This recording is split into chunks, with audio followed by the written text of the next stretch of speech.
Recording in progress. Give me half a moment to align my wonderful video chat. Turn off Spotify. It has done its job. It is time to go away. And lastly, turn on the music. Here we are. Down in the earth below. Let's return to what has happened.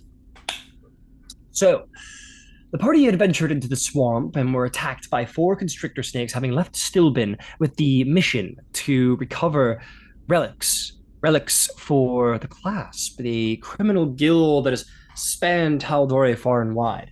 In order to get these relics, you need to track down the relic seekers, a faction that had originally taken the job but disappeared 2 weeks hence. So, with your ranger at the lead and the rest of you at the back, you made your way in, fought some constrictor snakes, won the day, and decided to make camp that evening after doing a little bit more traveling. You found yourself being, well, all of you went in your various directions. Ember vanished. Zarvolg went to do training with the pup in the woods. Dodger went up the side of a tree. Roxy slept in the mud.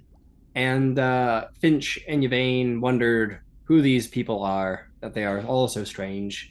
And got some sleep, or tried to anyway. This was before a couple of strange frog-like humanoids set upon your camp. Not in hostile, but in defensive curiosity, it seems. They poked and prodded, they picked up stuff around the camp and tried to make them into hats, but it seemed that most things weren't actually hats.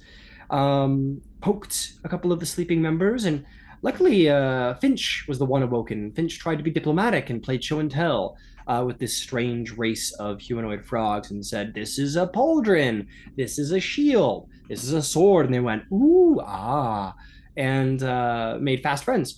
Feroxy then woke up and in true Feroxy fashion was like, "Violence is the key," and went to try and cut the head off of a 5th hiding humanoid frog who was watching the scene in dismay as his capable troops became kindergartners.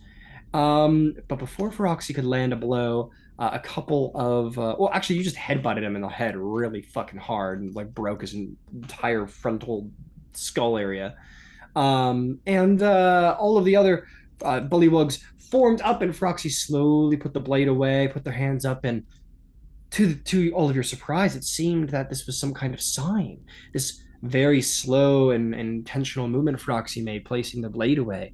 It seemed to stoke some sort of religious zeal within the bullywugs, as you came to know them as. They sat Feroxy on a giant frog they found, and brought you guys deeper into the swamps. Eventually, the whole party came to see the scene. But Feroxy was brought deep into the Bullywug camp where they met their leader, a royal Bullywug who was, as much as one could, using sort of the natural materials around woods and lily pads and such, looked very, very royal, very regal, as much as it could be, sort of lily pads making a sort of frock and other such things. As you approached this individual, they came to call themselves Royal Zapunk, the leader of the Bullywugs, and praised Feroxy's being here to be the chosen of their god, Ravenos, who spoke of prophecy that the chosen one would be revealed in the way of a single movement would reveal him. And thus here he is. So Feroxy was invited in as the promised one of their god, Ravenos, who nobody knows if that's even a real god or what that is all about, but are like, yeah, go Ravenos. You're also told that the reason why a chosen one was required is because the Bullywugs have been set upon by a rival seafaring folk by the name, a school of Sahaugin known as the Gormoth. They dwell in the River Cove, the edge of the swamp to the east, and required the party to help them defeat their rival enemies. And in defeating the rival enemies, it was prophesied that you would find what you need for your quest. So all of you are like, "Fuck, we don't got a better lead." So you guys all got some sleep, got some food, woke up the next day in the safety of the camp, went over the plan once more, and the Bullywug warriors leaped, what's it called? Leapfrogged over one another, and made their way to the ambush site, and all of you did so as well. The Bullywugs attacked the Sahaugin, distracting them, and all of you took the opportunity to dive into the water and infiltrate the flooded mine shaft below. It wasn't without some difficulty, considering Feroxy and Dodger didn't wait 45 minutes before swimming and got some very severe cramps while trying to infiltrate. But luckily, Finch was strong and mighty and went back for them and brought them along. You all made your way into the Sahaugin lair. And began to, do a little wall crawling, a little Prince of Persia action from some of our more dexterous folks. But eventually came to blows with two Sahaugin inside, and won the day, but not before Feroxy was felled. Feroxy proving their magic, their Hemocraft magic by bleeding themselves for blood curses and rites, unfortunately did serve to work against them as their blood filled the air and drove the Sahaugin into a blood frenzy, and they attacked Feroxy with ferocity. As Feroxy was awakened and healed by Finch, I believe, it was revealed that Feroxy, during the combat, lost an eye and sustained an incredibly deep injury to the throat. Um, but alas, the battle was won. And more so than this, you also set upon the people you were looking for. Four individuals, the relic seekers. You found the two twin human brothers, Holden and Austin Denio. You found the half elf female ranger, seemingly the leader of the group, Ophemelia, and a dwarf who was responsible for carrying the cargo, Reva Kingshield. And all of you sort of treated with them, and there was some mixed feelings about going to get from the relic seekers to go get their previously lost or stolen goods and bring them along or not. All of you said to Ophemelia, here's a crossbow and a dagger. Get the fuck out of here, dude. It's dangerous. And she was like, you got it, buddy. So she rallied the relic seekers, and they have taken off.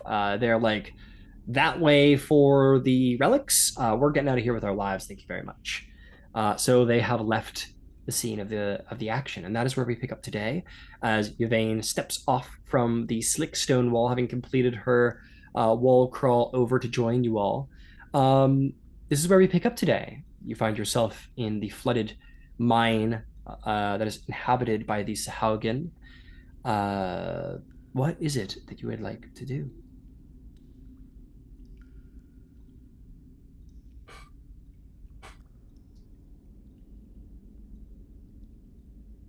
Why? What I'm what here. does the what does the way forward look like toward where they pointed us to the priestess?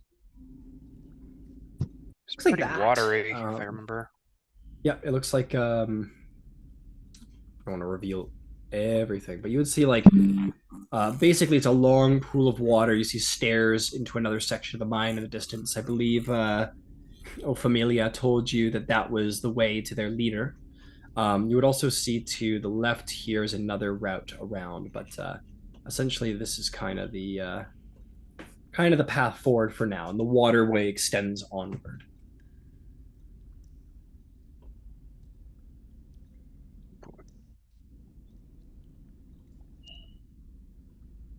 Does that gap between the two areas look like we could jump it What do you theoretically? mean, like from here to here?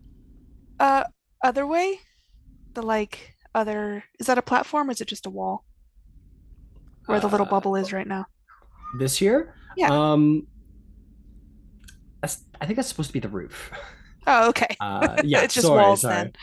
I would say that's yeah, looks we're like gonna call that swimming. walls. Yeah, those are walls.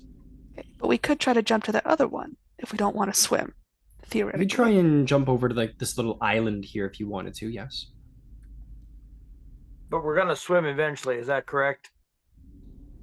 Not if I can help it. maybe. It'll if burn anyone my want- eye. If anyone wants to look around and try and see a good place to make a path without having to get in the water, you can go ahead and make either an investigation or a perception check. It is your choice. Will do.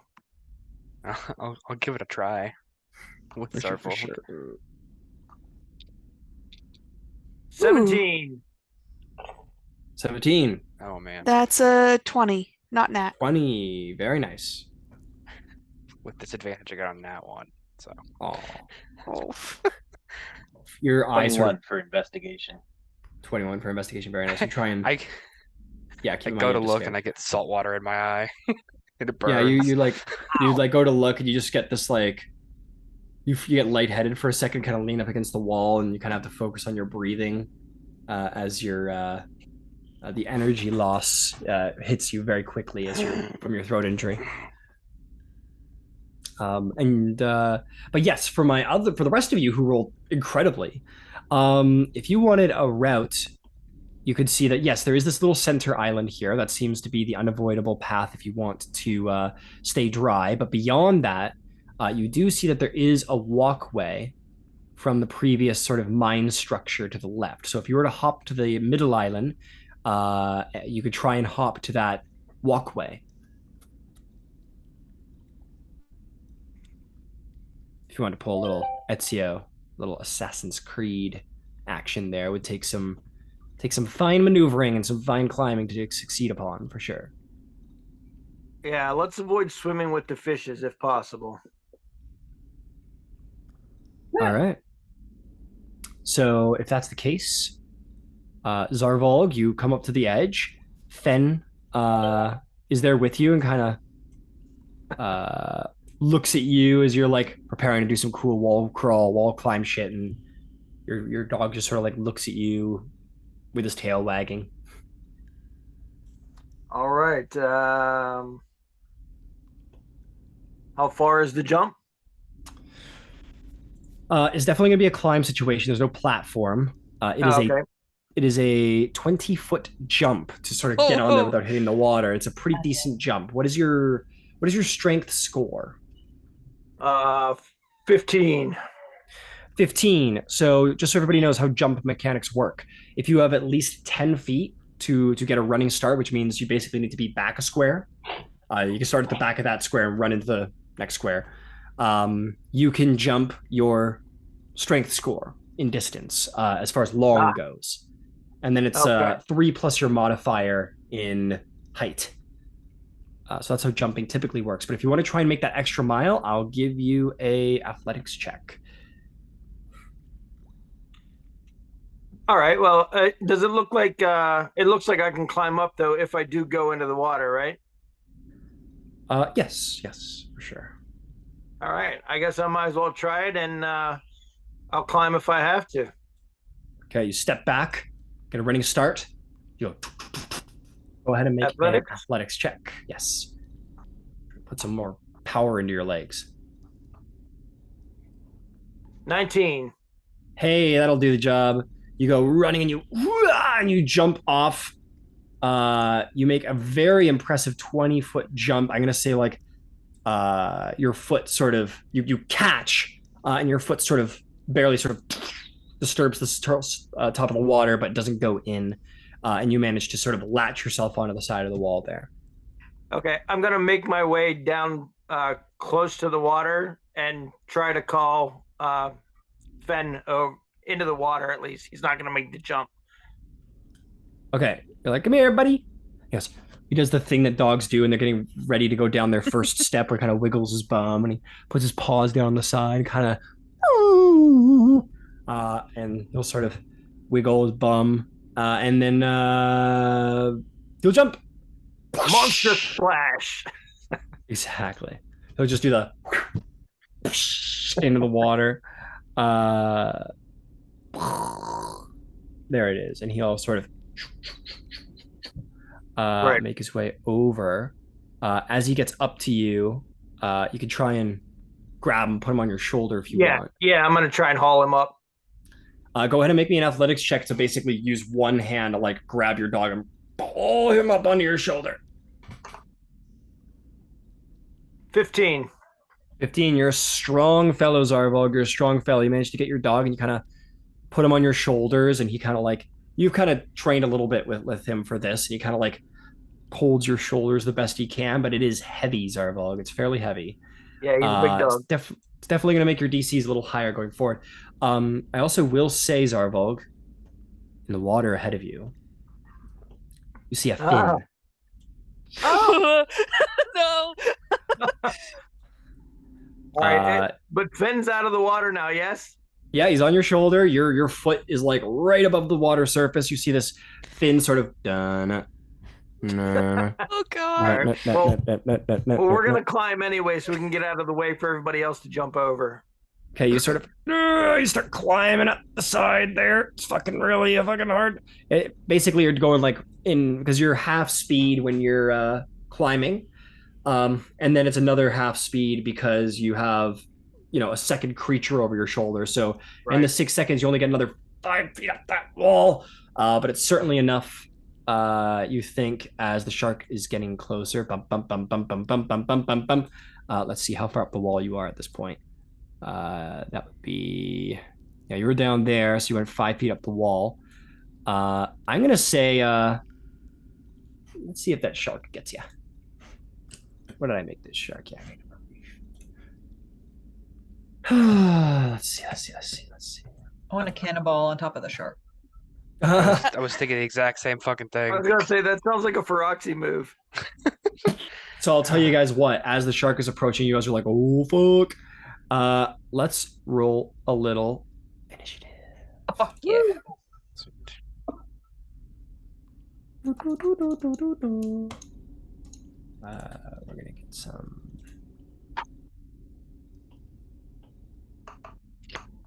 I always forget. Do initiative checks count for level 1 exhaustion? It's skill. I think it's I think level 1 exhaustion is skills It's specifically. just skill checks. Cool.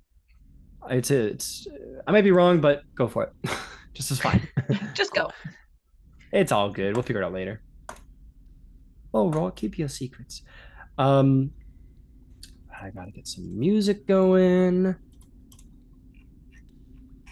So much work to do. Let's see. Is there a cool? Get some metal. Yeah, what's some metal? Do you have a song just called Shark by any chance? Baby shark. I don't like that. I didn't want I don't that. like this. Just for that, you get desolation.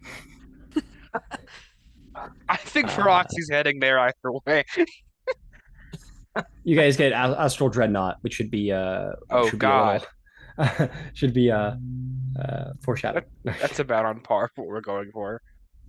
Flare and Ash, Flying Thunder, Gladiator Charge. How about Goblin Attack? I feel like this is kind of a goblin-y situation. Goblin attack. Amazing.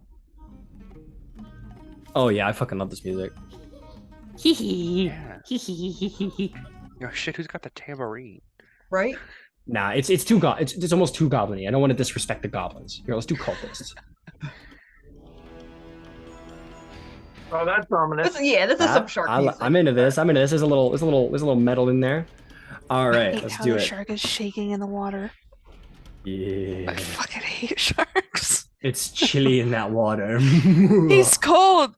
If you're cold, he's cold. Let him in. It's so cold in the water. Come jump in. Y'all are fucked up. I need you to keep me warm. The Joss thing, yeah. Oh, I'm into it. Let's do it. You got it, Ember. I got you, buddy.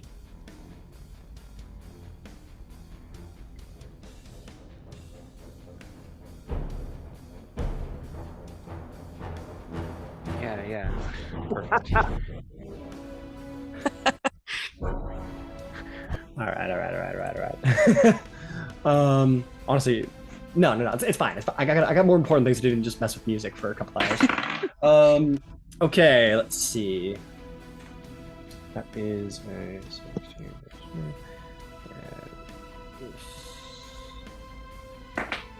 and my shark rolls.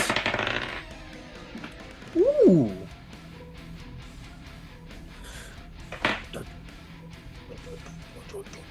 Okay, if we're ready to go, let's get some initiative. Get going. Who rolled a 25 to 20? 20. Job, Finch. 20 to 15. 19. 19. Well done, Ember. 15 to 10. 13. 13. Very nice. 10 to 5. God, 7. 7. 7 Dodger, 7 Yvain. And then 9 for Oxy. 9 for Oxy. Dodger and Yvain, who'd like to go first? Who's the Dodger because he's more agile. Sure. A lot. Okay. That'll bring us to the top of initiative. I am going to give you guys a little leeway here that I'm going to let you pick some spots you would probably be standing. So at the start of this combat, let's get everybody sorted. So you're sorted, Zarvolg. Finch, where would you have been standing at the start of this combat? Would you have been watching Zarvolg, standing to the side? Where would you be? We'll be Watch following me. behind. Okay, so you're like near the edge of the water here. Yeah, and I would have been out. watching that shit go down. Understood. What about you, Ember? Where do you think you would have been? Is there a spot kind of in front of kind of like straight due south from where I am, where I could like kind of peek around the corner? You know, do one of the hang on the wall and kind of lean around and watch how that goes. We can definitely put you here. Okay. And we'll see if you and maybe you've been scoping that out and you're standing there. And on your turn, we can see if you can make that kind of hanging reach. So you're kind of setting it up and stuff started going down. Okay, what about you there, Feroxy? I think I'm not as close to the edge as Finch is, but probably pretty close to that edge within line of sight of Zarvolg. Maybe right there. Or to the back of the cavern? Is that more your thing there? No, a little closer. Okay, right there. Yeah, that's good. Cool. What about you there, Yvain? Where would you have been hanging out? Well, I was going to make my way towards Roxy, actually. So I'm assuming I would probably be nearish to him. Yep, so you're here, Yvain, and perhaps being from a fairly safe community, maybe a little transfixed on your friend here who has taken grievous wounds. I was actually okay with it, which is why I'm near him. Oh, all right, fantastic. I stand correct. No, Dodger. I'm not okay with him being all messed up, which is why I'm near him. I understand. What about you, Dodger? Where do you think you would have been hanging out? Probably behind you, Vane, just in a line. Okay, you're just kind of behind you, Vane. Yeah. All right, fantastic. That is where we're all set. Your little rabbit is in the corner here, just sort of sniffing around, maybe peeing on something. Okay, that brings us to you, Finch. You are at the edge of the water. You see Zarvolg going, oh shit, and like climbing up the side, and you see this bum bum bum bum bum bum bum bum, drawing very close. What do you do?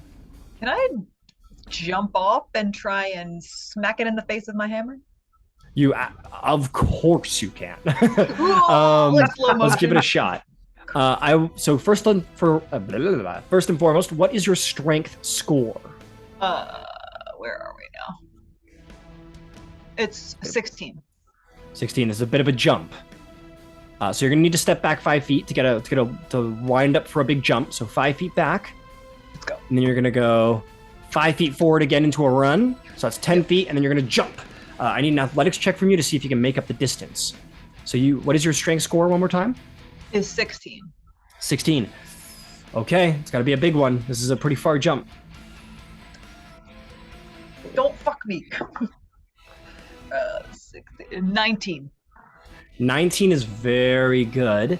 I did set the DC at 20, The so fuck? you're not gonna be like, no, it's okay. So I'm not gonna see that you land like on top of the shark, like you don't No, like. in front's fine. In front's fine. Yeah. So you're not gonna do like one of these on top of the shark, but you're gonna be like just in front of it. So I will give you the hammer attack as you come down on it.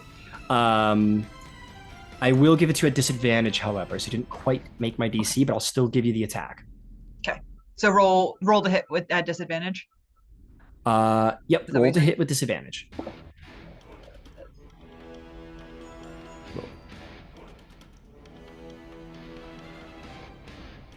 That's probably not going to hit. Or 11. 11 is just shy, I'm afraid. You sort of clip the side of the shark, but you don't hit it square on. You maybe like nick it with the side of your hammer, but it's not enough to do actual damage and into the water in front of it. So that was a 15-foot jump therein. So you've used 25 feet of speed, and since you do not have a swim speed, you cannot move. You splash into the water, and you've run out of speed, and you find yourself right in the face of this reef shark. You've used your attack. Is there anything else? Kiss it on the snoot. Aww. sort of, and you kiss it, and we'll Enemies see to how much you like lovers? that. Why He's like, can't we be friends? No, and that's my turn. We're good. Fantastic. Well done, Finch. Okay, that's gonna bring us to Ember. Ember, you hear this whoosh. You're like, oh my god, there's a shark! And basically your friend's jumping into the water and something going down over there. What do you do? I could take my spear and kind of wedge it into the rocks and use that as a pole to kind of lean out and look around the corner. Absolutely. Let's call this an acrobatics check since this is based on balance. 10. A 10. You get your spear in there and you kind of lean out. Try and get a good look. I'll tell you what. You get a look at the shark. You do catch a glimpse of it from the side. But with a 10, I'm going to say that it does have 3/4 cover on you because there's a big paladin in the way and you're only catching a little glimpse of it. So if you want to take a shot, you would be able to, but it's going to be a difficult shot.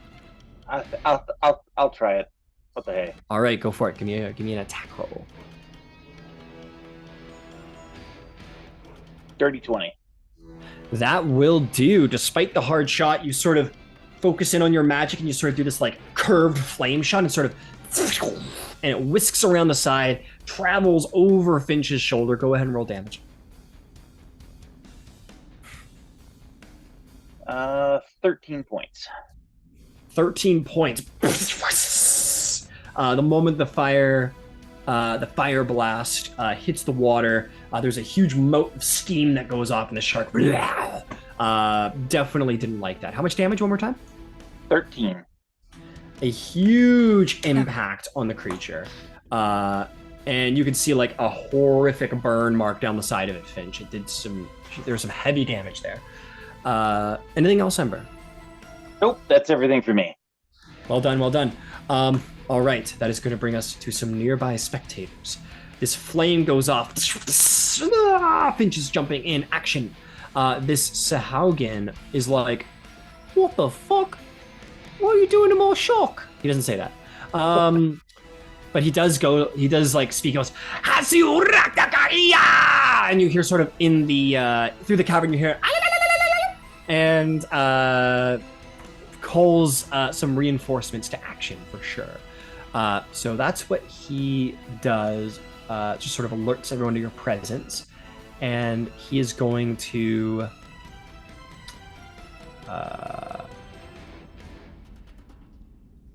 he's going to jump in the water. That's what he's going to do.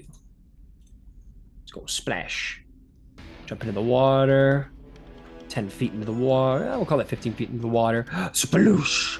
And then he is going to... what are we going to do? We're going to go up and hit Finch. He's going to swim up. That was 15 feet in the water. Let's go, baby. He's got the range. So suddenly you kiss it on the head, Finch, and it's like, oh my goodness. Suddenly this sort of Sahaugin sort of starts swimming up, its tail whipping behind it. It's sort of... And he's going to attempt to spear you. Have you taken any damage at all? No. At any point? No. Nope. All right, this will be straight rolls. Start with a spear attack.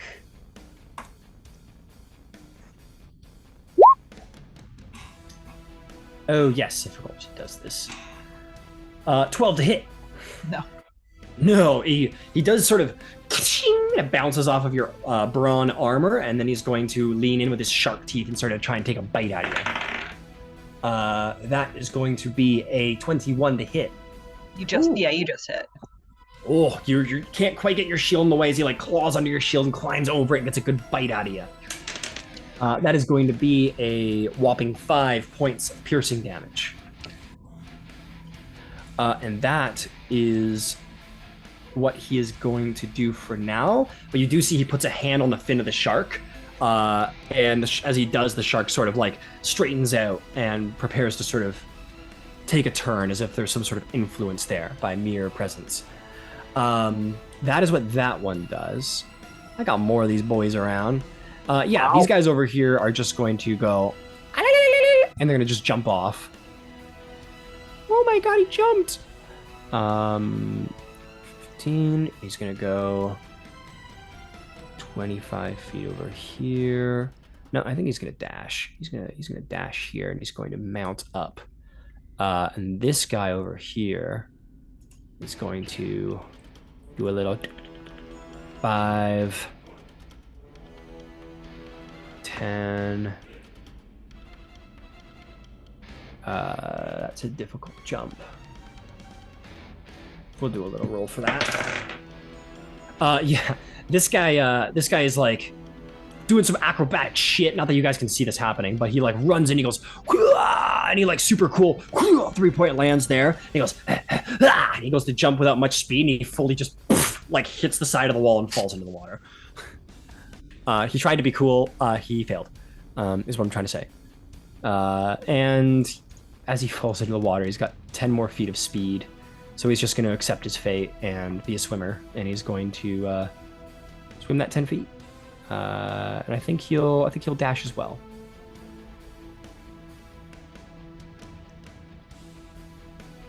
Fantastic. Those are my Sahaugin. Zarvolg, you have Fen on your back, who's sort of clawing at your shoulders, like a little... Oops, sorry, that's my music going off. Clawing at your shoulders, a little panicked because of the danger. And you are clinging to that wall for dear life. What do you do? Yeah. Can I... Well, yeah. So can I climb up to that next ledge there? You can certainly try. To the next ledge, you just want to sort of climb up? Yeah, so that I can set Fen down and, I guess, ready my bow. If you want to get to here, that's 5 feet, which is going to be worth 20 feet of speed because you are very laden, my friend. Yep. If you get to there, you can sort of be like, go over there. And Fen will like hop off your back onto this little ledge right here. Won't be able to do much, but it will just remain there. And can I stand freely now, or am I still hanging on? Because you have removed Fen, you have another 5 feet of movement left. So if you wanted to use that 5 feet to mount the top spire there, I'm going to give you either an athletics or acrobatics check just to sort of like get up there with all the slippery motion that you're doing here without, 9. A 9, it's enough. It's enough. You get up there, you sort of struggle to the top there. It is not without effort, but you manage to get yourself on top of that pillar. You've run out of speed, but you made it. Okay, the shark has not acted yet, right? The shark has not acted yet, no. All right. Can I, am I able to take an attack this turn, or have I... Okay. Yep, go right ahead. You still have an action available.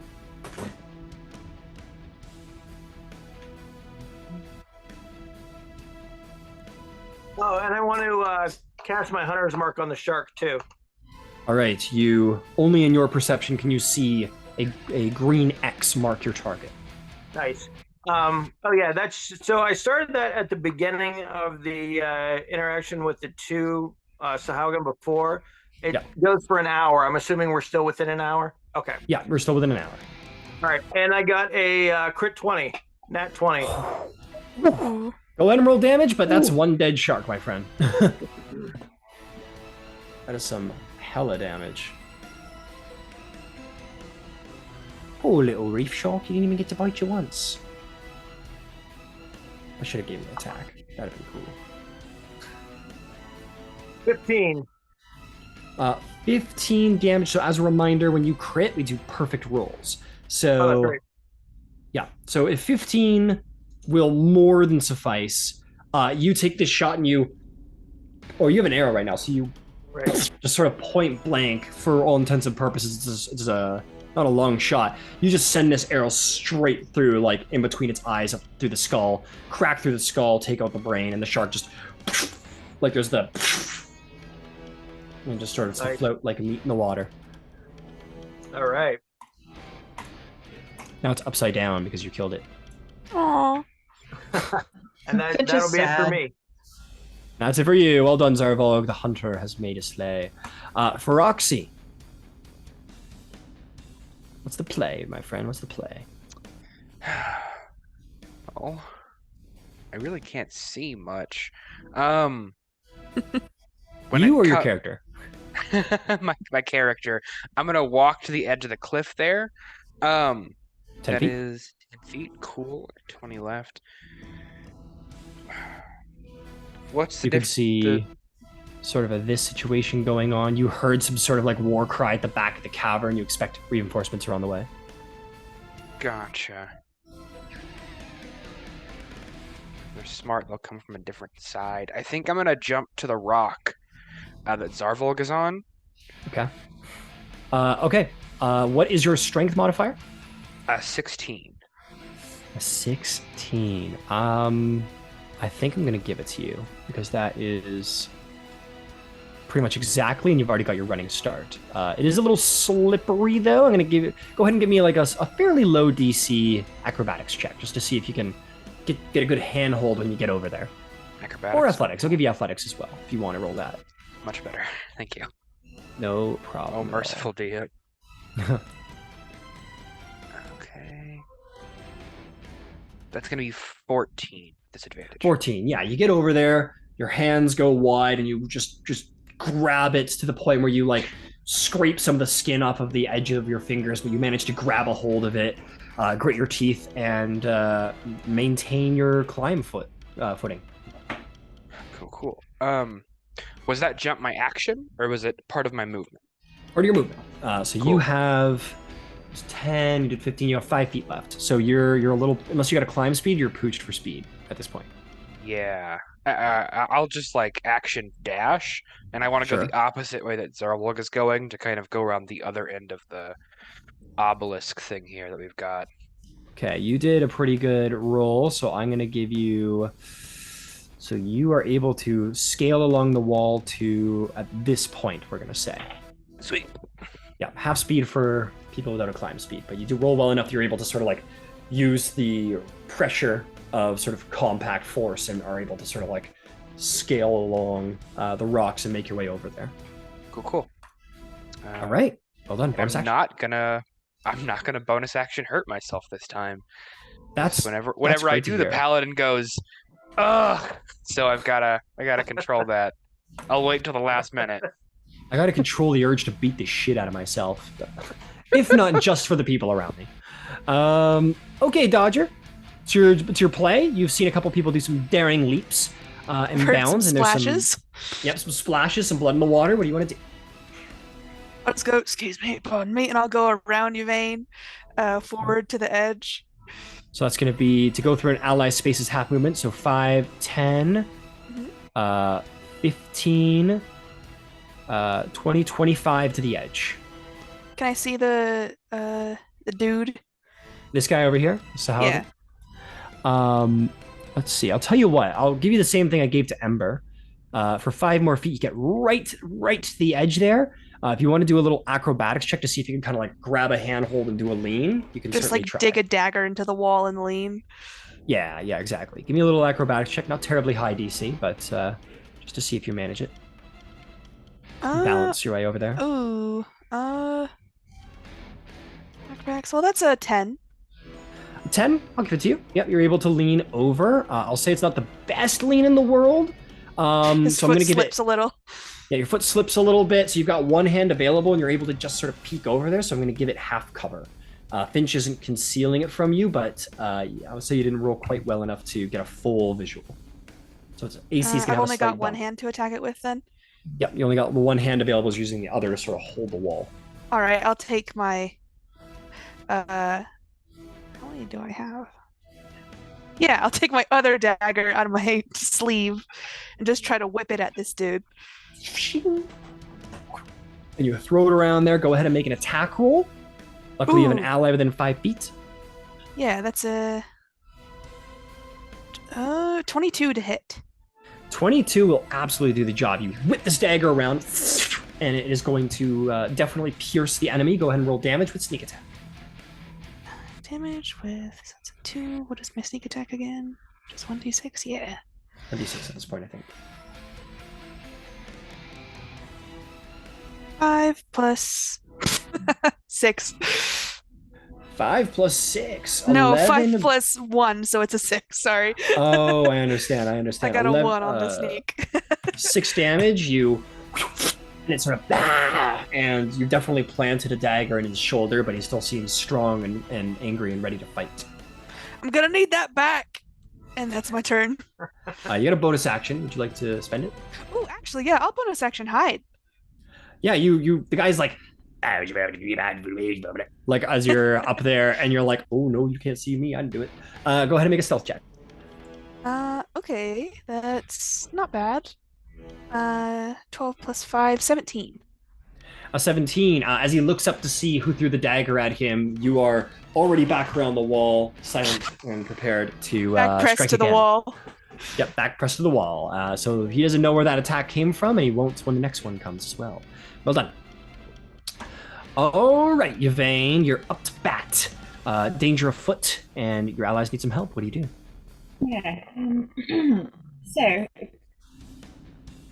yes. All right.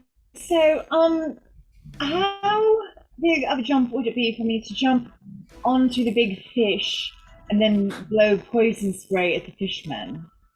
Well, the problem. Yeah, well, you know what? I'm just gonna. I don't because of where I am, I can't quite see if it's even possible. So, I mean, it might not be. It's one hell of a jump, Yvain. It is one hell. It would take an incredibly skilled athlete to make that distance of a jump and then land on the dead body and manage to balance on it. Okay, I'm not skilled that way. So you run up to the edge to get this perception, I imagine, yes? Yes, I do. All right, so 15 feet.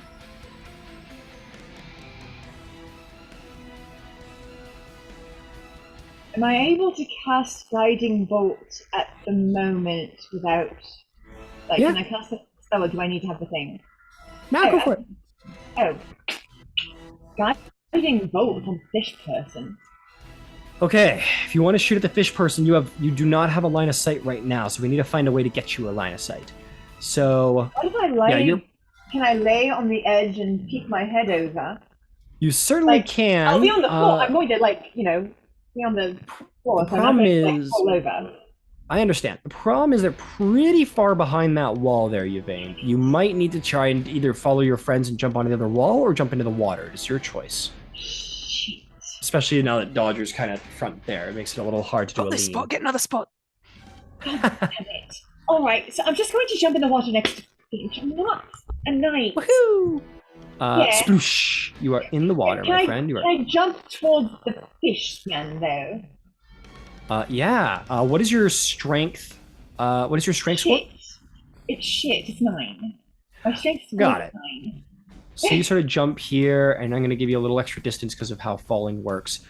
So you're in there, Finch, and you're like getting ready for things to happen, and sploosh! Right behind you, Yvain does a little jump in, and you land about there, Yvain, with all of your movement. How much more movement do I have right now? You did 15 to the. Yeah, you did 15 to the water's edge, and then your jump was. I'll give you 5. I'll give you 5 final feet, but you are swimming, and you don't have a swim speed, so you would be out of speed because it's half movement in the water. So, can I just move to the rock then? There's no way I was going to be able to jump over to the rock. I mean it. Yeah. Well, again, you are out of speed unless you want to dash. Yeah, I'm not going to. Well, I could. You can attack in the water. You can fire a spell off while you're in the water if you want. Yeah, let's do it. All right, you sort of splash in the water, and you're like, sort of like overhand cast a spell. Great. That's my modifier. Right. So I use my spell attack, yes? Yes. If you're doing a guiding bolt, that is your spell attack modifier. So it's 11 on the dice, but it's a +5. So 11 plus 5 is 16, yes? 16 will absolutely hit. Go ahead and roll damage.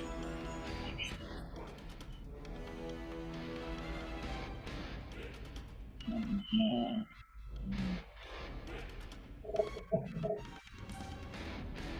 9.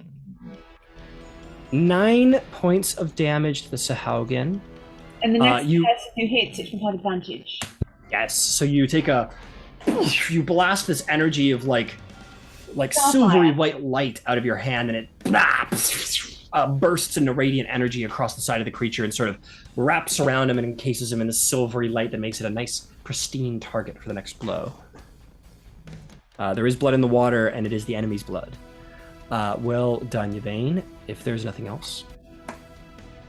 Nope, if I'm done with my movement, then I'm doggy paddling. All right. Since the reef shark is mounted, I am foregoing its turn, and it will go on its rider's turn instead. So reef sharks, and concerning this one's dead, we're gonna let me see if I forgot any more bad guys. No, I think that was all the bad guys. Okay, fantastic. So yeah, we're gonna skip the reef shark turn because they're gonna go with the Sahaugin. Finch, you're in the water. You've got this Sahaugin in front of you, and he is glowing. So normally, you would have disadvantage on attack rolls in the water because this is sort of water combat. But fortunately for you, because he's glowing so opulently, you're going to have a nice straight roll for yourself. Yay! Yes, unfortunately, massive hammers don't work too well in underwater combat. You know what, YOLO. Alright. I'm gonna go ahead and smack him in the face with my warhammer. Go for it. Go for a big bonk. 23 to hit. That will absolutely hit. Go ahead and roll damage. Okay. 11. 11. The force of your blow is weakened because of the resisting water effect, but fortunately your accuracy is all the more accurate because he's glowing so very brightly, and you just, through the water, and sort of the slow motion kabam across the side of the face, and that is one dead Sahaugin. Yeah. But damn, it's good to be a gangster. Is there anything else you'd like to do? Moving, bonus action? No, I think I'm good for now. Good, right where you are. Fantastic. Yeah. Okay, Amber, that is your turn, my friend. The enemies most present seem to be destroyed. What would you like to do?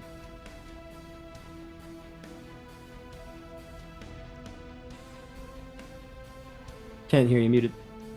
Oh, sorry. I'm going to continue with my lean and peek and hold my action until I see a shark or a Sahaugin, and I will throw some fire at them.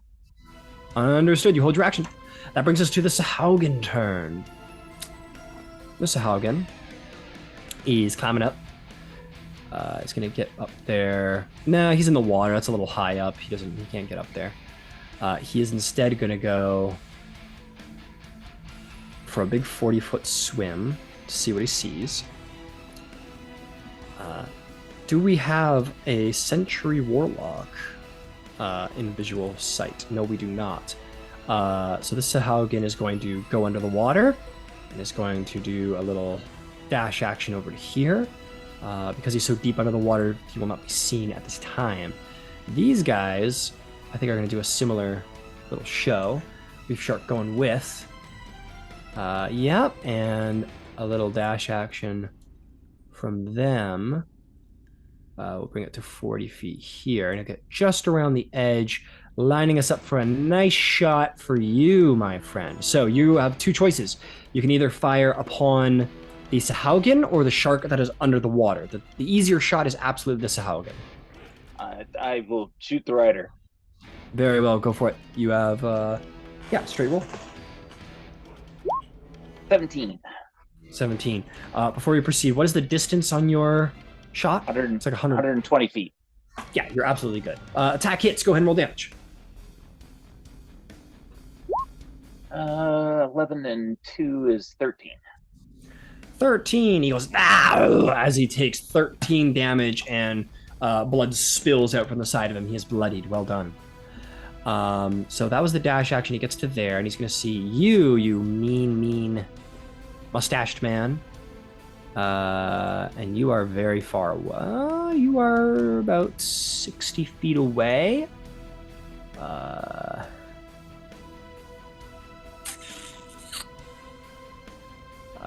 Nobody said these guys are smart.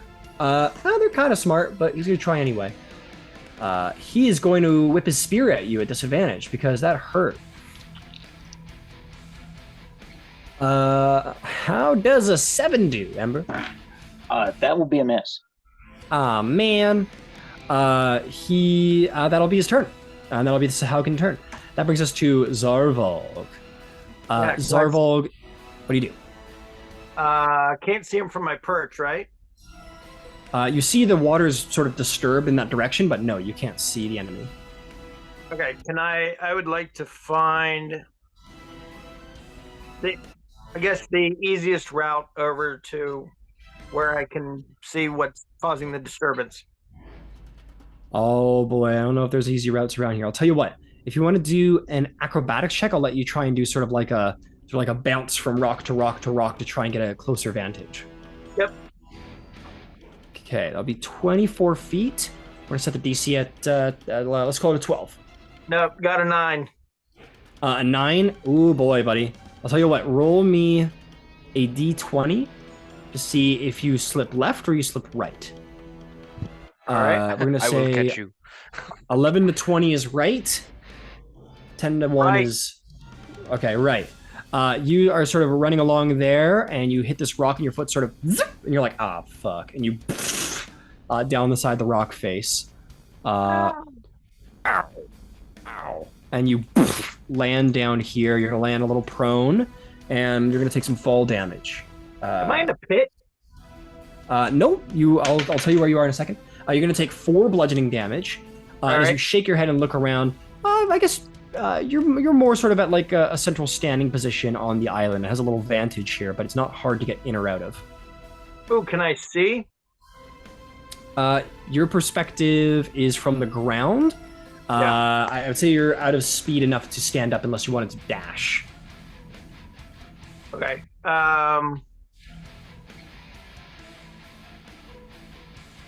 Yeah, I guess I might as well dash and at least get to the edge where I can see where the disturbance was. Got it. So 15 feet to stand up, and then you can jump up here for, 10 more feet. Got it. So I'm tracking your speed here. You're good. You get to the edge here. You see like the stream of water as if you just kind of missed them and they went past. You get to there and you're. I'll tell you what. I'll give you one last opportunity. I think you just have just enough speed to get there. Make me one last acrobatics check to see if you can jump up onto that high perch once more. If you want to go there, of course. No, that's a 5. A 5. You're like, okay, I got this. I'm gonna get one last attempt, and you and you down the side, and you land in the same position. No bludgeoning damage, which is always no, that's bludgeoning damage. I'm sorry to say. 1 additional bludgeoning damage as you sort of hit your hip when you fall on the ground, but you lay there a little defeated by these rocks. All right, fantastic, Zarvolg. We'll get back to you. Fen is going to stay put. He's like on this rock a little stays there. little perplexed. Okay, that brings us to. You know what? I gotta take it back, Zarvolg. I think your companion would want to follow you, unless you gave it a command to stay. Do you think you gave it a command to stay? No, if it was possible, I was going to have him follow me, but I didn't realize how treacherous it was going to be. So either way, yeah. Okay, I'll tell you what. If you would have given him the command to follow me, let's do a little athletics or acrobatics check to see if he can get to you. Sure. Using his stats. 12. 12. He sort of jumps up here, and we'll say that he's a little uncertain when he gets to here, and he looks down and he sees you falling. You see your dog at the top going, woo, woo, woo, sort of like barking down at you. But he's not quite brave enough to make the jump down at this moment, so he's just kind of stuck on that high perch, just for the time being. Great. All right, fantastic. Feroxy, you find yourself on the wall and you hear the Jaws music going off. What do you do? I don't have line of sight. Can I use a bit of movement to get on top of that cliff edge right there? Yes, you most certainly can. You climb up there. You scuffle up there. We're gonna call that. I'll be generous. We'll call that 15 feet of movement, and you kind of like manage to pull yourself up there. And you look down, and you can just see sort of the tip of the nose of the shark making his way around the edge there. Gotcha. So, would I Want to do a little like Conan situation? Yeah. I think it's my turn to do a leaping jump attack. And you jump off. Go. Let's fucking get it. Okay, tell you what. What is your strength score? You're not gonna have a run, so it's gonna be a half here. It is 16. 16, huh? I'm gonna need, since this is gonna be a bit of a standing jump because you're kind of squished on the side there. Yeah. You're not gonna be able to go into a run before the jump, so you're gonna be at half of that. So I need an athletics check to see if you can make up the distance to get a good strike in. Gotcha. Shouldn't be too hard, not a high DC. I'm an athletic fellow. Jesus Christ. With my disadvantage, that is a 9. A 9. You're sort of like, you go for the jump and you kind of like miss your breath. And you jump through the air. It's going to look super cool to everyone around you, but you're like, as you're like jumping through the air. Look, I'll give you the same thing I gave Finch. You're a little distracted on the jump. You're not going to quite get on. Oh, no, you're going to be on 9. So what was your strength score one more time? 16. 16, so that's going to be 8. So you'd have been able to do this. I'll say that you, and what did you roll again? What was your score on your roll? Oh, 9. 9? I'll give it to you. I'd set the DC at 5 because you had enough to get the horizontal before the drop. So I'll give it to you. You had enough to get there anyway. Oh, yeah. So you through the air. Go ahead. Would you like to attack the shark or would you like to attack the Sahaugin?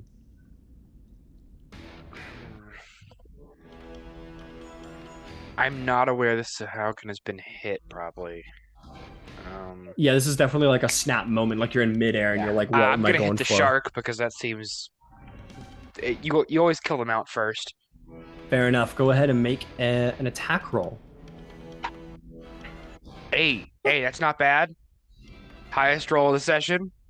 That's for me, that's a 19.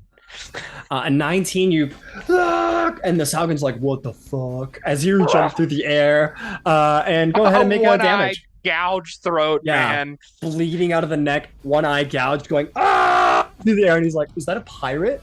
Go ahead and no, my weakness, pirates. Go ahead and roll some damage. Oh fuck. That is 13 slashing damage. Ooh. Yeah, your blade is going to land true on that shark, and you're going to carve nice and deep into its neck, not killing it, but bloodying it to be certain. And you land in the water, sort of fumble off the side of the shark, no damage. You're going to land right next to the two of them. And the Sahaugin sort of turns and looks at you once he gains control of his mouth and sort of sniffs the air and kind of like, looks very covered angry in blood. Yeah, covered in blood. I say back. All right, fantastic. Anything else? No rights. No. Oh man, I want to do a right so bad. I do. I'm fucking itching, Ryan. Oh boy, you will be in a second. Dodger, it's your go, my friend. The enemies are slain. Feroxy do that crazy shit. Oh fuck yeah! You were standing here and you saw Feroxy do this like wall thing and went. and just I got into the water. I fully got this. And then you see Feroxy sort of surface, and you see the Sahaugin sort of bring the spear back to just like stab him in the face, but not quite yet. What do you do? I'm gonna trot so I get a better angle on the fish guy. For sure, you trot over a little 5 feet this way. You are stealthed, and you have a clearer line of sight on the Sahaugin from here.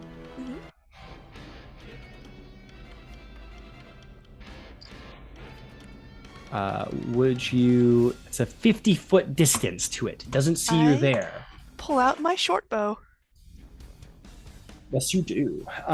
Go ahead and make an attack roll. You'll have advantage because you are in the stealth mode right now. Nice. Oh, fuck yeah.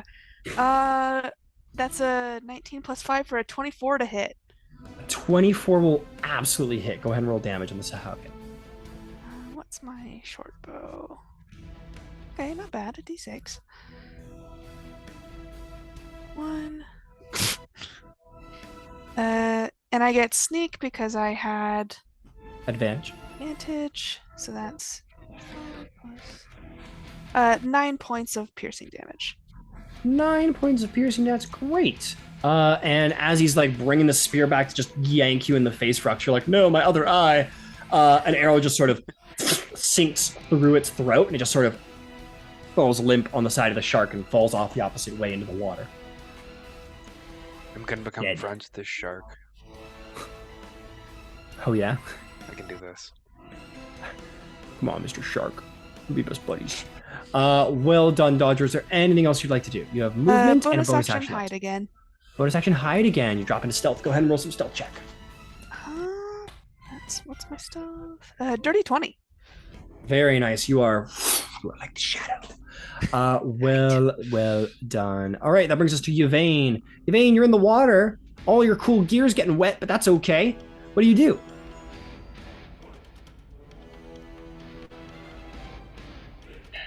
Are there any fish people in my immediate vicinity? Sort of looking in this direction, you don't see any to your surprise. The bullywugs were doing their job. The rock and climb up. All right, you swim over to the rock and you're gonna I'm gonna climb this. That is gonna be, to get to the actual edge of the rock to start climbing, that's 20 feet. If you want to mount the rock, that'll cost you the rest of your movement.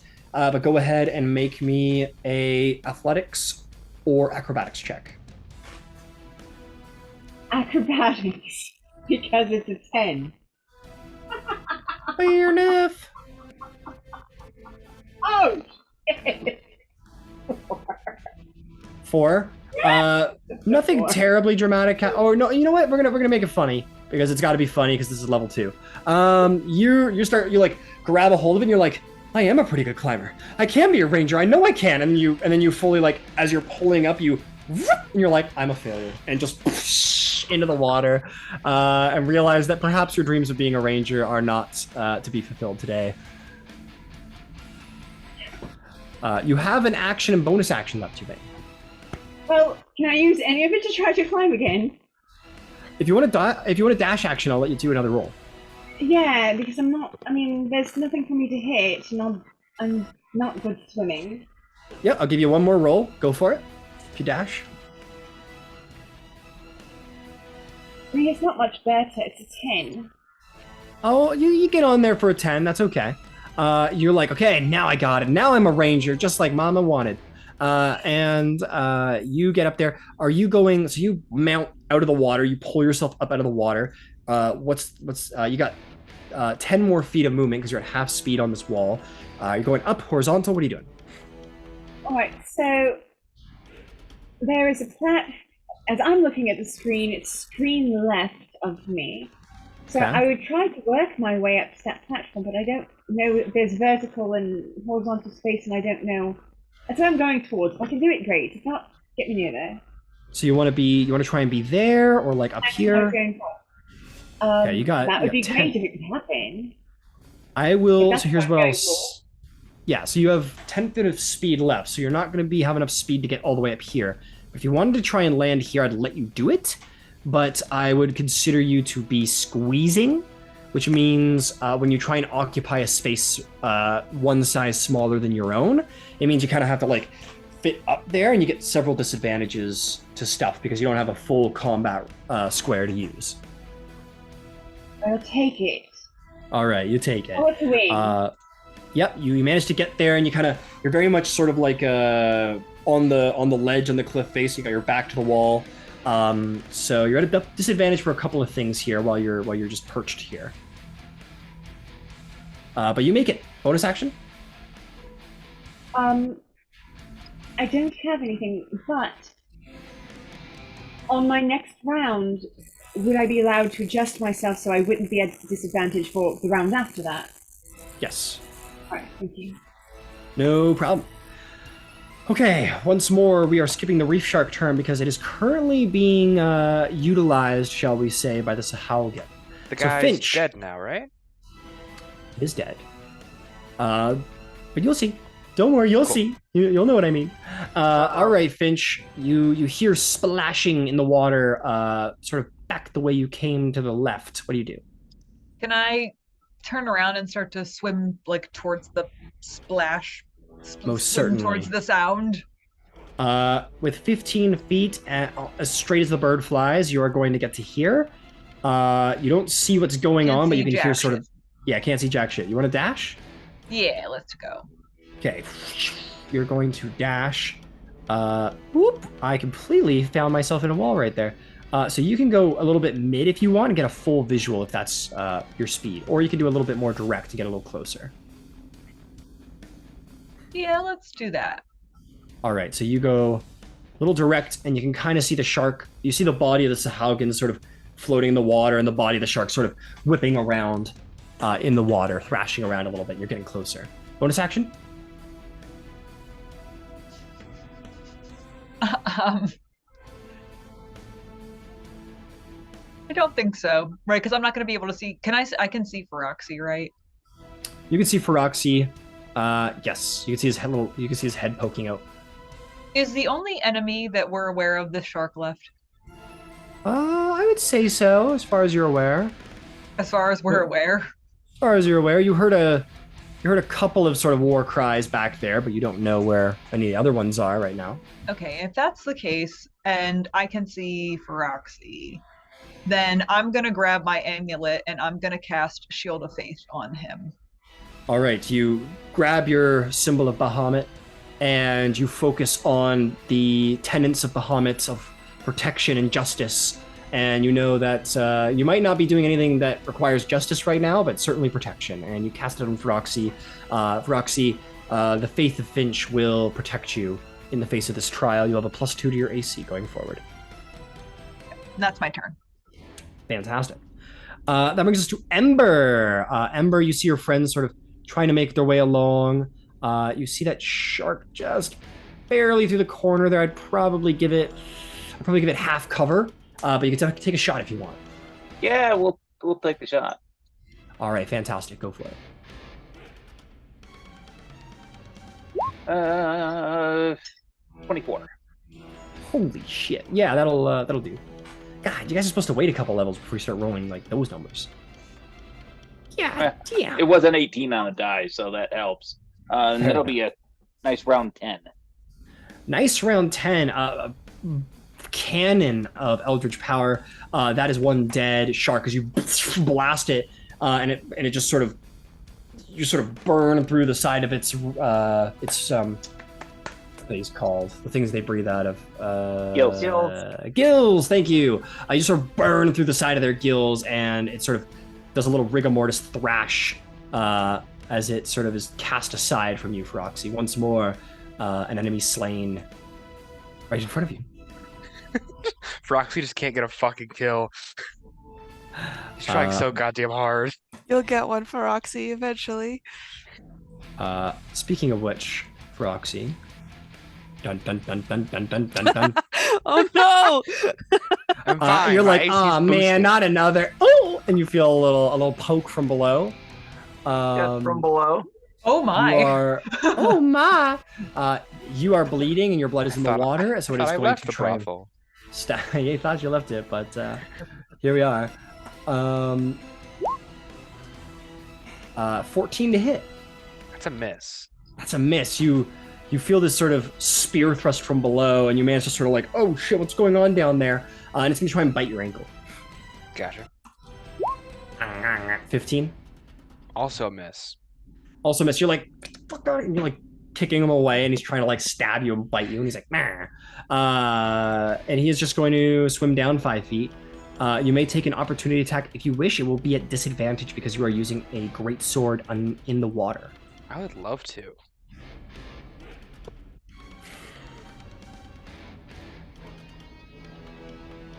All right. With disadvantage at a natural 1. So you try and you can't even like get you're like fucking.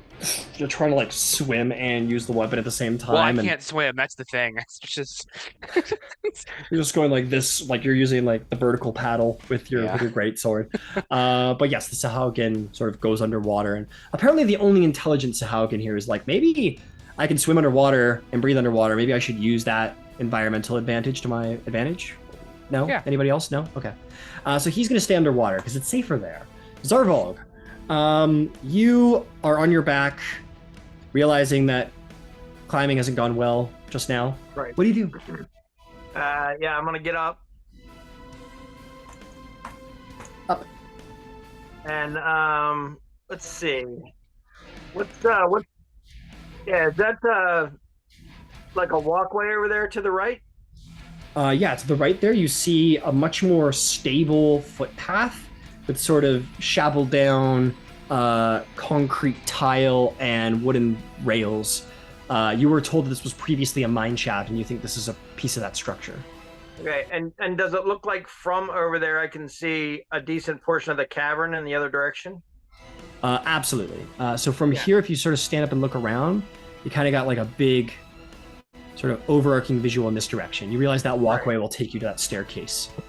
Okay, yeah, I'm gonna go ahead and try to get over to that walkway. All right, you're gonna do a little. Call Ben to come with me.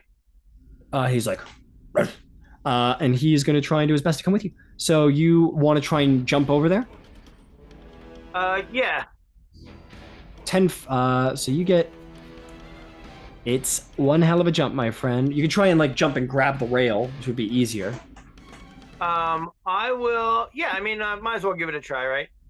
Sure. Absolutely. So you get up there, 10 feet of movement. Go ahead and make an athletics check to jump over there. What's your strength score one more time? 15. 15. Oh, but my roll was a 9. The roll was a 9. This roll was a 9. This roll was a 9. Sorry, I'm having a little. Oh, right, flying. That's how we do it. So 15, you said. Hoolah! You jump to there. You have a 9. Yep. How much more distance do we need? Here's what I'm gonna say. Because you rolled a 9, I'm gonna try and do a little compromise here. It was definitely lower than the DC I had, but it was very, very close. So here's what I'm gonna say. You jump over and you're gonna grab the rail. I want you to roll me a d20. Evens, the rail is solid. Odds, the rail has rotted over time. All right.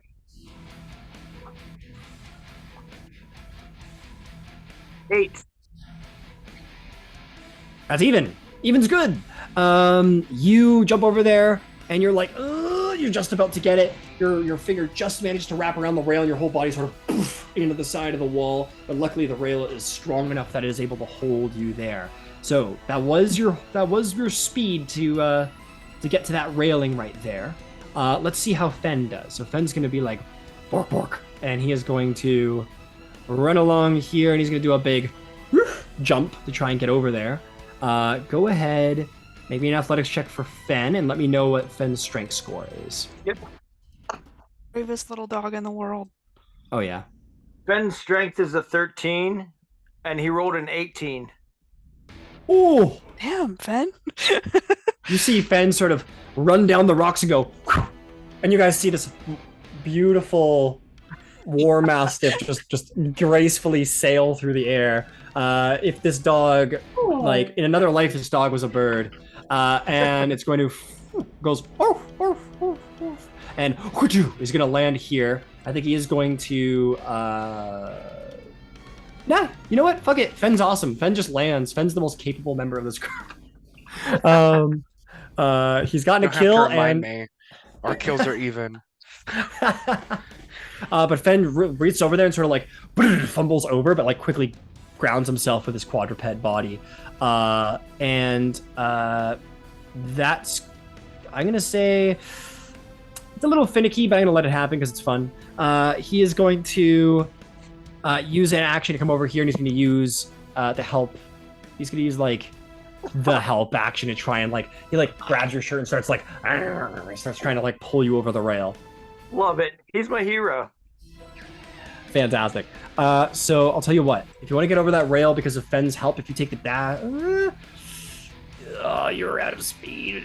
Fen land right there. Okay, here's what we're going to say. Fen used the grapple action, so he like grabs you and he grapples you, and he's just going to like pull you over the bar. So you get over there because Fen helps you up. Fen's paw comes out and predator handshakes Sarvol to pull him up. He just extends a paw, pulls him up. Fenn's like muscular and like ripped. Come, Zarvolk, the battle isn't done yet. I am uncomfortable. Wow, your dog's really hot. Your dog is fucking jacked. Like that kangaroo on the videos. Yeah. All right, Zarvolk, you get over there. You've got an action bonus action left. What's the plan? You see some thrashing in the water under Proxy. But it dove deeper, right? It did dive deeper, so I'm gonna consider this the heavy obscurity. I'm gonna consider him in heavy obscurity, which means that you cannot see him, but you know where he is. Which means that if you want to attack him, you can, but it must be at disadvantage. Yeah, all right. Cool. Unfortunately, you can't see him, so no hunter's mark. But he will reveal himself at some point, perhaps. All right. Oh, it doesn't matter. I winced anyway on the Constitution check. Oh yes, you pull yourself over. Like Fenn pulled you over, but like as you hit the wall there, you were like, as your ribs slam against the stone wall, and he pulls you over, and you're like, thank you. And you're struggling a little bit to catch your breath in the wake of your ribs. I love early levels. I love 2-bit copper adventurers desperately trying to survive their combats. It's just I love the energy. Okay, fantastic. Well done, Zarvolk. That'll bring us to Roxy. Roxy, someone just tried to stab you in your toes. What do you do? I'm gonna sink down into the water. Yeah, you're going under? Yeah. Swim down. You go. You swim under the water, 5 feet of movement to get into melee, so that's going to count as 10 feet of movement because it is swimming speed, which is half. Ooh, hear how the music changed because we're underwater. Ooh, it's like we can't quite hear. So there is the Sahaugin. If you want to take an attack, it's at disadvantage. Yeah, I'm swinging the sword. Go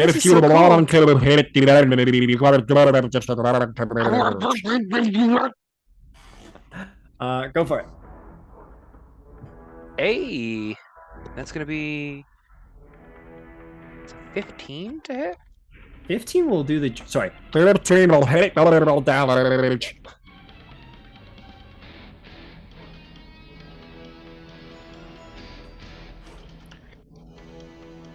That is 12 slashing damage from Proxy. 12 slashing damage. You just fucking slash this guy across the shoulder, and it cuts clean through the shoulder, and blood spews out into a cloud in the water. You have bloodied this creature. That's the end of the turn. All right, you're just gonna stay there underwater with it. Yeah, I'm gonna kill this thing. Yeah, no problem. Just making sure. Yeah, we're good. All right, Dodger, you are standing here. You're like, yeah, I'm the fucking best, buddy. And then the battle goes underwater, and you're like, well, hell. What do you do? Fuck. What the fuck? Is that allowed? I can't do that. It's against the rules. It's not very fair. It's not very sporting. Can I even see that there's one under there from where I am? Under there? Under where? Under hair? Yeah, sorry, my brain's weird. Yeah, I'm gonna give you the same. I'm gonna say again, heavy obscurity. He's under the water, but he's within range. So if you want to try and hit, is at disadvantage. You are attacking from the stealth position. It will be a straight roll, and since Proxy's within 5 feet, if you hit, you'll get sneak attack. Yeah, I'll try it. All right, try and shoot into the water there. Water, that's a 20. That's a 20. That will do the job. Just want to check something, and you're also shooting into the water, so that would have been disadvantage anyway. Normal range. Target misses normal range. Disadvantage unless the combat net. As a target is beyond the weapon's normal range. What is the normal range of your bow? So I believe it's 80. Let me check. Yeah, 80 feet is without disadvantage. Fantastic. Then you're good. Go ahead and roll damage. All right. That's 2. Oh, that's it was a nat 20, so that's perfect roll. How does that work? Yeah, so in normal D&D, you just double your damage dice, but in our game, that second set of dice that you roll is a perfect roll every time. So using your sneak attack as an example, Go ahead and roll your d6 and add 6 to it, because that's the maximum possible roll. Okay, that'll be 10. And does sneak get doubled as well? Yep, all damage dice. Okay. It's pretty good for you guys. It's pretty good for my bad guys as well. So the sneak also, is that perfect as well, or do I roll? Yes. Oh, yes. All damage dice on the attack. Yeah. That's 19 points of piercing damage. How do you want to just destroy the Sahaugin? I'm sorry, Proxy. I'm sorry. We're not done. There's more people to kill. Yeah, Proxy, you're like, there's no way someone's stealing this from me. We're underwater. We're like 10 feet underwater. It's impossible. What happens, Dodger? I think the same exact thing that happens before. The fish guy is like winding up to attack Feroxy, and then he just gets a arrow through the throat, but from the side this time because of the angle. Yeah, Feroxy, you just like cracked into it, and you're sort of like swimming yourself back into position to get another good swing in. And it's turning around, it's sort of, and it brings its spear down to like thrust up at you, and you just see like as it's mid thrust, suddenly like this line of bubbles just into its neck, and you see it sort of, and you see this arrow just planted in its neck, and it sort of begins to start to go up in the water past you, and you're like, fuck. That tracks. Oh. Yeah, so he is very much dead under the water. And with that, the combat is complete. Another batch of enemies slain. Well done, well done, well done. Man, they really didn't get to do much. You guys are pretty fucking efficient. I'm just gonna swim to the far shore. I'm just gonna head all the way there. I'm not gonna interact with anybody. Having a big old fucking fit. fucking hate it here so fucking much. Sobbing into the water. It's like, I can't believe I found a capable group to fucking help me. Fuck. You won't have a single kill till level 20. Sorry about that. Yeah, fucking probably not. When the paladin swears something, it usually comes true. So get ready for that. So look forward to that in 3 years. Bahamut be with you. Okay. Bahamut be with you. I'm taking all your kills. The whole party is. Don't worry. Okay, guys. So does everybody want to jump in and make their way to the shore now that all the fishies are gone? Can I retrieve my other dagger first? Is it still in the body of that dude? Go ahead and if you jump in, you make your way over there. Yeah, I'll say you get your dagger. Okay, I just wrench it out and then I swim. Fantastic. Yeah. So unless somebody tells me so, I'm gonna assume everybody wants to get over there with Feroxy. Yep. Make my way to Feroxy, please. Yep. Understood. I don't know where the rabbit went. Oh yeah, the rabbit's in the corner. Nobody puts Happy in the corner. Not even me. I'm just gonna gather you guys over here. It's a little easier to travel you this way. But we all flew across the water. And they gained the power of flight. We flew without Feroxy. So you guys all managed to like killers. Get up on the shoreline. God came down and gave us flight. What did they give you, Feroxy? I could hurt myself. Endless trauma. Meanwhile, Zarvolg and his loyal companion Fen make his way over there. And the party gathers at the far shore.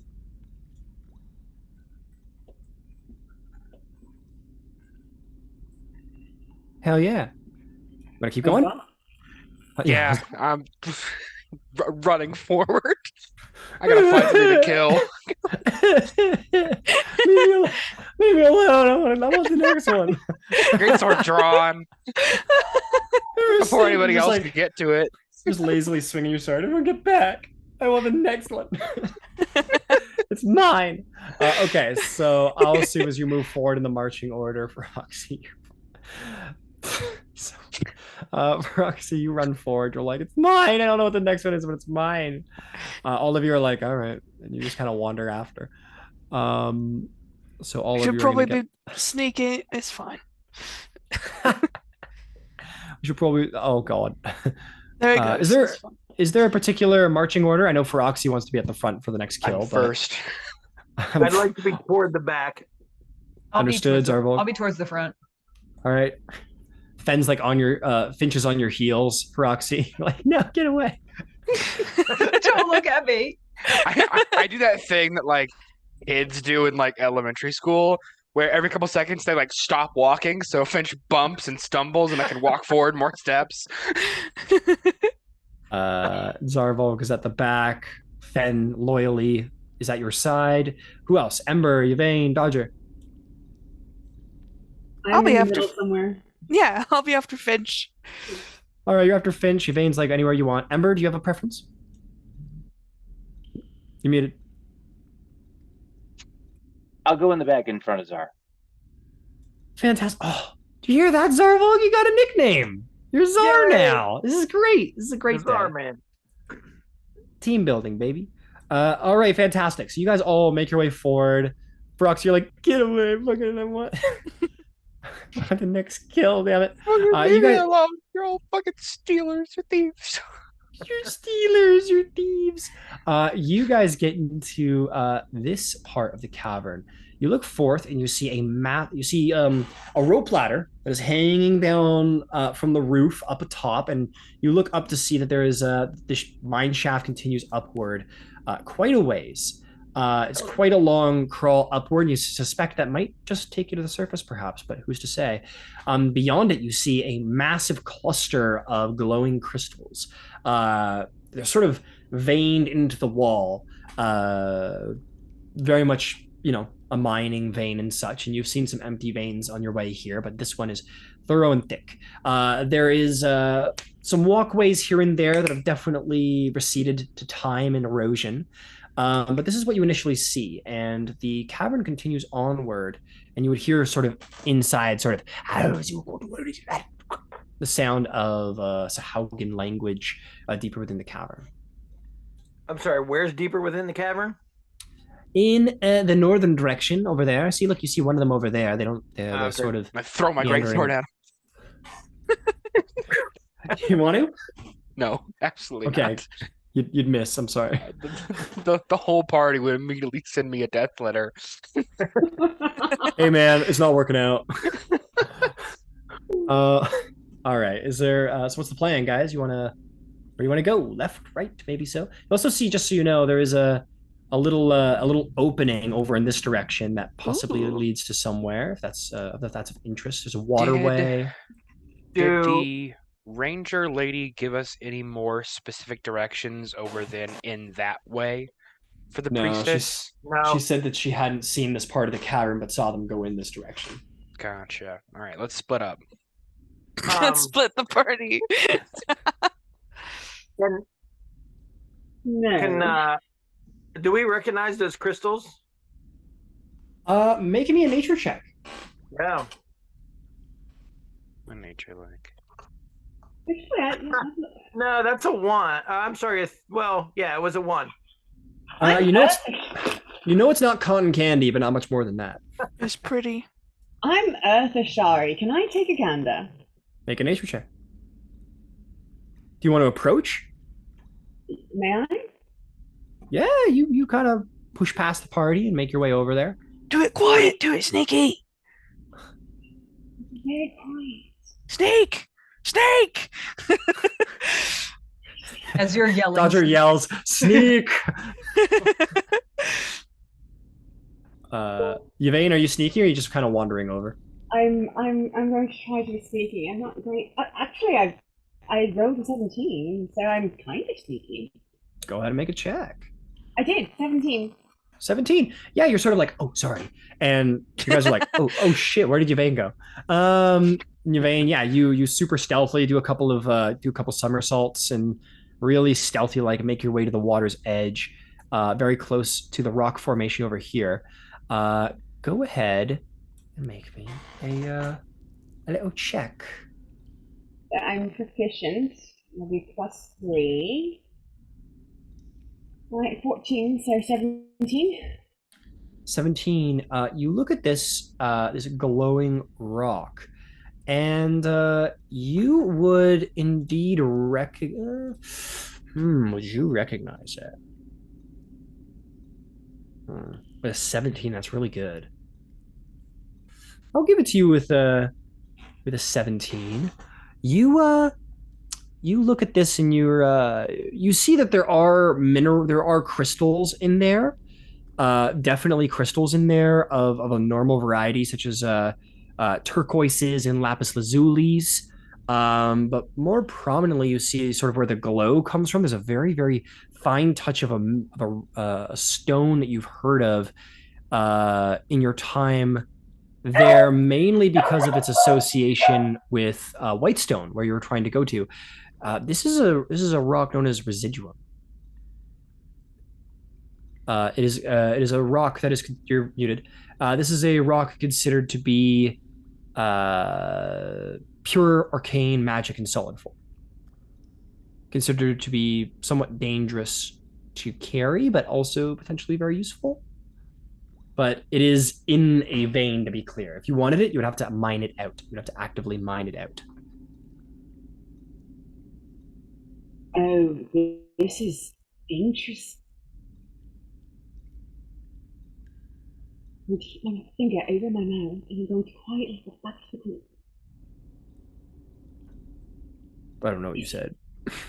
I put my finger over my mouth like a first grader and walked back to the group.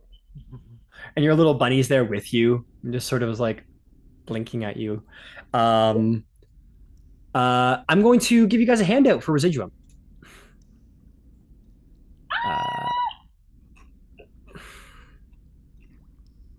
Hell yeah. All right, you sort of, and then your rabbit sort of goes like with its like paw over its mouth and sort of like does like a back leg hop with you. And the two of you make your way back to the group. Yeah, that's really interesting.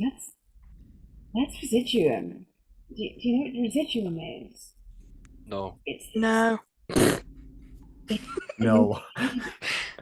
Roxy's so mad. It's incredibly valuable. Incredibly valuable.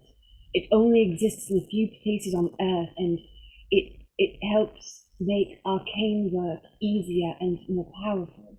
Can we sell it for money? You'd have to mine it. I look at Dodger. It's worth an enormous amount of money. Controlling this would be worth an enormous amount of money. So I will say this. I'll say this as a quick note. Does anyone here have a pickaxe or mining gear of any kind? Nope. No, but I can swing a sword real big hard. You could also destroy your sword, swinging it against solid rock. That's very true. So there it is, folks. You would have to mine it, which means you would have to either find mining gear or go to Stolben, find mining gear, or come back. And it would take quite a while to do this. But I will say this, Dodger, considering your sort of unique background in the Stillben underbelly, shall we say, resources don't always need to be physically extracted and handed off. Sometimes information can be just as valuable. You get the sense that if you wanted to try and sort of gain value from this in shall we say an information sort of way, you could go there and you could tell one of the many factions of Stillben, hey, I know where a source of residuum is, and get a bunch of money for them to tell you about it. But of course, you would know that would certainly tip the balance of power in Stillben with this great financial and arcane resource. All right. Right, so we tell the right people about this, it'll be a fuck ton of money. So what you're saying is we tell the pirate lady that none of y'all like, and then we wait 5 minutes and tell the really big, tough tiefling guy that the pirate lady is going to be there. What? Ooh. Are you trying to start gang war? If I may, respectfully, I don't think anyone in Stillben should have access to this. I believe this should... Well, it belongs in a museum. It was not Whitestone and Zephyra. Will be compensated well enough there, and it to be in hands that can control it. It's not their fucking shit. It's not in their swamps. We can sell it to them just as well as we can sell it to anyone else. Yeah, but here's the thing, Whitestone's a fuck off long way away.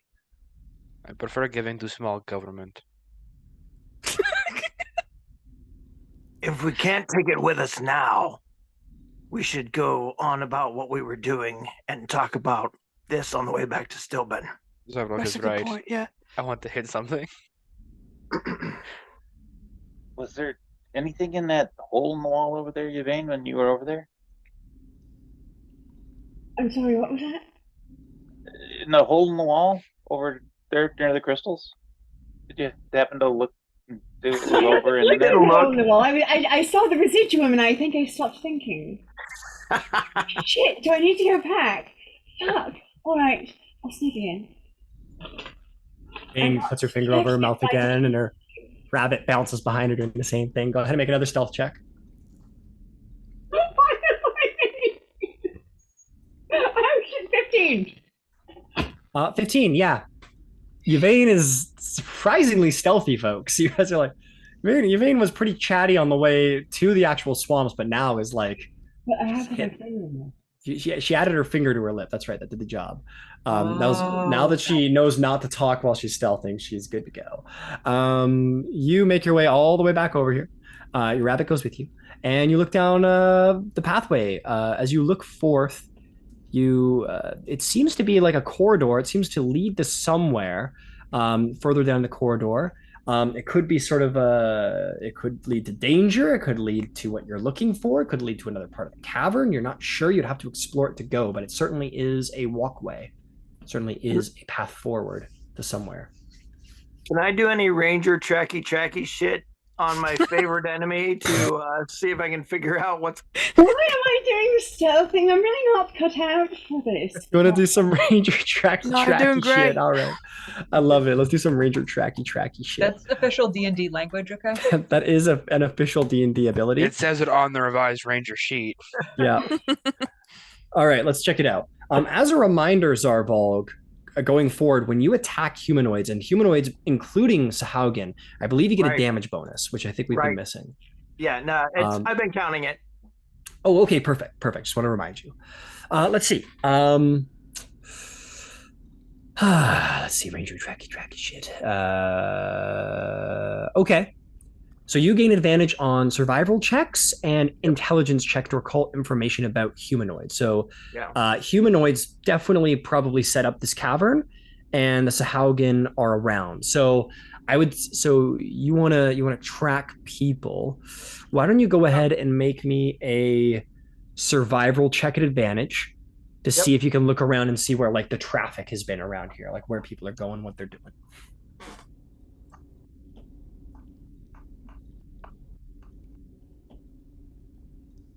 24. Very nice. You sort of make your way here, and you take the dirt in your hand and you smell it and you throw it into the air, and you sort of like go up to one of the rocks and give it like a little lick, and then you're like, okay, I know what's going on. It's ranger shit. Ranger shit, yo. That's how you do it. Zarvolg, you recognize that these are a sea swimming based cultural race. So much of their transportation would happen in the water, which makes it very hard to track. But alas, they still come to ground every now and then. And you can see the signs of them. As you see Yvain off in the corner, you do see some foot traffic. You see like a very, very slight matter of whatever sort of moss being sort of pushed away from the foot traffic of going into that actual space there. But you also do see foot traffic leading deeper into the cavern. So you have two ways forward, and both have been well traveled. You see this way seems to be well traveled just by like foot traffic over here and over here. But you also see that the pathway that Yvain is looking down also has foot traffic. You get the sense both will lead you to something Sahaugin related. Right. So there's Sahaugin either way. I say we take the darker route. I'd like to take the one that we can walk on, yeah. Sounds good to me. All right. And I start walking. Start walking. Yeah, you guys choose to go over there. I'm not gonna make you do it's level 2. I'm gonna make you do some simple checks, let's be honest. Yeah, if you guys want to get over there, it's just like a simple hop there and then like a little wander around. Okay, Yvain, you want to get there first? Let's give you a try. You're like, okay, I'm gonna do a simple jump. Make a little athletics or acrobatics check. That'll be acrobatics. Oh, that's a 9. I'm just gonna see how far the actual jump is. So you have a basically if you have a okay, yeah. 9, you sort of you jump over there with a 9, you're fine. You sort of jump there and you're like and you manage to like you're like gonna fall back, but your little rabbit sort of like jumps off and like bumps into your back and like pushes you forward. Your rabbit sort of into the water. And he's like in there going Happy, damn. It like looks down at the water and it tries to like kick off with its feet. So it goes bloop bloop in the water. Oh fuck! Do you want to reach down overload. do you want to reach down, pick up your rabbit? I'd like to reach down and try to pick Happy up. Yeah, you lean over and you grab Happy by like the scruff behind the shoulders and pick Happy up, and Happy's just like hanging placidly in your hands. Does he look half the size? He does look half the size. He was a very puffy furred little hamster rabbit, and now it looks a little bit more meek, shall we say. But yes, Happy makes it over as well, but sort of bumped you so you didn't have to fall. Yay! Okay, who's up next? Zarvolg, the great hunter, the great warrior of the wilds. Go ahead and make an athletics or acrobatics check. Come on, pup.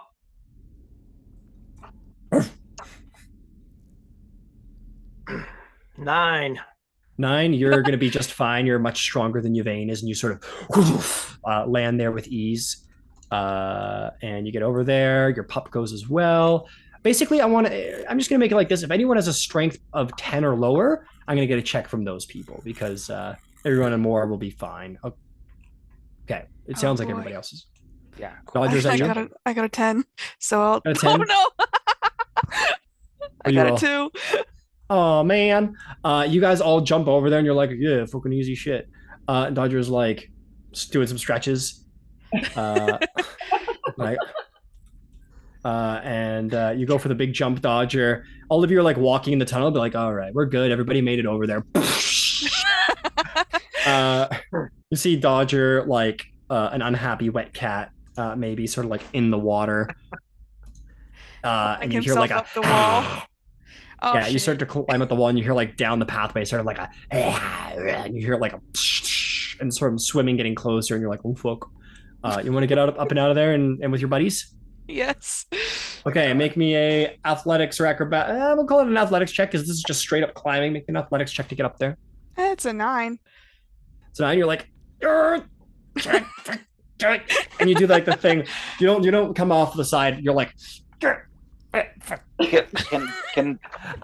I give a help action with like the tail end of a spear and here, come up? Yeah, Dodger, you're trying to like get up and scrape, and then Ember gives you the end of the spear, and you grab the end of the spear, and Ember just kind of like drags you out across it. You're just like flat on your belly, and then you stand up. Amazing. No one fucking saw that. If you saw that, no, you didn't. The whole party's looking at you. It's far too dark. Yeah, and everyone's staring. Everyone's like, look away! I'm at the door. I'm opening it. Let's go. Don't look at me. Brock's already going down the hall. Yeah, I'm gone. Oxy's running down the hall. Do I know if Sahaugin have dark vision? Make me a nature check. At advantage.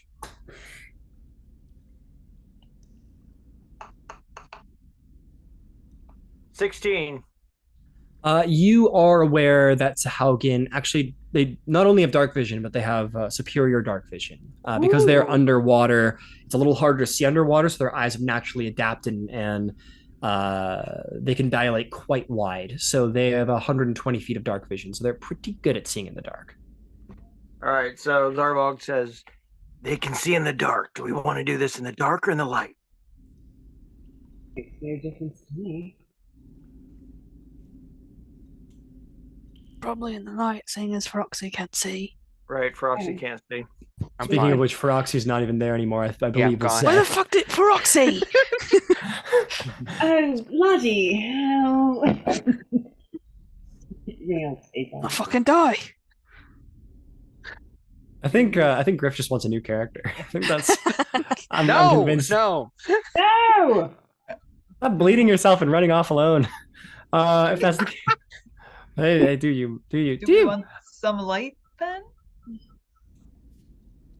How much light do we want?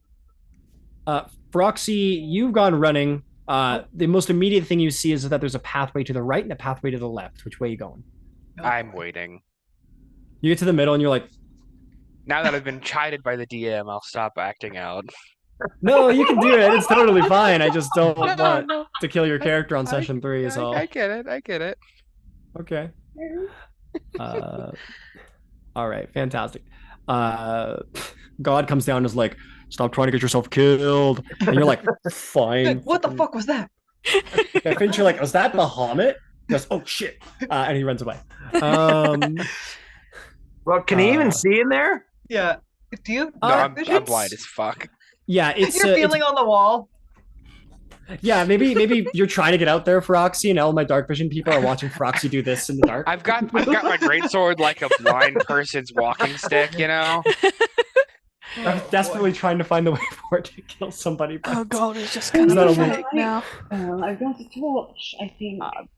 I'll just produce flame. We got a man made of fire, yeah, we don't need a torch.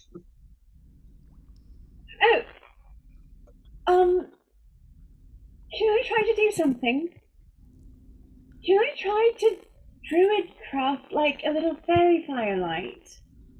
I'm not sure if Druidcraft can do that. I don't know if it can either, but it can do little things. It can. Go ahead and read the spell for me. But here, let's see. You can make a tiny harmless sensory effect that predicts the weather, blah, blah, blah. A flower blossom, a seed to open, a leaf bud to bloom, instantaneous harmless sensory effects such as falling leaves, a puff of wind, or sound of small animal, or faint odor of skunk. Instantly light or snuff out a candle or torch or campfire. So you can light something, but you can't like just produce fire in your hands. Like Ember, you try and do it, and like you blow yourself in the face with a little bit of wind. What about a tiny harmless sensory effect that could manifest as a golden orb for clear skies? Could I? I'm going to say no to that. The one that refers to fire and light says that you can light or snuff out a candle, torch, or campfire. The others, the sensory effect has to do with telling the weather more than actually influencing nature around you. For a moment, Yvain looks constipated as she stares at her hands. Can I walk up to Feroxy? You see, and as Yvain's doing this, she's like, "Arr!" And stuff's happening, to be clear, like tons of shit's happening. You see like a little like vine sprawls down her wrist, some snow starts to like fall from the back of her wrist. She's like her hair goes blows back like a hairdryer. But what the fuck are you doing? What is that?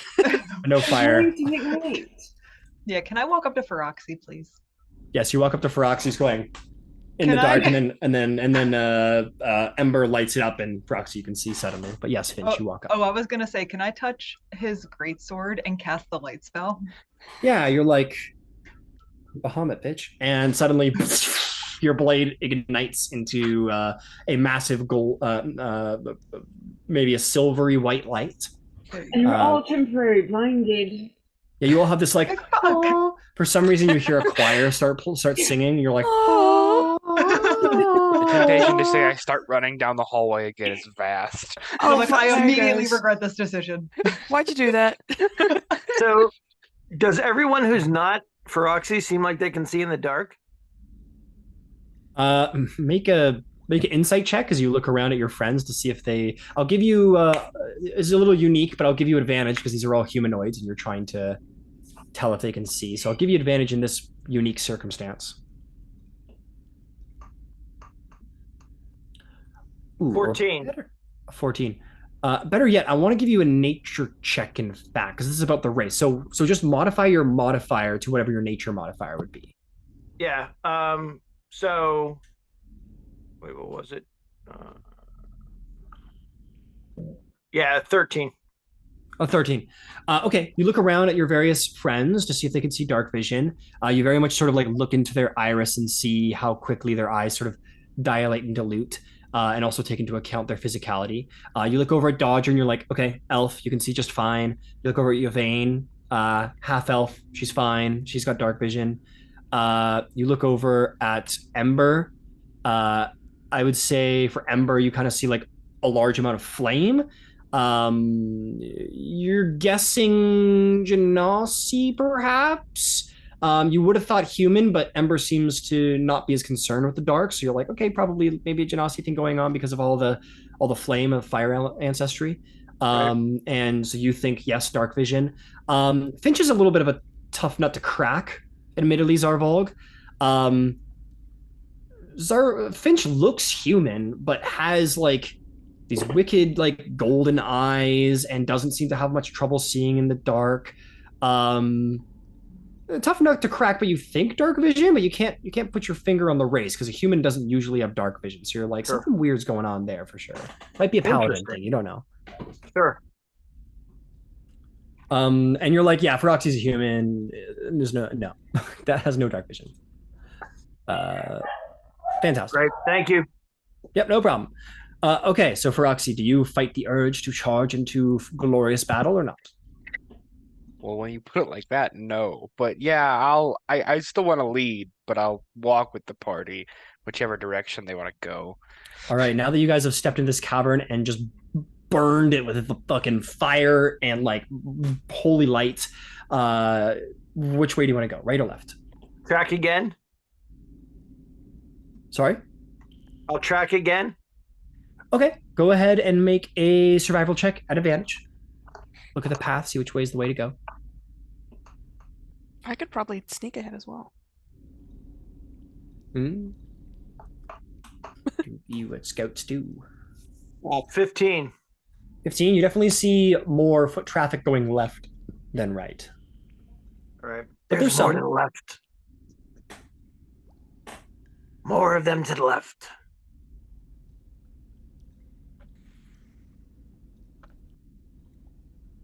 So we Let's had go. left, assuming. Okay.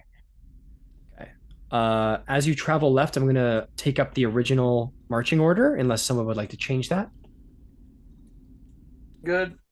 No, I think Got it. So it was Finch, and then I believe Yvain, or it was Dodger, then Yvain, and then Ember in front of Czar. Fen at the back. Okay. Yeah, the ranger's like that way, and everybody walks away. Okay, let me see if I can't grab you all without revealing all my secrets. Nope, but we're gonna try anyway. Swing right, swing right. Doody doody doo. You guys travel down. Travel some more down. at least they're all respectable size. Yes, at least No you're. one's 8 feet again. Yes, at least there's no Goliaths, so I'm not totally screwed. But yes, you come through this doorway. Oh no, fuck. Okay. Oh no. Oh shit. I made a little mistake, but that's okay. So you make your way down, Feroxy. You're at the mouth of the cave, and you look in, and you see this. You look down the mouth of the cave as you come out, and you see very much prepared for you guys, due to the burning light coming down the tunnel. You see, where's my, there should be another guy. Where'd the other guy go? Whatever, I'll just populate. Just populate, exactly. You come down the burning light and you see spears at the ready. You see 2 Sahaugin, and at the back, you see this other Sahaugin, but is a woman. She is adorned in cockle shells and hooks and teeth and a variety of other sort of strange sort of tribal based implements, is wielding a sort of seashell staff that comes into a very vague trident at the top, in design, not in actual like skill and wear, is holding in their hand a piece of paper, very much like one would hold like a spell book, but it is just like a parchment, and they go, and she goes, and let's roll initiative.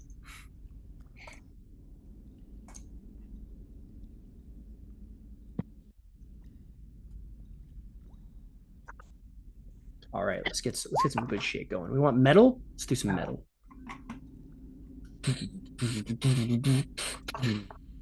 Hey, Feroxy, where was that roll any other time in the past 2 sessions? Like a nat 20. Yep. Fuck yeah, get your kill. Man, I hate nat 20s on initiative. Yeah, Right? me fucking too, right? Just down the drain.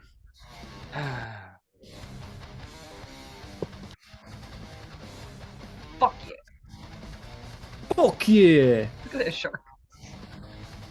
He's being goofy. Let's go, baby. He's a little flippy. A land shark? Hell fucking Just yeah, dude. flipping around. Land shark? You kidding me, bro? Fucking land shark, dog? Yeah, what's hey up, dude? guys. Fucking land shark, dude? Full action to dap up the land shark. The land shark fucking. So give me a fin. Yoggin. Yeah. Give me a fin. We're college buddies. Yeah, college buddies. Yo, it's college, man. You're part of the same pledge. Fucking Alpha Gamma Sigma. Got some stories about this guy, man. This guy. He's the only shark I ever do watch to a This keg guy. stand. I'm telling you, this guy right Fucking here. guy. Nobody eats fish like him. Let me tell you a story later about a porcupine. Talk about porcupine, bro. God fucking damn it. They're rolling so goddamn bad. It'd be great if you didn't murder my whole fucking. Okay, great. Are we gonna kill them all in round 1, right? Well, no. You know what? Campaign They're over. not. I will, in full view, give them extra hit points. What the fuck? I know you can see the screen when I adjust their hit points. I will give them hit points in front of all of you. I'm kidding. I get it, dude. Okay. I get it. Okay, it's time to rumble. Let's get a 25 to 20. 22. 21. 22. Roxy! Fantastic. 20 to 15. 19. 17. What'd you get, Dodger? 11. What'd you get, Yvain? 8. Fuck, I can't roll good initiative. All right. It's time. Feroxy, you hit the top of initiative. They turn around and they're ready for you, but your zeal and ready to murder is way. It's on another level. What do you do? Can I get up to this first guy within melee range?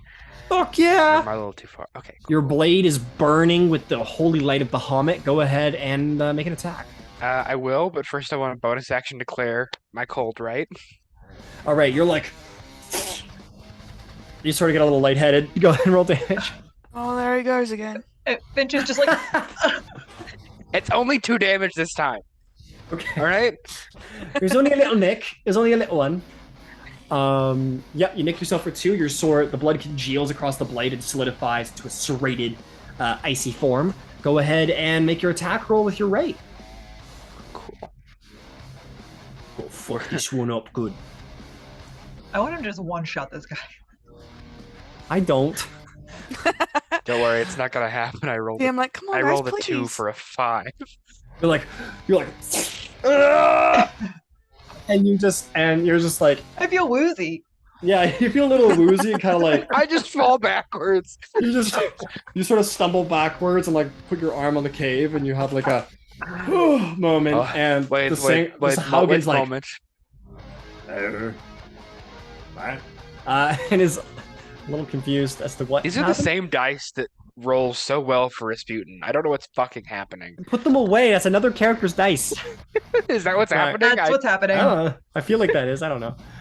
Okay, Zarvolg, you're a little bit at the back, but you hear Feroxy run off in the heat of passion. You're like, oh, okay, it's fighting time. What do you do? Yeah, I'm going to push my way to the front so that I'm through the entrance and can see everyone. 5, 10, 15, 20, 25, 30. So here's what I'm going to say, Zarvolg. You are at the back. You want to push through everybody, but it's going to take a lot of speed to just sort of shove through them. So I'll allow you this. If you want to hold your turn until the pack is cleared a little bit, that'll give you a little bit more speed and a little bit more maneuverability in the long run. Does that sound good to you? Just sort of push your turn back to let some people get out of the way? Yes. Okay. All right, cool. So I'll tell you what. Why don't we put you behind... this will be permanent, though, just for the sake of it. But let's put you behind Finch and Ember, because that'll get 2 people maybe out of your way, and then we'll see how you feel then, okay? Okay, yeah, sounds good. Fantastic. So that's going to bring us to you, Finch. You see... you see, like... You're like, do-do-do-do-do, and you're like, okay, battle. And you see Froxy go, slice himself and goes, oh, God. And you're like... what do you do? I sigh deeply. Do you think the fucking spear got a bit of his brain as well? Very well, could be. I am going to use my bonus action to cast Wrathful Smite. Yes, your hammer once again sort of the crevices and sort of larger parts congeal in sort of red celestial runes, as if dictating the wrath that will befall your next enemy. And it is prepped and ready to go. What do you do? I'm gonna approach the one that Feroxy was gonna try and hit, and I'm gonna swipe with it. Okay, 20 feet, and you're within 5 feet of the bad guy. Yup. I'm gonna swing on him.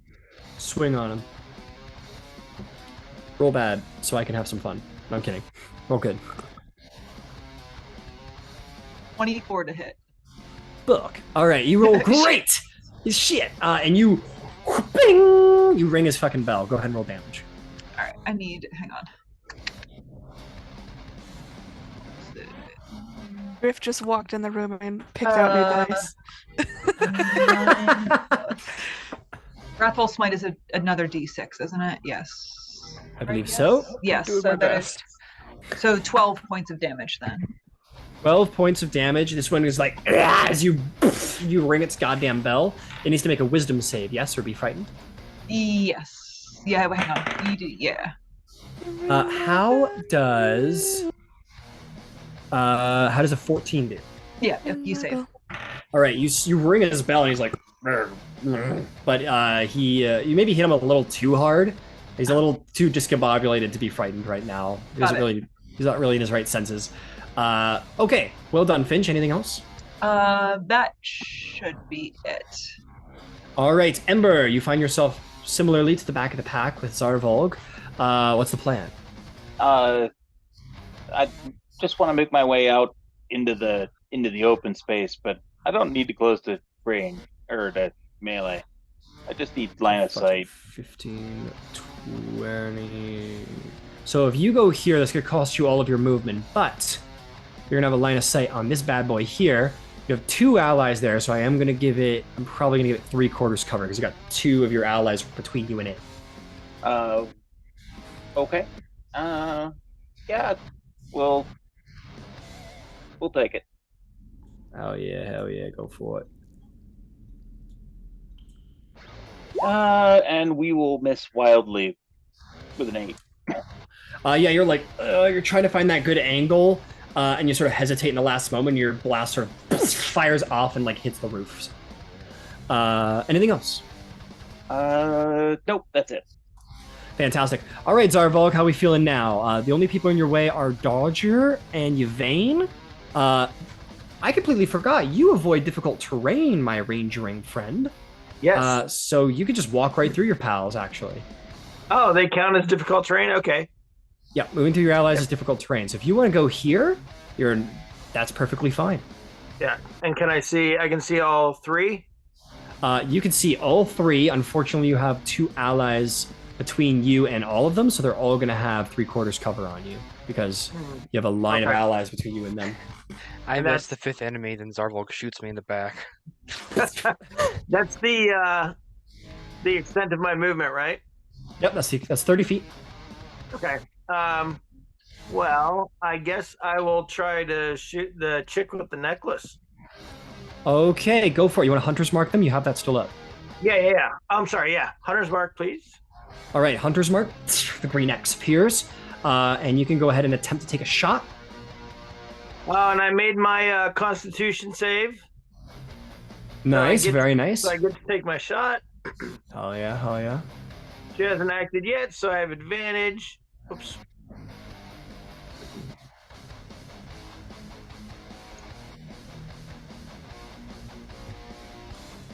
Yep, hasn't acted yet. You got that advantage. Good job.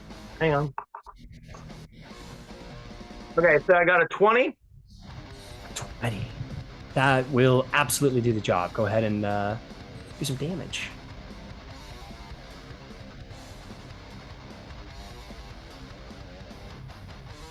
Let's see. That's a 10. 2.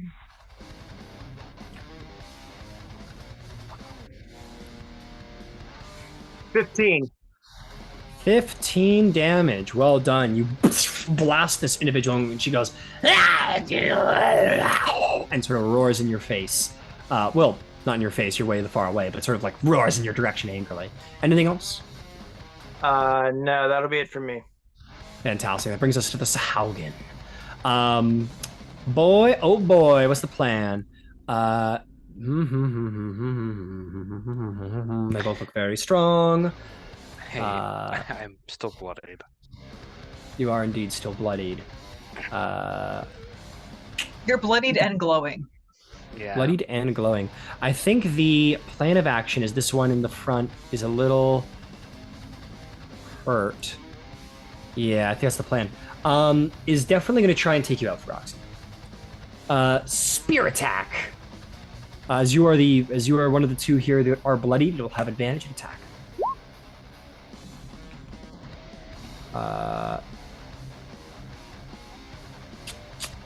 Hey, Broxy. I just want to say I'm sorry. Just want to really put that out there before. Hit me with it. That's a nat 20. Okay. That's a nat 20. You're gonna take 17 points of piercing damage and a lingering injury because it's a nat 20. Okay, gotcha. So 17 points of damage. Go ahead and roll me a d20 for your lingering injury on piercing damage. Roll high, please. Please. The other eye. Jesus Christ. Would my What shield why did you roll? No, I was joking. What did you roll? Maybe I do want to be a different character. What did you roll? I got a natural 2. With the new dice, I grabbed them and everything. Okay, here's what I'm gonna say. Because you rolled the thing that you already have, it can't get any worse. It can't get any worse. It stabs you. I am having fun. Just to clarify. Good. Please, thank you. Good. It goes to stab you and stabs you in the throat, but luckily you're already super fucking hurt there, and it couldn't be worse. So it's just gonna do the damage. Okay. I think I like that. If I roll the same lingering injury, it doesn't make sense. Just so we know, I'm down as fuck. Okay. Oh yeah. Well, the thing is if you rolled a nat 1, I'd be like, okay, yeah, he's gonna get your other eye, but it's a throat injury. You already have the throat injury. You know what I mean? You can't get more. Getting double throated? That's horrible. Yeah, no one wants that. Oh my god. No one wants 2 things in their throat. That's a lot. We have to move on from this as fast as possible. Quick, we need to move on quick. Okay, but basically slices the other side of your neck, but it's already damaged there, so there's nothing more that I can do. I could be really, really mean and be like, now you have 2 levels of permanent exhaustion, but I'm not going to do that because that's too much. So you're good. Moving on. Moving on. That's me justifying it more to me than you, but anyway. Fantastic. You take the damage. slices you in the neck, and you're like, why the fucking neck all the time? And then it's going to try and bite you. Yeah. All right, he auto hits, right? I'm down. Yeah, that was 16 points of that was 17 points of damage. Yeah. On the piercing, for the original attack. So you're unconscious. Right? You're unconscious? Okay. If you're unconscious, he's going to attack Finch instead. Let's go, baby. I assume 19 does not hit. That's my armor class. So yeah. That is your armor class, so it will hit. That's going to be 4 piercing damage. Reduced to, should that be reduced though because of my feet? Yes, because of your heavy armor feat. 1 point of damage. 1 point of damage, but blood has been drawn. Let's go. And they look at you with a rapt intention. Good. This one runs over to you. Is going to try and bear hug you. Oh. Go ahead and, or actually no, I take it back. He's going to run over here. Pile drives my unconscious body. It kicks you out of the way. Just fucking kicks your body over the ledge. Critical neck injury. I just want to double check to make sure I'm not being kosher here about a specific combat action that it wants to do.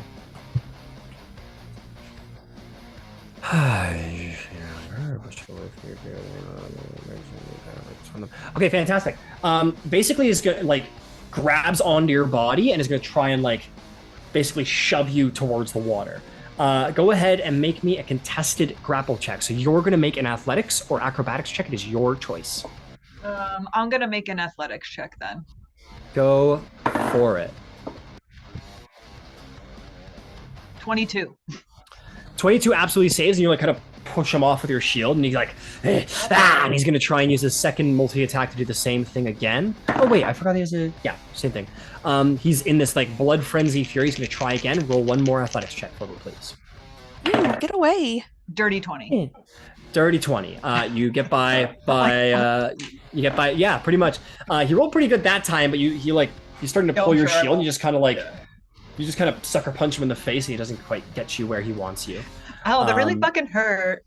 Ow, what the fuck? But you get away. Well done. Okay, Dodger, it's your time to shine. What's the plan? Could I get within melee? Yeah, I think so. 15, 20. So I'll say 25 right there, and you can be in melee range of this young fellow. Sure, yeah. And I'll go for the attack with my rapier. Hell yeah. Ooh, 17 plus 5 is a 22 to hit. 22 definitely hits. Go ahead and roll damage. You'll have sneak attack because Finch is present.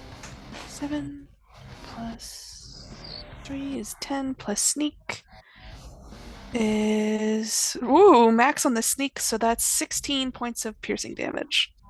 16 points of piercing damage. Youch!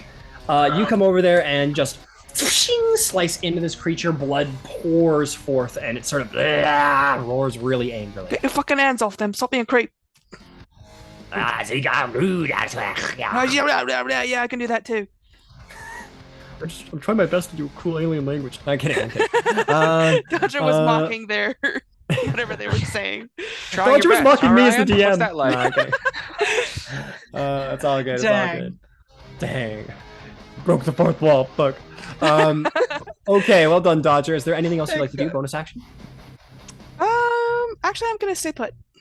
All right, fantastic. That brings us to the shark. It would have been super duper cool if I could have thrown that paladin in the water, but instead we're not. We're not going to do that. Because so my body. Finch be strong. Finch be loyal. Please don't grab Roxy. So the shark's just gonna fucking chill. I think is the move. To the sharks. I can't do that. That's so mean. And honestly, they've already used their action. Honestly, they've already used their action. It's too late. They can't do it. That's gonna be the shark. It's just gonna chill. That brings us to the Sahaugin priestess, who has a plan. That's a good one. Oh, thank you. she said that all out loud. Like, fuck, wait. I didn't really think about my shark not being able to attack anybody on its own. The shark starts biting its way up the side. Sharknado. She casts give legs on the shark. Like, what the fuck? She casts sticks to snakes, which hasn't been around since 2nd edition. It's really fucked up. Not that fucking Ninja Turtle shit. All right. Ninja Turtles. I got 2 things I want to do. I got 2 things I want to do really badly. Do it. You won't do it. Coward. Oh, You're on death saves, my guy. What are you talking about? You're on death saves. I'm okay. I think. Oh, there's so many of them. I want all of them, but I can only have 2. Or I can do this one, but it costs fucking action. How much speed we got right now? Yeah, you know what? I think that is the move. This one is going to cast. She sort of like taps her staff on the parchment and raises it into the air and swings it forth, and a bit of residual magic sort of sparkles through the air. And you see the wounds of the Sahaugin seep together as it casts Mass Healing Word. Cheating! That's cheating! Why is it cheating? Dang. Well, you That's mean the you mean the DM can't heal? You mean the DM can't heal either? That's gonna be 6. Everyone, all the bad guys are getting 6 HP back. The shark just sparkles because it hasn't taken any hit, and it's like, ooh. The shark feels real good. Yeah. Oh shit! This one hasn't been hit yet. I didn't even give it its hit points yet. Damn, you know what? Fucking take it back. I thought everybody got hurt, but I was wrong. Shit, sorry, folks. Now we know you have Mass Healing Word. Okay, good. Yeah, I'll give it to you because fucked up slightly. No, we're gonna do the original plan. Does the same thing, touches the parchment, but then points the staff forward, and is gonna hit, I think, Finch and Dodger. I need both of you to make Wisdom saving throws as she casts Hold Person at 3rd level. 19 at 3rd level. Fuck, 19. Jesus, Finch, good rolling. Tonight, watch. It'll be like the last night ever. What'd you get, Dodger? I got, what was it? A 12. Nope. Damn, both of you! Damn you! Yeah, you both saved. A 12 saves at 3rd level? Dang. Well, Hey. it's not about the level; it's about the DC. So, but you guys save, and she goes like, ah, super pissed off, and she jumps into the water. Scroosh, sploosh. What? Yeah, fuck, why not? I want to deal with this shit. Yeah, let me just stand here and let you shoot me. She rides on the shark. Yeah, she fucking is like, let's go. The shark didn't do anything, so the 2 of them are like, we're going underwater. Mounts up with half of her speed, and the shark is going under the water, under the sea. And that's what she wrote over there. Yvain, it's your turn. What is the plan? You're muted. She stands there horrified. Right, so there you go. can I see that Froxy is on the ground again? Nope. All your friends just kind of ran around the corner, and you don't know what happened. Yeah, I feel bad. I feel like I'm going to advance, so. When You you advance? I can kind of see what's going on. Clearly, So there's 10 something feet. going on. 10 feet lands you there. You want to advance more than that? I think so, yes. Okay. 5. I can't see anything that's clearly going on. Using all of your speed, you can get into that position right there. Alright, so what can I see from this point? You see 2 Sahaugin warriors. One is like standing over Feroxy's like down body. A sight that's becoming quite common to you. No! Finch looks at you and is like, and Finch, she's just like basically got her shield and Waste just sort of spell like slaughter a casually. cantrip action on me. Let's go for it. Let's do And the it. Sahaugin desperately trying to get Finch, and Finch just sort of like, what's up? I look at Yvain and I'm just like, help. All right, it's fine. Yeah, you're like, help. And Dodger just like, rape your shit. What do you want to do, Yvain? Can I see the priestess? You see the water is heavily disturbed, similar to when there was a shark, but no, you don't see the priestess. You know there's something in the water. You don't know what it is. Oh, I should probably hold my action, but I'm not going to. Alright. Okay. I'm going to cast Fairy Fire. Alright, on the 2 Sahaugin. Yeah. Okay, let me roll some dex saves. What's your DC? My DC should be on taking a moment. 1 saves, 1 fails. 13. Yeah, 1 saves, 1 fails. Also, Feroxy fails because Feroxy's down. And so Feroxy's like, in fairy light. And the one standing over Feroxy is like, ah! The other one sort of gets his shield up in the way, and the fairy light sort of bounces off the shield. So this one right here is, I'm going to give him a little colorful base. And Feroxy can have a colorful base as well. Hell yeah, light me the fuck up, dude. Has Feroxy rolled any death saves yet, or no? You just rolled. Nope. Soon, my friends, soon. Okay, I was losing track. Alright, so I have movement, yeah? You've run out of movement. Oh, that's right. No, I don't. Bonus action? I actually don't think I have anything that I can really do right now. I don't either, unfortunately, darling. No. At the moment I'm quite. Got it. Feroxy! What do you, you've ran into battle. This is, I think this is the fourth time, seventh. The second, third, or fourth time that you ran into. No, I think this is only. I don't know. You ran pretty hard, fast into battles and been knocked over quite a few times. But your perseverance never fails. But as you lay unconscious on this battlefield again, what do you think about?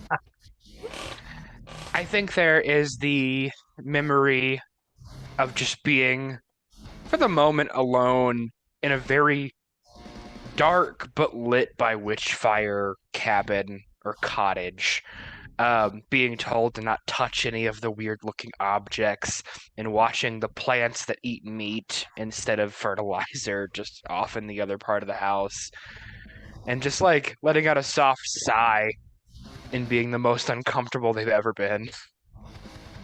Fair enough. Go ahead and roll a death saving throw privately, and please send me the result. Absolutely. All right.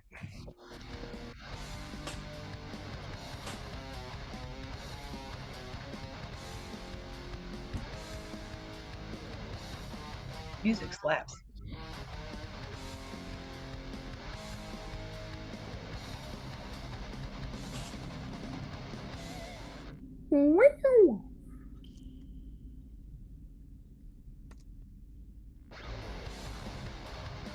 Let's keep it going. Oh my god. Oh my god. Good. Okay. Moving on.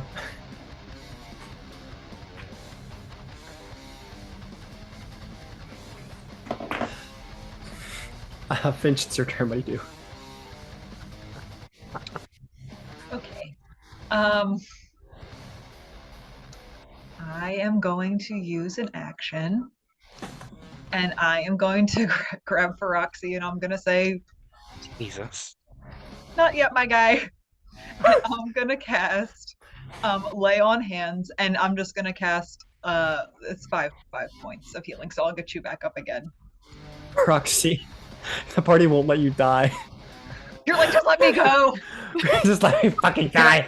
Can I disclose what I keep rolling on death saves almost continuously? Roll a d20 as you roll the nat 1 on your death saving throw. Oh no. See what lingering injury you get. Roll higher. God, please roll higher. That's literally a 2, Ryan. I What don't know the what's happening. fuck, dude? This is just cursed. You just What let the him pick one fuck, from the dude? wheel. Just pick one from the wheel. You get to pick. Why did you heal me?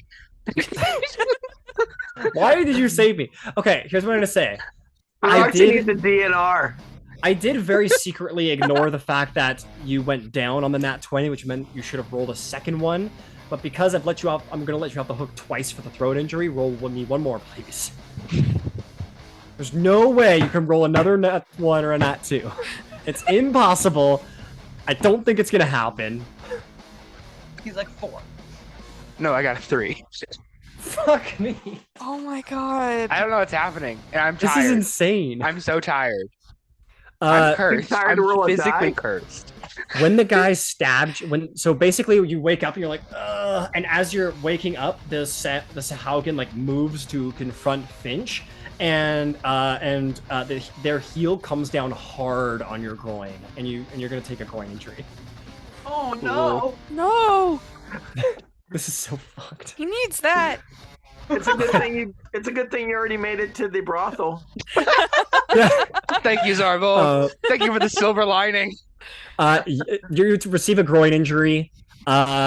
Your speed on foot is halved, and you must use a cane or crutch if you wish to move. Period. Stop. Oh no! Hey, Ryan, so we gotta sorry. talk after this session. I'm so sorry. I'm so sorry. Why couldn't you just lie and roll higher? I can't lie. You That's cannot take the shitty. dash action. You are also sterile. That's on the sheet? Oh my god. It's on the injury.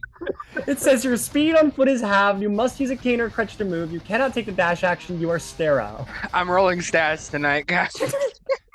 Oh my god. Oh, This is hilarious. what are you doing? I think I'm just Oh gonna my kick you God. over the edge, like. Why did you heal me? It would be merciful at this point. I mean this so lovingly, Finch. It was a waste of an action. Damn you, Paladin! Who's the real villain? Who's the real villain here? My dice. My fucking Your dice. fucking dice. Or the paladin for prolonging your suffering? Oh my god. I know. So to be clear, Feroxy now has like 2 throat injuries, a missing eye, and their balls have been I'm crushed. sterile. I've been neutered. I've been fucking You have been spaded. neutered. And a quick reveal is I'm the big bad. Okay. Yeah, you're a piece of shit. You're do not resuscitating like the 86-year-old man with no family or kids. And he looks at you like he fucking hates you. You use your action to throw me into the water. I do come up on the beginning of my fucking turn. Beat the shit out of you. You take attack rolls on me. Okay.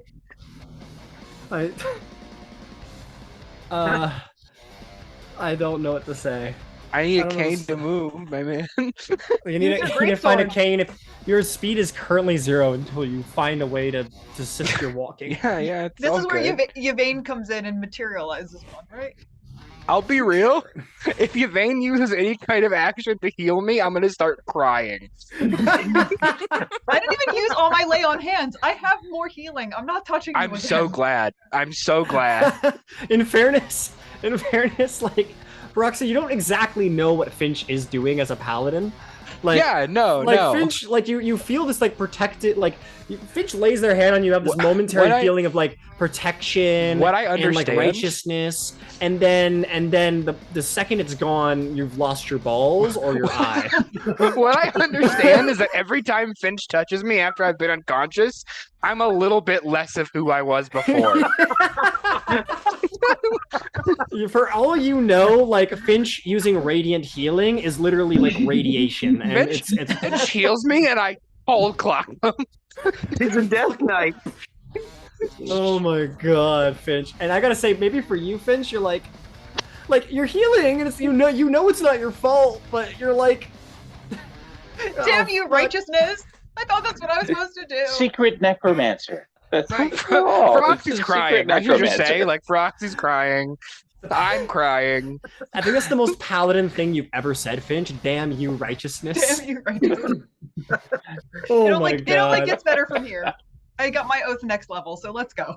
It only goes up from here for Roxy. Roxy's like, Nothing goes up for Roxy from here. nothing goes up. This for is Roxy. the end of the adventuring career. I'm sorry, guys. That's 3 Roxy's lingering going to- injuries Did you in really 2 say sessions. nothing goes up from here and you were just sterilized? Yeah. Yeah. Okay. Tell you what, Finch. What other war crime would you like to complete Yeah. on your While, turn? That was your I'm action. falling on the floor asking to die, what else would you like to fucking do? It's the end of my turn, man. It's gotta be. But I'm so sorry. Roxy's like, fuck you. On the ground. Their voice has gone up a couple octaves. You're like, I'm so sorry. And that's And the I'm end of your- so conflicted because I think that I'm helping, but I'm really not. like you know you're doing good, and you know Right. you should be thanked for what you're doing. But Roxy's just so mad. Okay, Ember. Let's bring it around to you. You see this scene. Poor Froxy's just a cursed being, I guess. What do you do? Do I have enough movement to get to the far side of Finch? I believe so. Let's give it a shot. 5, 10, 15, 20, 25, 30. Yes. Perfect. In that case, I'm going to take a knee, and the burst of flame is going to go up, so I don't cauterize Feroxy lying on the ground. Oh my god. You're gonna Kamehameha in the upward direction. Understood. Ember, thank you so much for just walking by my body. He actually In kills fairness, you. Feroxy, in fairness, you did run in headlong again. Yeah, So- no, I was just confident, you know, I was feeling good. You did bleed yourself again. At half. I All should've right, given you that know what? lightsaber. Y'all just keep doing this. You're calling the guy with no nuts, alright? Ghost trying to kill his character. No, I'm not. Okay, Ember, Dex- it's Dex Dex- 14. Can all be repaired. The healers that can manage all of it.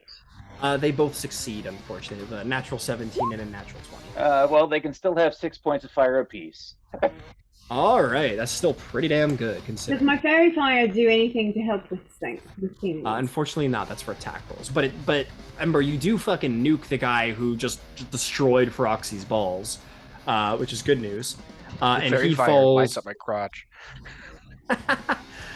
He does get just lit up, and he's gonna fall backwards into the water and kersplash in there. Well done. Is there anything else, Ember? No, that's pretty much everything. Good job. That will bring us to Zarvolg. Zarvolg, you maybe have this ooh moment as the Sahaugin is lit on fire, and definitely not the other situation. What do you do? I still have Hunter's Mark on the priestess. Does that help me track her down at all? Do I have a shot there? Very interesting. It does. I would say it's a full action to sort of like actively like do a survival and try and figure out where they are.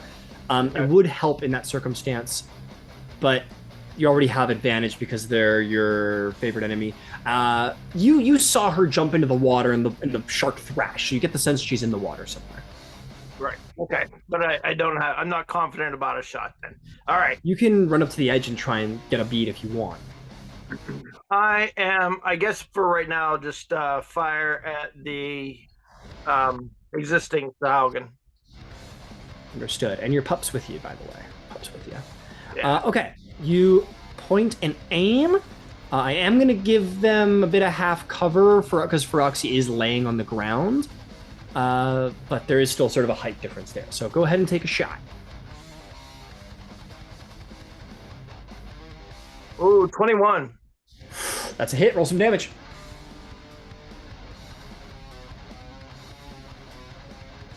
Uh, 5. Oh, I'm sorry. 8. You take a shot, headshot, falls to the ground dead. Nice. Well done, well done. Those are all my Sahaugin, so they're done. Which will bring us to Dodger. What's the plan, Dodger?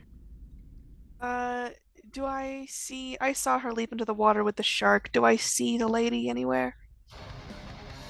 You run up to the edge. What's your passive perception? Passive perception is a 12. 12. Yeah, they're in what I'm going to consider pretty deep down there. I am going to consider it heavy obscurity where they are, but you do see sort of like the water and the general shape of a shark below. You can always jump into the water if you want. Yeah, that's a really good idea. I think so. If I wanted to hear me out. It would look cool. Yeah, it would look cool. I draw very heroic. my bow. Okay, fair enough. You take out the bow. Go ahead and make an attack at disadvantage if you want to shoot. Are you aiming for the shark or the priestess? I'll go for the shark. Just try to get her. Fuck it. Oh no! That was a 19 and a nat 1. I do not hit. A nat 1. There's nobody near your line of. I'll tell you what. Roll another attack roll to see if you shoot Yvain in the foot by accident. Just see if you shoot Veroxy's crotch. Oh no! That was 17. Yeah, you're like. And it sort of swims out of view, and you let go, and you just rock Yvain in the foot. Go ahead and roll bow damage. No sneak attack required. Oh fuck! It's a bow. It's a decent roll high, please. Love level 2. I love level 2. Oh no! It's the perfect level. 8 points of damage. Yvain, you're standing there. You're trying to look around, and you see, and Dodger's going this. And you're like, yeah, you got this, Dodger. And then Dodger sort of does like this sort of wild whip around, just lets it go and just sinks into your foot, and you have like this Jim Carrey moment where you're like, ah! I'm kicking as your my foot's like ass, temporarily pinned into the floor, and you're like, ah! And your foot is fucked. No, Dodger that's goes, okay. oh. Pay attention. Is that 8? Anything else, Dodger? No, I'm gonna retreat back and hide. Okay, where would you like to retreat to? Back down the cavern or deeper into where the Sahaugin were? Just out of sight of, because it's her I'm hiding from. I'll just retreat out of sight where the priestess could see me. 15. We'll put you here. It's a little. Okay. That's a little bright. We're gonna go down the dark corridor. I think is dark the way to corridor go. Is better. Yeah. 5, 10, 15, 20. I'm just gonna say you get here. It's fine. Go ahead and make a stealth check. Okay, that's a 19. 19, that is very good. You are well concealed as far as you know. Good job. That is going to bring us to the Sahaugin priestess. Fuck, all our people are dead. I really should have healed them. That would have been the smarter move, but I I tried to heal person instead. Okay. Okay, here's the move. Surface. 15 feet. She is going to point her... She's going to, with the scroll in her hand, she's going to sort of read something from it, and she's going to throw her staff forward, and it's going to coat in arcane energy as this trident lances forth as she casts Spiritual Weapon. And she is going to... who are we going to attack? Who's taking damage? Yvain's right there and just got shot in the foot, so she's going to attack her because she has advantage. That is a nat 20. Yep, that's a nat 20. I'm sorry. Okay, here's your damage, Yvain. So you like yank this arrow out of your foot, and you're like, ah, fucking hurt, and then suddenly a trident just fucking lances you in the chest. Roll a d20 for lingering injury.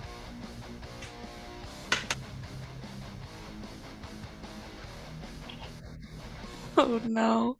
You're gonna take 15 points of radiant damage as this trident lances. No! Oh shit. Roll me 2d20 for lingering injury then, please. Hey, Yvain, don't roll a 1, 2, or a 3.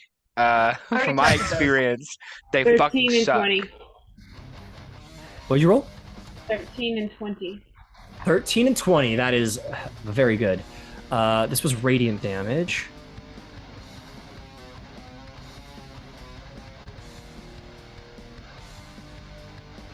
Uh, 13 and 20. So this is gonna make you very mad, I think, Froxy. Just by the comparison of the injury. God comes down himself and kisses her on the cheek, tells her everything's gonna be fucking okay. No, not quite. Yvain, the radiant damage splashes over you, and you're gonna have some pretty severe blistering. Blistering? Now, hear me out. Hear me out. I'm hearing, Ryan. Do I like what I'm hearing? So, Yvain, you're gonna have some severe blistering from the radiant damage. You have disadvantage on dexterity checks. And that's all I'm gonna say for now. And you rolled a natural 20. This is radiant damage, and this is sort of a form of radiation. Some of your hair is going to fall out, and you're going to have some of that blistering up the side of your cheek. So you have hair loss and cosmetic damage. Visibly, hair on your body burns away, but will grow back as normal. So you're bald, actually. Do you have any tattoos? No. Okay, great. So you have this sort of blistering, sort of like up the side of your shoulder, up your neck, and up the side of your face, and your hair sort of falls out as you're suddenly soaked with radiation in this moment. Wow. So those are your two, which is painful in its own way, I would say. A nice salve should do nicely. Yvain's like, no, I'm bald, and I'm like, I'm sterile. You're bald. Finch is having an existential That's all. crisis. I'm gonna hit Finch. Right? You'll take me down, and then there goes all the healing. Okay. Till I heal myself. You gonna lift your sword right Yes. now? I don't use my balls to hold my sword.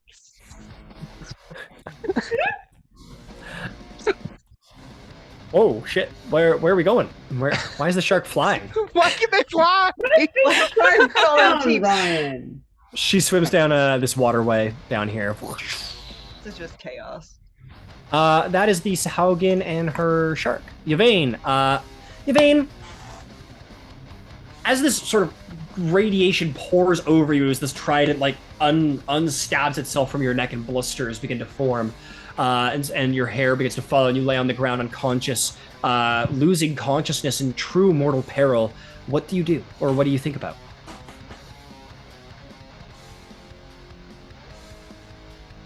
Whitestone. Residuum.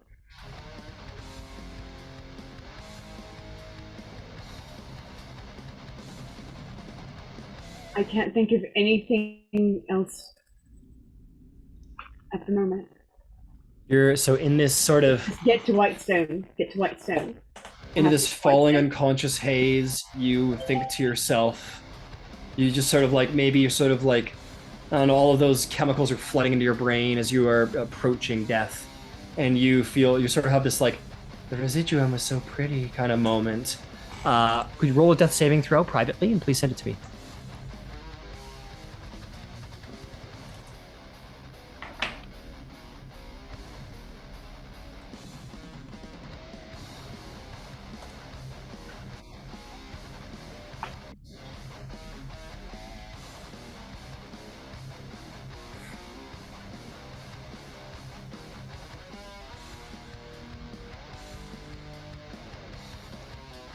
This is good shark riding music.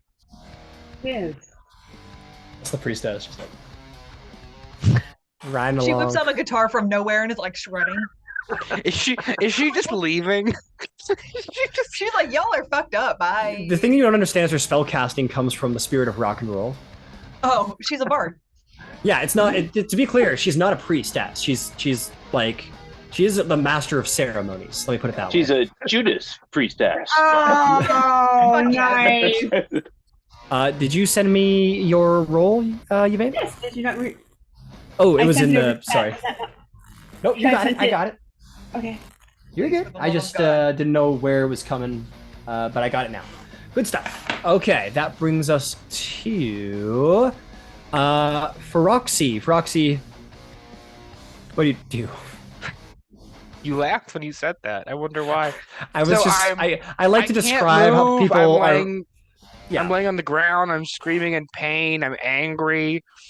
I will say there's a spear nearby, and your sword could serve as a fine lifting you up implement if you wanted. But I mean, the priestess has disappeared, and is presumably swimming somewhere else.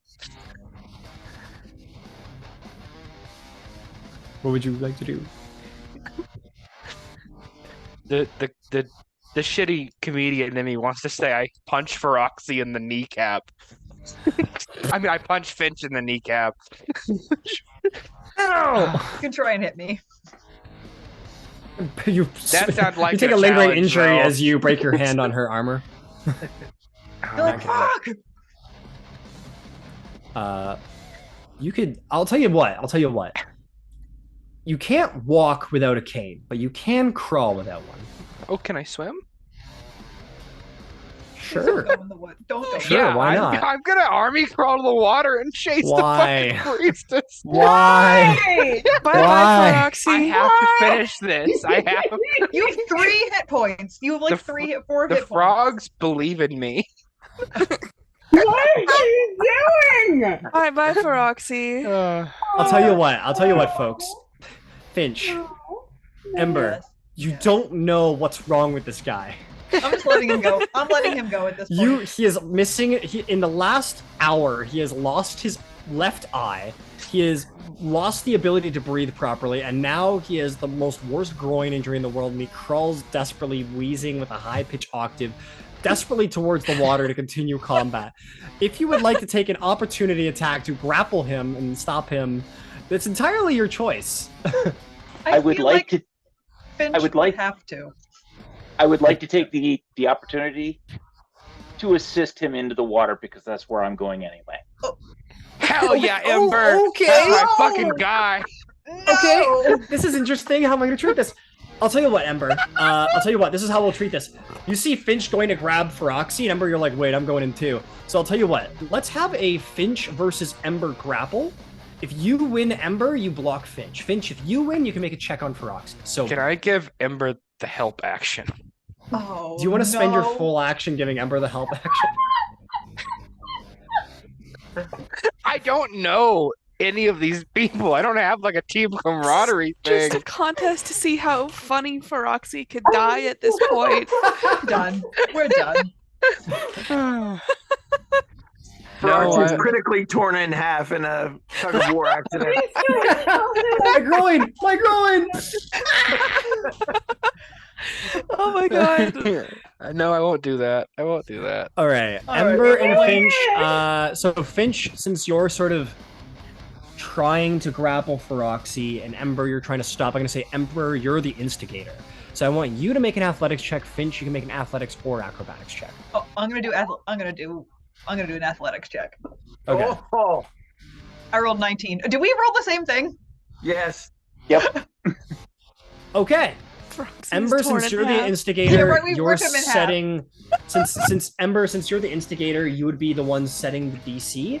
So meets it, beats it, Finch wins. So Ember, you're like on Finch's back. You're like, no, let him live, let him do what he wants. And Finch is like, fuck. So I will say, as I will say, Finch, if you want to grapple Feroxy at this point, you will need to either drop your shield or your hammer, one or the other. I'm gonna let them go. Okay. Okay. You're having like what? You guys are having an opportunity attack. You both use your reaction thing with Ember. You're like, okay, fine, let him go. Feroxy, you crawl towards. You're like, crawling towards there. 5'10". You're already. Oh god.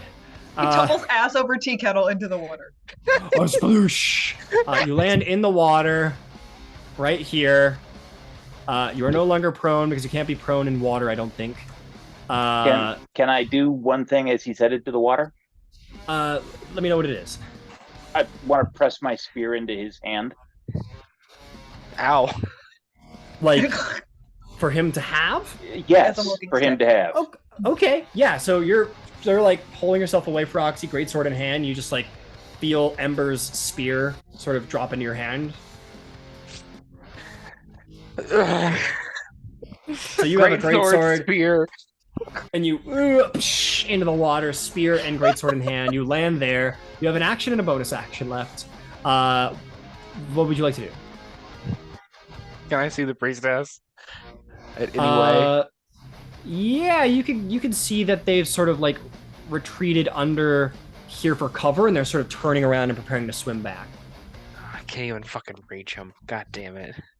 Yeah, you have 15 feet of movement. Well, you And crawled, so. Now you're just a little snack floating in the water. I have 15 feet of movement. Well, Oh, no. I'm just gonna double check your injury here, just so I'm being kosher. Piercing. The groin injury is your speed on foot is halved, but you weren't on foot, so you were crawling, which means you're at half movement. So that was 10 feet, which equals 20. And then you went and you dropped off the edge into the water. I'll call that a fall, so I'll give you 5 more feet. You want to like go down under the water? How far does a spear reach again? 5 feet. You can throw 5 it though. feet. Like you can throw it without detriment underwater. Yeah. So you want to get 5 feet closer and then see where you're at then? I think if you go 5 feet closer, you might be in range of melee. Yeah, if you go within 5 feet, I'll give it to you. Cool. If you... I'm gonna go within 5 feet. As a parting gift. Oh shit! This shark is fucking way too powerful. Hang on, he's trying to escape the confines. I have 5 of health. If I activate a right, I'll be fine. Don't do it. Jesus. So as you drop under here, Feroxy, you miserable bastard, my balls empty, dead. Your balls empty of all childbearing All life. ability, all life and possibility of rebirth. Immortality lost to you in the way that normal people can gain it. You see the bones of hundreds of animals and humanoids below, and you find yourself within 5 feet of the shark and the priestess.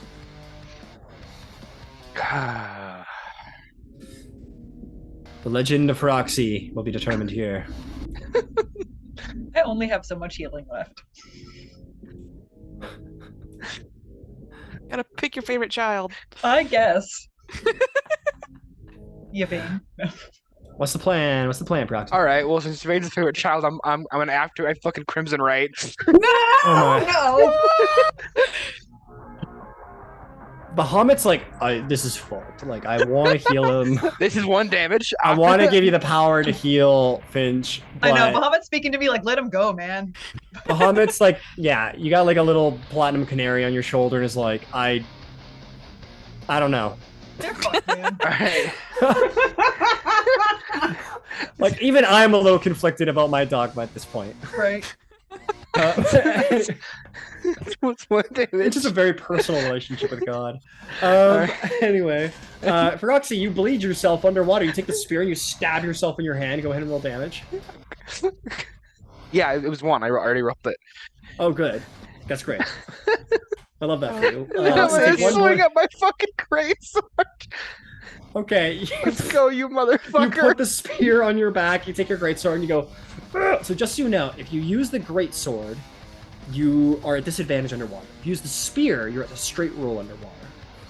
Yes, but the Because most spears can damage be used possible underwater. is the greatsword. Okay, absolutely. Go ahead and roll at disadvantage. Chaos, fucking chaos. Please, for the love of God, something. I feel bad. I feel like Well- we're watching. This feels like watching like one of those like hardcore Christians like beating themselves with a whip. I'm sending you a picture, Ryan. Oh my god, no. Oh no! What is it? No, no. What is it? Is it a nat 20? We That bomb. one. Hey, that's so fucking good, isn't it? It's a double nat 20s. You know what, Feroxy? Holy You shit. know what? Because you need it. Let's get started. Who are you aiming for to start? You I'm aiming going for the shark? fucking priestess. All right, go ahead and roll an attack. at disadvantage, you roll a nat 20. I want you to take inspiration because that just feels like a 1 in a million thing, and you just you need it. That's like that's crazy odds. I do need it. I'm crying. That's insane. Go ahead and roll damage. Yeah, tell me your damage when you're ready. Yeah. Man, you're gonna kill my fucking priestess, man. She had so much potential. For what? To kill all of you. I So mean, for more lingering injuries. dang. We have 3 different people with lingering injuries already. We're level 2. Level 2, baby. Don't worry, you'll Level get there. 2. Level 2. Heals character. Level 2. Or destroys them, apparently.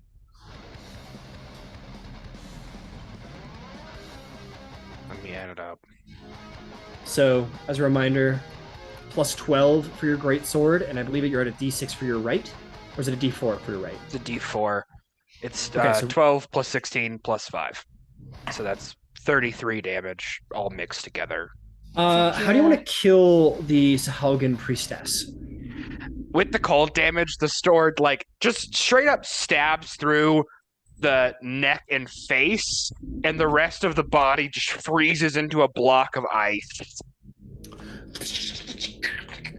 Freezes into a block of ice, and blood just pours out of the center where the blade is, and you rip it out, and the crack sort of, and it sort of like shatters into about 4 large chunked pieces. One arm, the lower torso, the upper body, and it sort of begins to sort of float. And it begins to sort of float up to the surface, just dead. And you see the sort of viciousness of the shark sort of fades away. You see this sort of like almost like these blood curdle, like these like bloodshot eyes sort of just fade out for the second, but it continues to sort of thrash out at you. But this guy's dead, and its frozen pieces are gonna float up to the top of the surface of the water. That's all that matters. I won. Okay. Anything else, Froxy? I'm out of movement. I think I've used everything I could. Yeah, that is right. That is right. I think I just stare at the shark like, "What's up, dude? Like, What's up, what are you doing here?" What are we doing here? Finch. Meanwhile, walk up on the surface. You're like, oh my god, I can't believe he. Oh, and you see like this Sahaugin priestess rise to the top of the water. You're like, oh, he did kill something. That's It great. wasn't his body, so okay. That's a good start. What do you want to do? And you will see the sort of spectral trident sort of disintegrate and disappear. Okay. I'm gonna keep looking over into the water, but I'm As a gonna reminder? use. Yes. Yvain is on death saving throw. She's Yes, fallen. I know that, and I'm gonna Okay. just keep my eyes in the water, but I'm gonna use my movement to go over to Yvain. Got it. You go to the edge, over to Yvain, 10 feet. What would you like to do? Can I please use, for now, healing hands? So that's 2 points. It's literally enough to get them back up on their feet.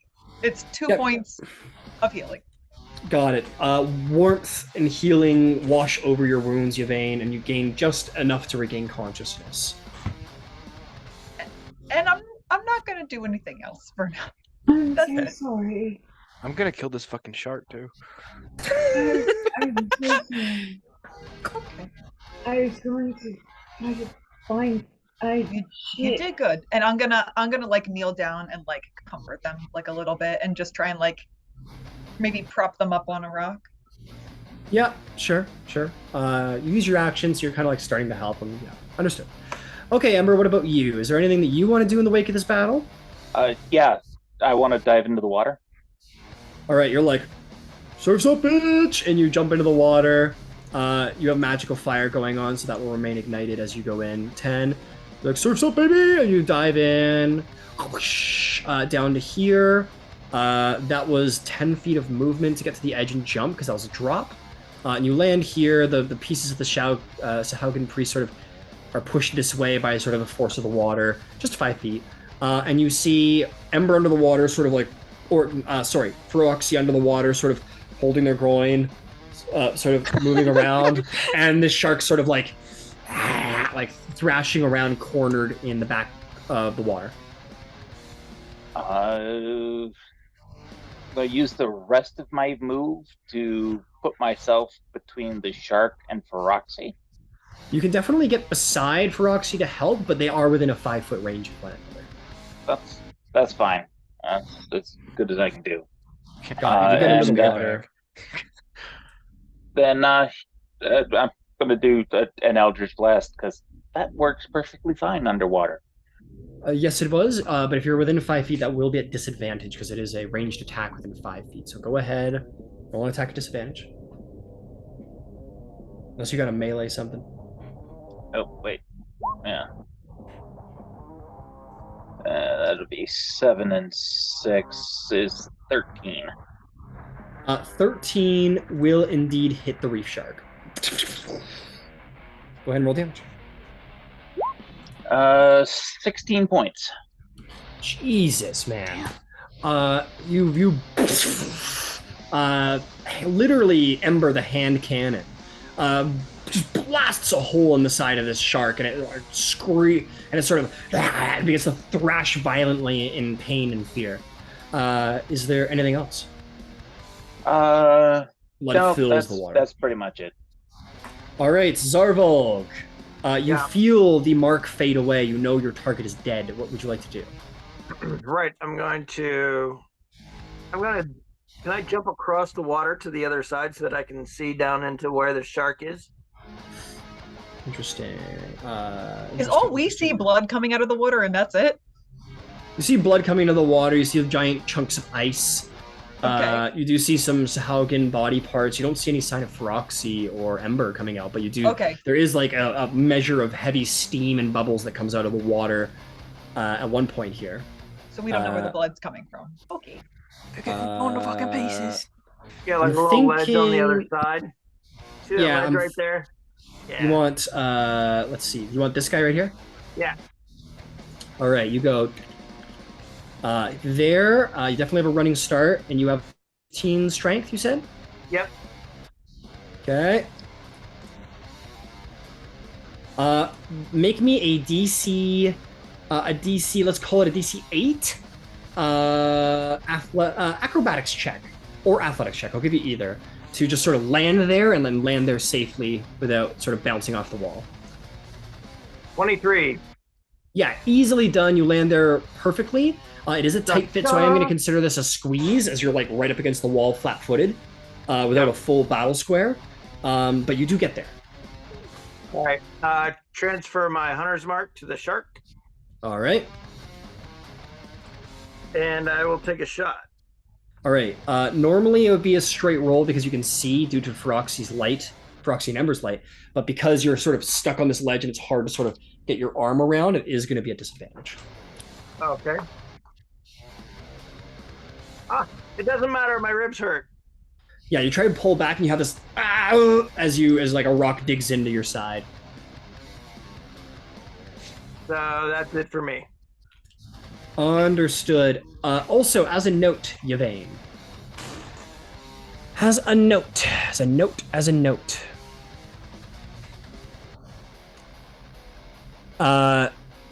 When Finch laid her hand upon you and healed you for 2 points, the blistering faded away, and that lingering injury is gone. Hell yeah! Oh my god! Hell yeah! Fuck. This isn't personal. Anyway, moving on. No, it's Dodger. Your hair grew back more beautiful than before. And when I grabbed Roxy's crotch to try and emulate that, well, do not touch my dick. I'll kill you. In fair, you did heal Feroxy. I mean, you did heal Feroxy, but unfortunately, these wounds didn't seem. It seemed that what Yvain has is a much more minor injury than what Feroxy sustained. A lot less permanent, and your magic healing it does the job.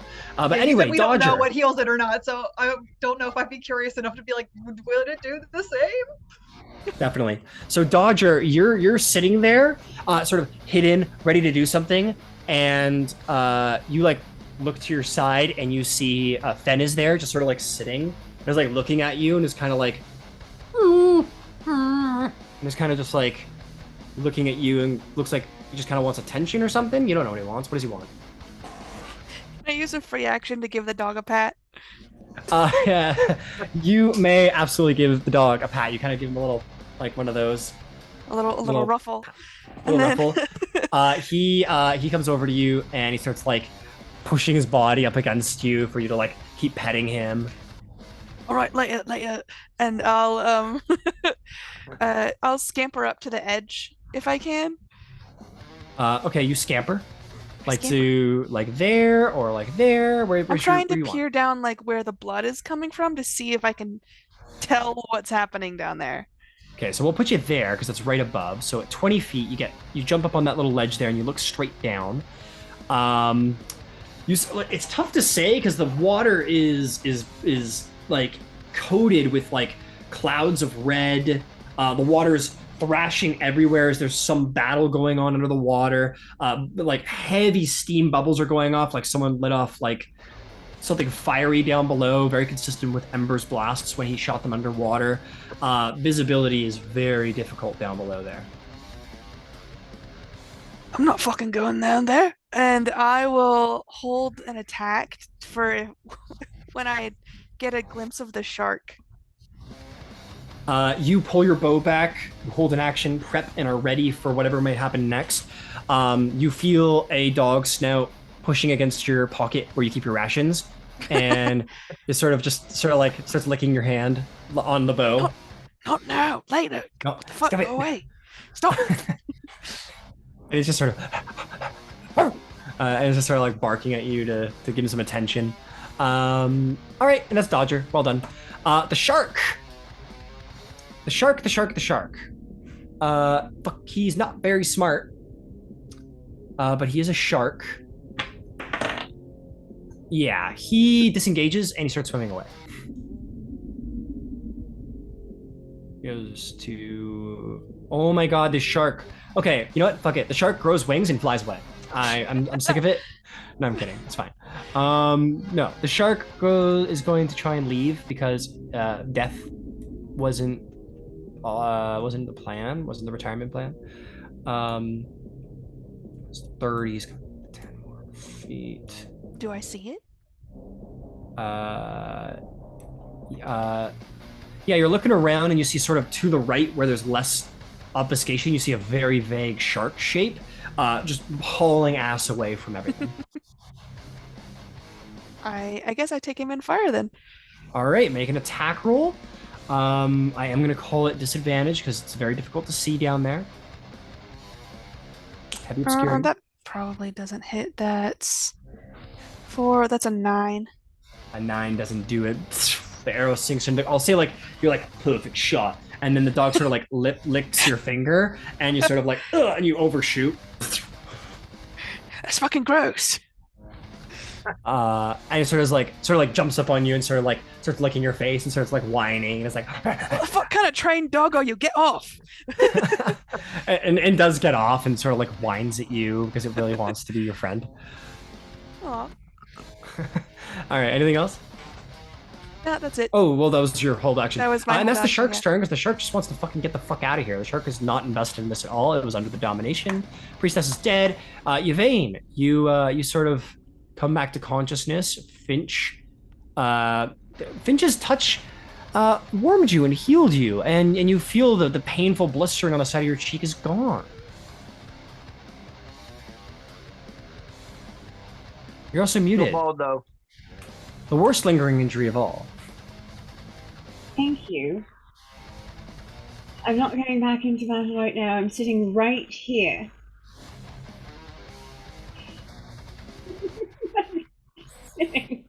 That's fair. It's been a long day. All right, Feroxy, it's your move, buddy. You're under the water. The shark sort of just like swam away with the utmost sort of zigzag and swim away tactics, and is clearly trying to make an escape. What would you like to do?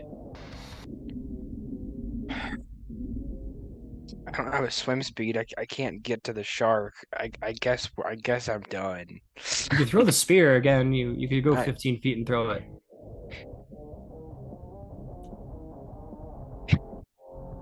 So you go to here and then take the spear and just fucking... Yeah, I'll throw the spear. Okay, 15 feet. You pull the spear out from your back and you just... So a spear has a 30-60 range, I believe, yes? 2060. 2060. Okay, let's see if you're in range for a spear throw, because underwater combat is a little tricky. Yep, you're just in range. Because it's a spear, you will not have a disadvantage. Go ahead and roll a spear attack. He's only got the one eye, though. That is true. You're at disadvantage because you have one eye. Fuck. You have no depth of perception, so you are like that one roll. Right, disadvantage. Hey guys, don't worry. The nat 20s were a fluke. I'm back to low numbers. That's a 5 to hit. A 5, you throw it and you miss by a good 2 feet, and it sort of bounces off the rock to the side, and you're like, "Fuck! I thought that was it for sure." Anything else? I let my body go limp and float off. That's it. Got it. You just go limp in the water. Finch. Does Feroxy look like he's dead in the water? You see, just sort of. What's your passive insight, Finch? Oh, it's horrible. It's a 9. Feroxy is drowning. Then I'm going in the water. Level 2. Hang on, Yvain. I've got to go heal Feroxy again. And you jump into the fucking water. Push. So you go limp, Feroxy, and you're like, "Fucking, I'll just accept fate." You feel these strong arms of Finch wrap around your body. I'm freaking the fuck out so fast. Finch, suddenly Feroxy springs to life and starts thrashing around angrily. I'm just gonna try and pull them to the rock. Okay, make a grapple check to try and grab onto Feroxy to drag them. Feroxy, I assume you want to also make an athletics or acrobatics check. Yeah, Finch, how do I contest this? Make an athletics or acrobatics check. Cool. I rolled a nat 20. Gee, what is Finch is stealing all your good rolls, I think, Feroxy. I think is what's happening. I rolled a 3, so yeah, they are. Yeah, you're like, Ah, and she's like, okay, Grandpa. And and they drag you up. So you went 5 feet into the water. You go there. You want to swim them to shore? You got to find some shore to swim to. Fuck. We'll say over there. You just start swimming back this way. We'll say. You get to like there. You've got him like this. And you're doing like the As we're going by, swim. As we're going by, I look at Ember. Oh, Ember's still under the water. Never mind. Yeah. I just hope he saw me throw the spear. Speaking of which, it's your turn, Ember, and you absolutely see the whole scene. I'm just gonna Eldritch Blast the shark, or at least try to.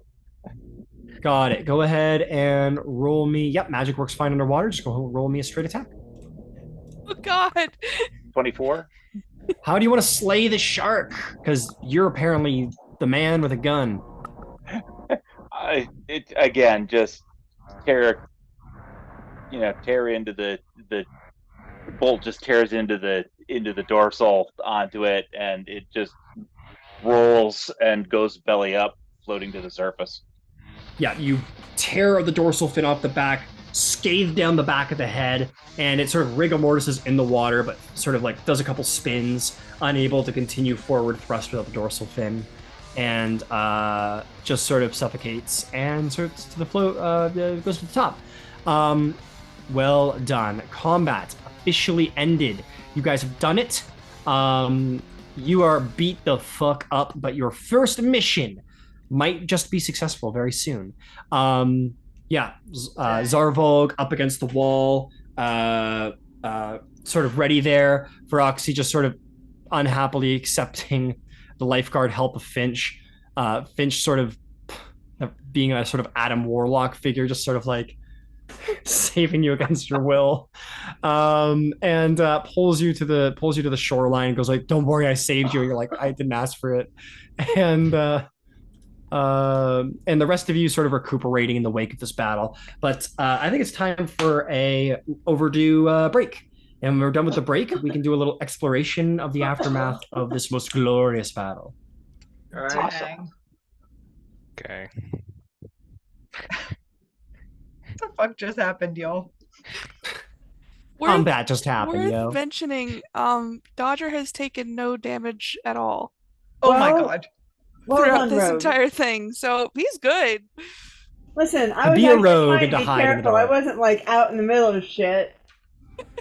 You have like only went what? down when I Wait. shot you. I'm So so And I you- sorry. went down like a sack of tubers. You have 2 hit points, right, Yvain? And Viraxi has how many? 4 or 5? Or Like for the record, I have 19 hit points, Okay, but I got almost hit one shot. for Yeah, 8 and 11. we're gonna need some rest, y'all.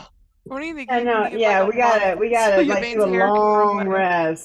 Preferably a long rest so I can get my spell slots back. I got nothing. I got nothing in the tank. yeah, let's take a Well- long rest so we can heal up, guys. Oh wait. Nah, you're well, you took down the priestess. You do know that most of the forces are on the surface, so maybe this isn't the place to do it. But you are safe for now.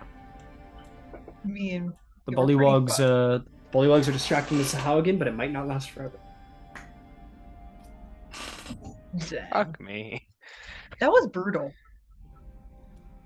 Lingering injuries. You guys wanted it, you got it. Roxy's cursed. Yeah. Roxy's Yeah. fully cursed. Yes. I mean, The next time I may just let you go, my guy. I should say I've tried playing Blood Hunter one other time, and I've had equally as bad rolls. Oh, really? So I think I've just got a problem. Just gonna call it the Molly Mock effect. Yeah, maybe Exandria does something to Bloodhunter PCs. Yeah, man. I'm tired, Ryan. I'm so tired. Let What do you mean me you're go. tired? It's fucking level 2. This is your second day on adventuring. Yes, and I have 3 lingering injuries that are all horribly debilitating. You guys want to hear something? I don't know if it's funny or ironic, but I'm going to tell you anyway. Today, the day you're adventuring, today is actually is a celebration day. It is one of the celebration days of the calendar known as High Sun, in honor of the Morning Lord. We celebrate fertility. Yeah. Oh, fuck. Oh. I'm gonna take my break. All of y'all die. All of y'all die. For anyone who's interested, yes, you would all be aware that today is the holiday known as High Sun. High Summer, I believe. Sorry, High Summer. As it is the 15th.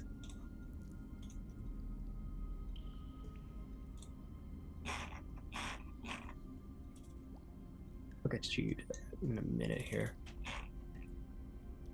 What does the calendar say? The calendar says it's the 15th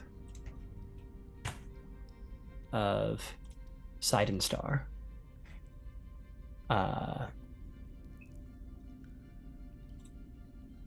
So it's High Summer.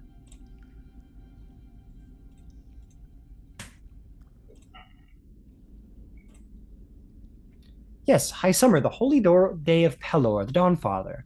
It is the peak of the summer season. Yeah.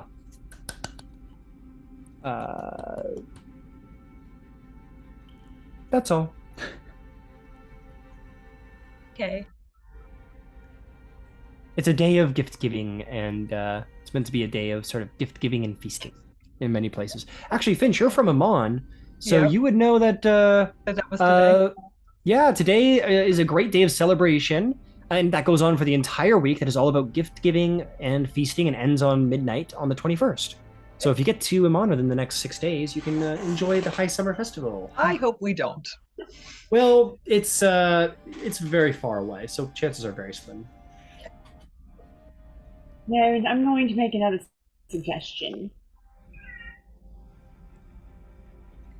What suggestion? Yeah, when everyone gets back, as far as what we should be doing next once we're done with this business. Oh, I see. Well, I'm gonna hit a break. I'm gonna get a drink real quick. Yeah.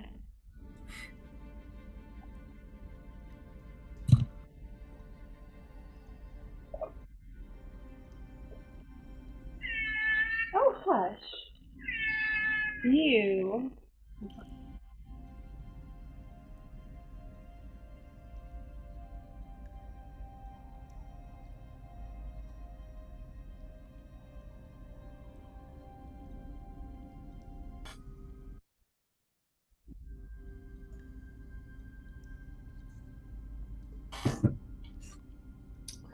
Oh, Yeah. right. Good. Is everyone with us? You with us, Dodger? Yep. Fantastic. Okay, so you have completed your battle to the detriment of many of you. Many of you have, known battle and you've known danger, but never like this. Many of you have traveled the roads and done your best to avoid danger. Many of you have, moved through the wilds and hunted what you could, but stayed away from the greater dangers. And very few of you have, if any of you, in fact, have seen the true carnage of Mortal Kombat. You have come face to face with death a couple times over these last 2 days, and you look around at your allies, broken, beaten, busted up, battle fatigued, if not mentally stressed on top of everything else. The trials of combat have hit you all hard, and though you've been victorious, it wasn't without its sacrifices. What would you all like to do in the wake of this battle? Yes. I suggest we look around and for the artifacts. The relic seeker said that they were in here with the priestess. So if we can Search a collect little bit. those and get out, that's probably the best. Yeah. Well, but Do before we I need haul to my tie up the Roxy? What? I adore you, but you're going to get killed. I'm fine. No, you're not. What? Rox is using the greatsword as like a cane kind of thing to keep himself up. If I blew on you, you'd fall over.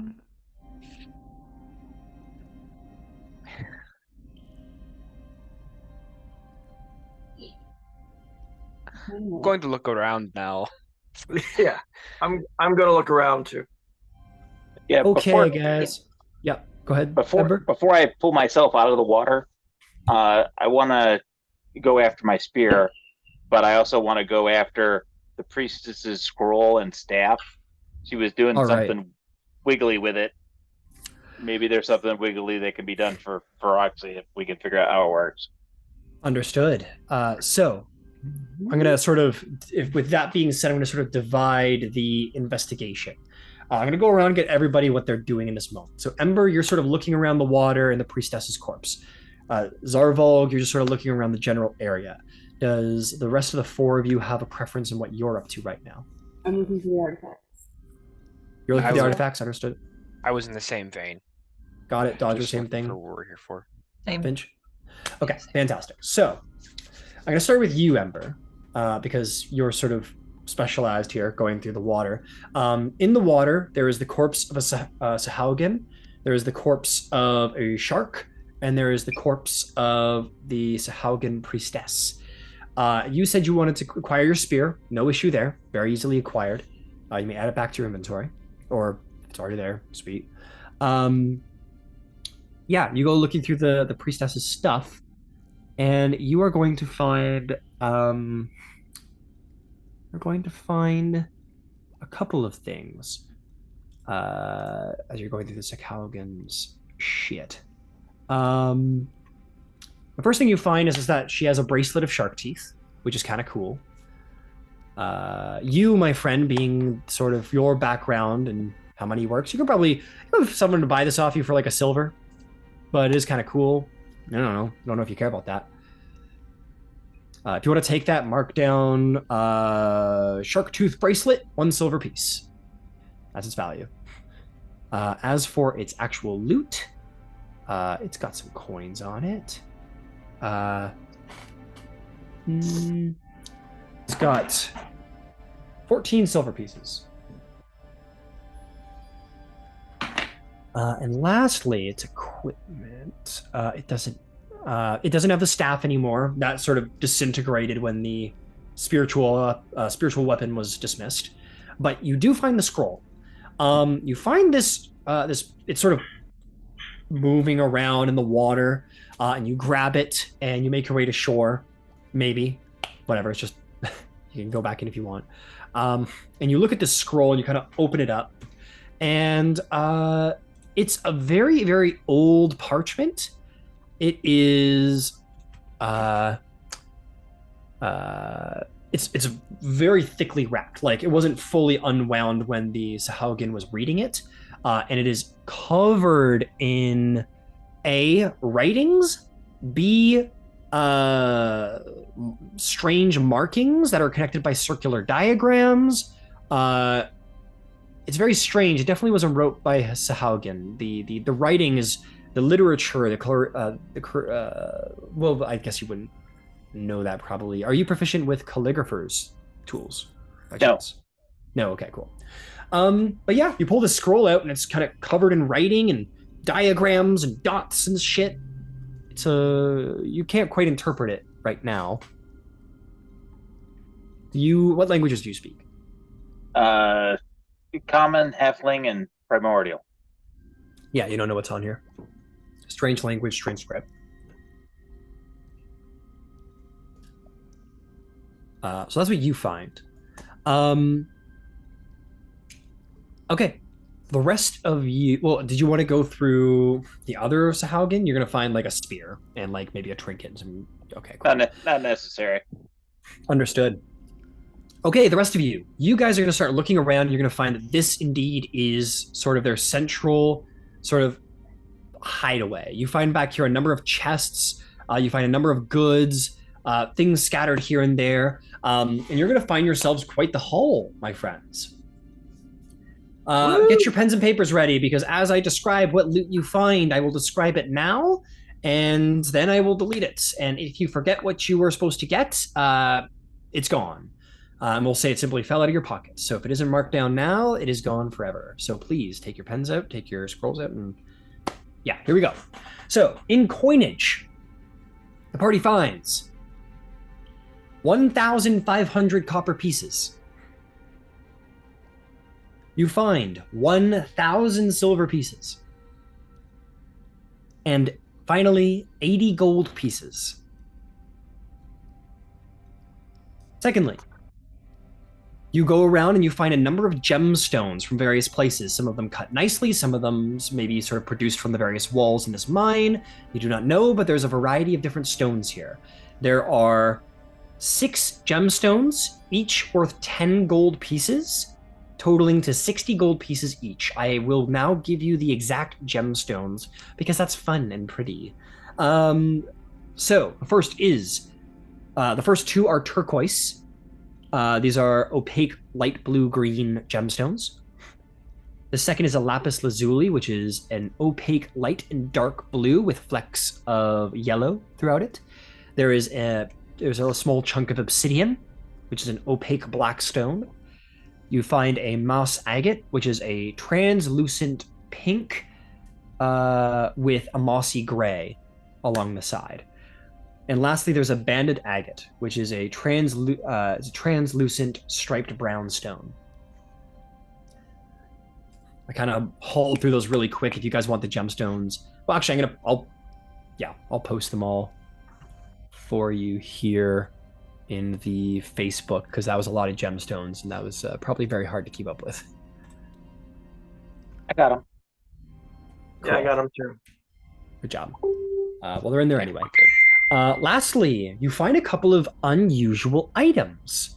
The first thing is a bottle of... Well, actually, I gotta describe each one specifically because they have a very unique appearance, each one. The first is you find a scroll.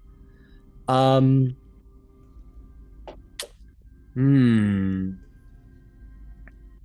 you find a scroll with strange arcane markings on it, for one.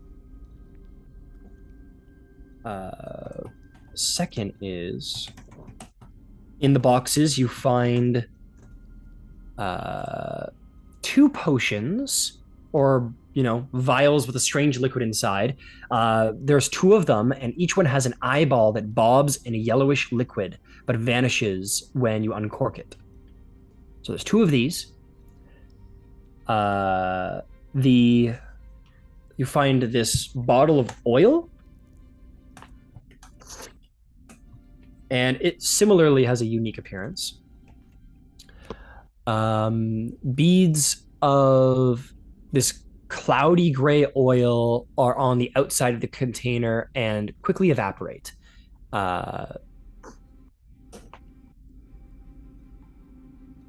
Yeah, so it's great. You've got oil inside of it, and it has these beads of cloudy gray. And the moment you pick it up, they just sort of evaporate immediately. And if you put it down, they reassemble. Very strange. These three, very strange. These three sort of potions and tinctures. And that is it. The last thing you find is a chest. It is locked, it seems, and it does. I would say Yvain and Dodger, more Dodger actually, not really you, Yvain actually, but Dodger, you'd very clearly see Singorian sort of artistic imagery on the exterior of the chest's actual sort of bands, sort of these orangish bronze bands that have that sort of vine Art Nouveau apparel to it. And you get the sense that this indeed is the relics you are perhaps going to find. Got him. Let's open it. Open it. If we avert our eyes, our face is going to melt off. I'm sorry. Movie reference. Can I check it for like traps or any magical anything that seems like it would harm me if I tried to open it? If you want to do a full battery of tests, make me an investigation check to look for physical traps. Make me a Arcana check to look for magical traps. Okay. Investigation is a 25. Dang. 25. No physical traps as far as you can tell. You check the lining and everything quite as well as you can. Nothing. Arcana was not as good. That's a 6. You don't find anything magical on it that is to be of worry.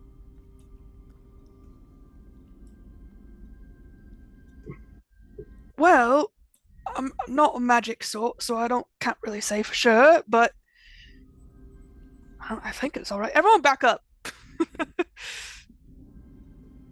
Yeah, can I move around a corner? Yeah, you back all the way. You like jump behind a rock and you're like this, and your dog is beside you like this. Open it. Once everyone's a suitable distance away, I'll try to pick the lock. Okay, make me a lock picking check. Okay. That's Definitely make sure I'm plus there. 7, 19. 19. That lock doesn't budge. Fuck. That's a fucking tough one. It is. It's a fucking tough one. That's a pretty decent lock, and I would say with your experience, you're not terribly surprised the level of security on a Singorian chest. Fucking single. Yeah, I'm not getting it. I will say, if you want to try one more time, I'll allow it, but at disadvantage and risk breaking your thieves' tools. No. Okay. I actually love this imagery of basically like a bomb squad situation. And Dodger's just like, yeah, I can't do it. Actually, no, never mind. Can I try and break it open? Don't fucking do that. No, that's not. No. And I get one shot, and you're like, "Who's laughing now?" Well, you can. Let me put it this way: if you want to take your hammer and try and smash the chest open, you certainly can, but you don't know what's inside. It's so fucking relics. They're gonna break. Okay, all right. I don't know how old they are. What's even in there? Could be like fancy pottery or some shit. You just break it open. All right. Well, if we're sure that this is what we're after, we should probably exit. Leave. Pretty sure, yeah. Yvain, passive perception. Oh, will do. Give me a second. Not bad. 15. 15. You're watching this, and you're standing near Ember, and you see sort of like stuffed into his belt loop maybe right now, the old parchment that the priestess was using. And as you look at it, you see sort of a little flicker across the page, like a shooting star, a tiny shooting star across the actual velium, down one of the lines of the diagrams. Ember, can I see the parchment, please? Oh, yeah, sure. Here. Right. I'm gonna open it up. You unwind it. What languages do you speak? I speak Common, Druidic, Elvish, Sylvan, and Undercommon. Actually, I probably don't speak Druidic yet. You do, by the way, just so you know. We'll get into that later. But you don't understand the script. There's plenty of writing on this. Tons of writing all over this. You don't know the language or even the alphabet that this writing is, but you do look at the diagrams. The diagrams are very interesting. There are dots all over that sort of are aligned by various sort of what look to be like magic circles that are aligned in various ways. And as you're looking at them, there's one of the little dots lights up. Another one. Roll me a d6.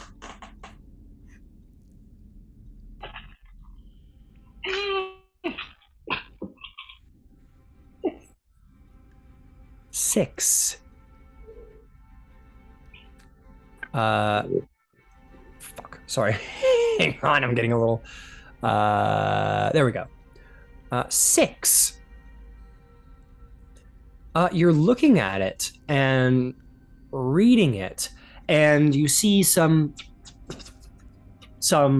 of the lines begin to align into a shape, and you see. Well, it's up to you, really. Do you continue to engage with it, or try and interpret what's going on here, or do you retract? You lean into it, and it's almost like what it is aligning into is imprinting itself on your brain. Like the image that you're seeing will remain with you as you use this, and you see this intricate alignment turns as a final line is made and it sort of completes the shape. It is the image of a wise dragon. Everyone all at once is blinded as a light goes off in the room. And as you look up, you see Yvain holding the scroll and looks up at all of you, and she has these massive webbed starlight dragon wings sprouted from her back. And stars that's sort of like a constellation aligned down her arm, creating like 3 large razor-like claws, and even the tail down the back, spines down the back, giving this sort of as if a constellation has laid itself in front of her, juxtaposed to give the appearance of a dragon.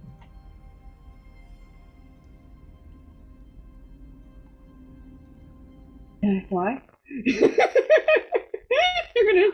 Do you try and fly? You think really hard to flap your wings. Your wings don't flap, unfortunately. You sort of like hop up and down, try and flap your wings. Nothing happens, I'm afraid. Can I make a nature check to see if this is a constellation I recognize? Make a nature check. Go for it. I will say though, Yvain, you do feel something. Your mind, something. It's not your body. There's something going on in your mind. But finish it off there, Zodvog. 9. A 9? Yeah. Tough to say, but it definitely looks like a constellation. But you do feel within your mind, Yvain, you do feel more, you're a pretty scatterbrained individual. You got a lot of stories to tell. You got a lot of little chatterbox, the monkey mind is a little crazy in there. Not right now. You are focused. You are ready. You feel like you could sit down and write an entire book without interruption. You feel ready to pick a task and follow it through singularly. You feel just mental fortitude.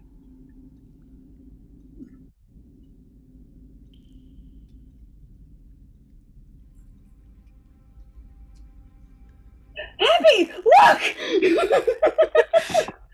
look! Happy just sort of bounces up and down. Why not? Bing, bing, bing, bing. I think Dodger's just staring open-mouthed. I think Finch is as well, and almost having like a religious experience. Like, does a dragon appears in front of them? I will say, Finch, Oh shit. Paladin of Bahamut, Right. perhaps. Yeah. I think I'm like, what is happening? And like, I think in my mind, I'm like, going over like, the prayer and just like thinking that this is like some kind of outcome for like, a blessing for like what just happened. This Make me existential experience.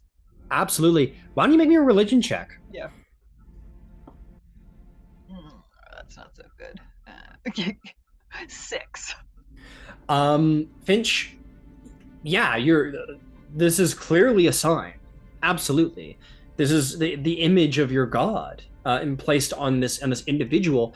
You don't really understand the omen yourself, and you think it might be a good idea.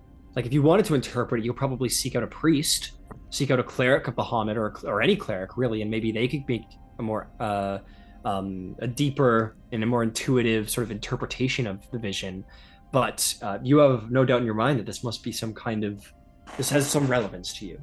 I think at that point, if I am like just so struck, I think I would like get down on like at least on my knee and like have like a prayer moment. Absolutely. Everyone sees Finch drop to a knee, maybe With holds my the amulet. amulet, and bows the head, very religiously prostrates herself before you, Bane. Wait, no, just wait. Maybe stop shining for a moment. As you I don't put know the how to put it wheel, away. as you put the wheel and the intention forth, you do see the starlight sort of, and the image fades at your will, and the scroll that you hold, which I'm sure, well, you look at it again, and you see all the lights sort of unaligning. You look at it and you recognize there's a lot on this page to learn. But what you do notice, and what you have interpreted without a doubt in your mind, is that this, at least in part, is a star map. This is a map of constellations in the night sky, and its relevance to the magical world. Interesting.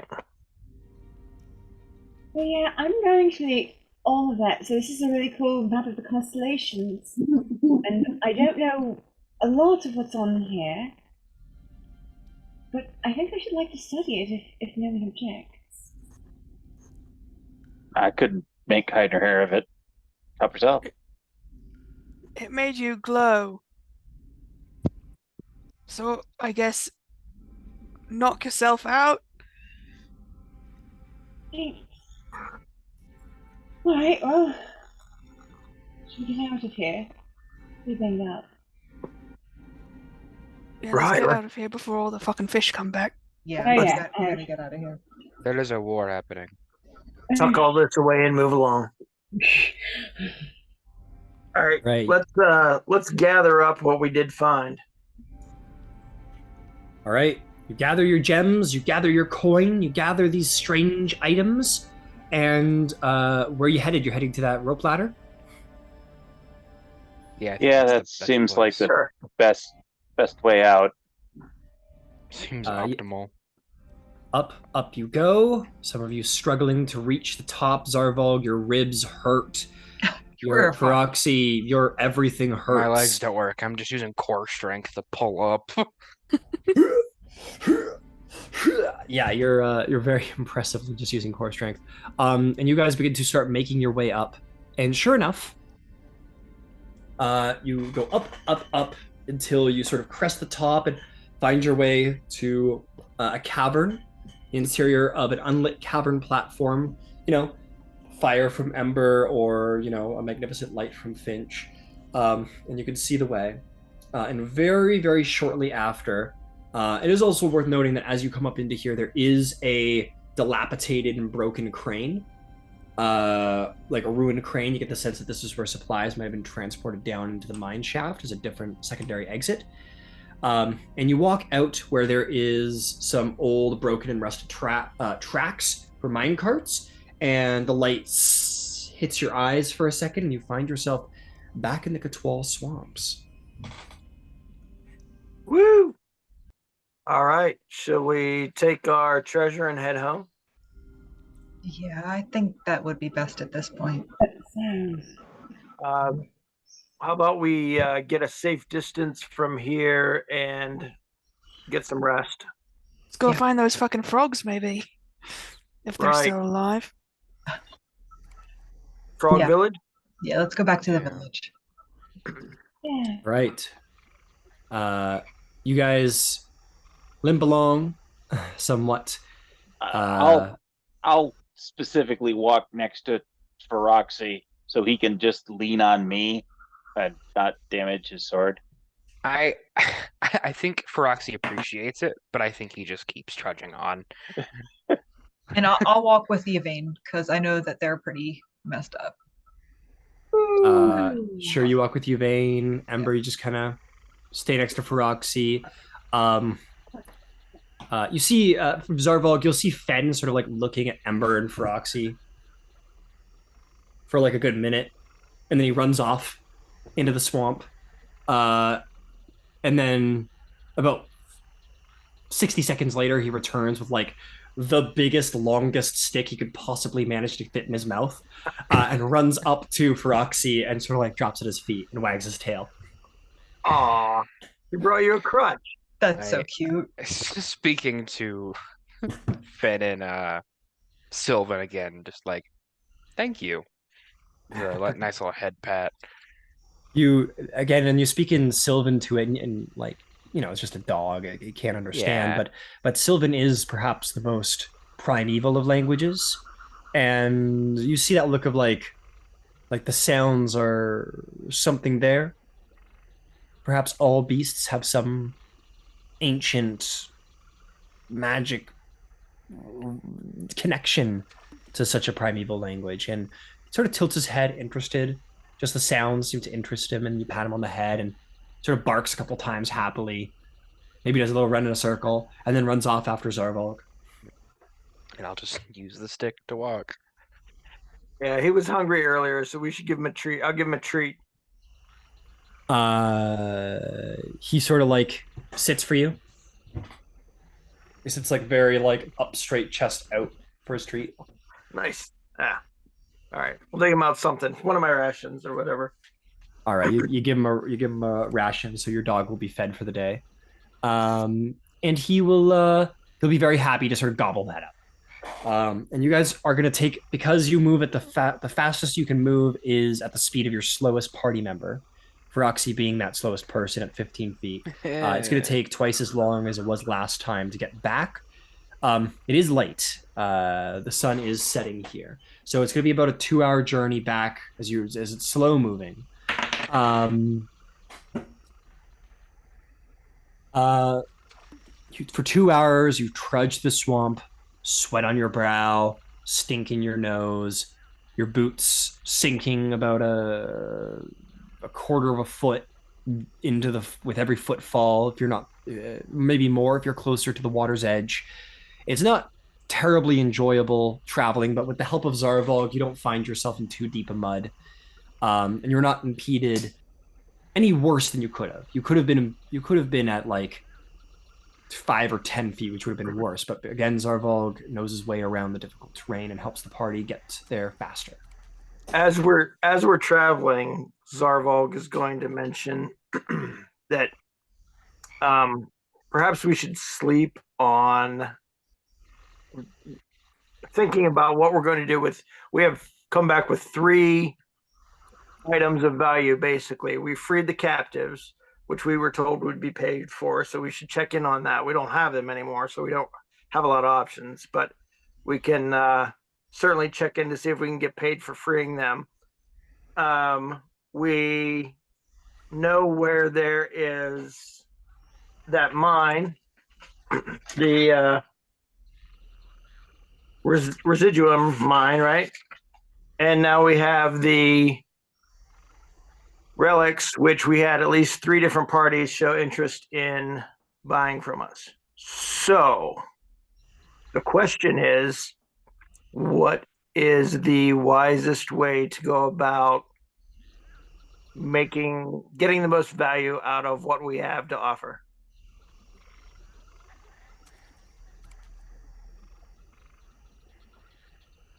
You're muted, And Yvain, if you're talking. and Zarvalg has a suggestion. Right.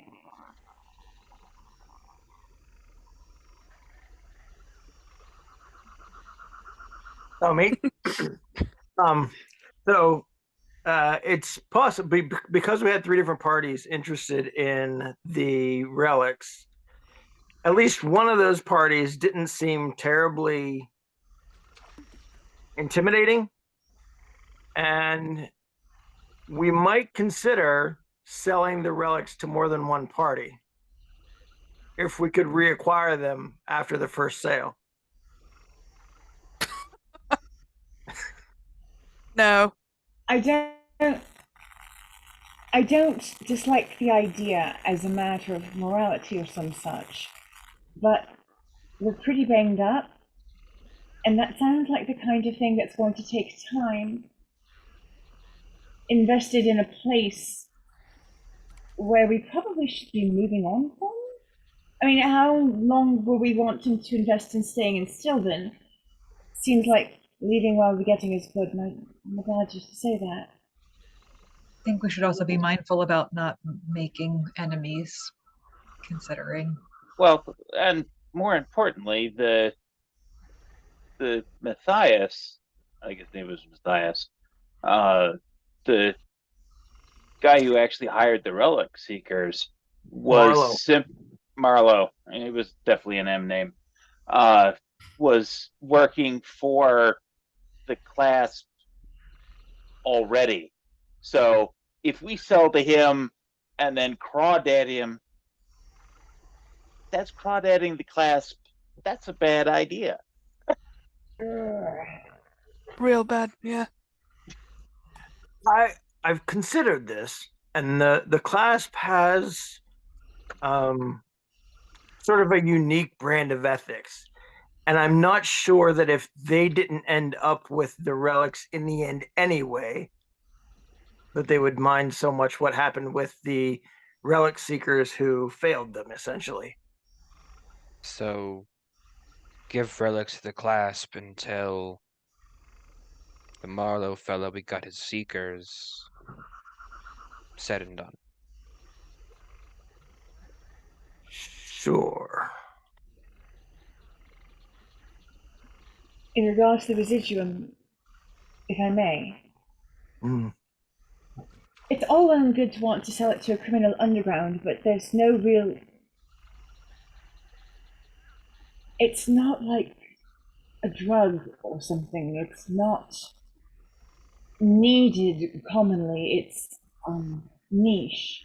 Just to be clear, Yvain, there's a certain level of information that Yvain has. Yvain doesn't know everything about residuum. No, clear.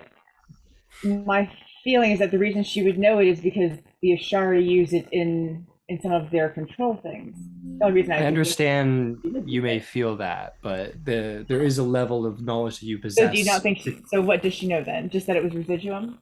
She knows that residuum is physical arcane matter. Okay. The residuum. I would still say it makes more sense to try to sell that to people who work specifically in the arcane. Right. Than generalist, yes? Doesn't that sound like a specific thing to sell? You would get a price for it. Yeah, I actually agree. I was thinking that, we don't, the knowledge of where the residuum is doesn't necessarily expire. It's not, I mean, we saw quite an amount of it in that particular vein. We don't have the ability to go and collect it ourselves while all the fish people are there. But it doesn't necessarily also mean that we have to sell that information immediately upon arriving back in Stillben. I think that's the thinking. Yeah, I mean, we could hold on to that information. At least we should know what it's worth.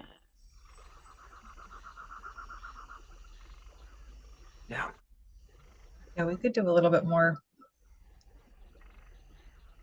discovery. Yeah, I don't know anybody in. Well, literally, I don't know anybody in Stillben, except for Right. you folks and the big tall tiefling.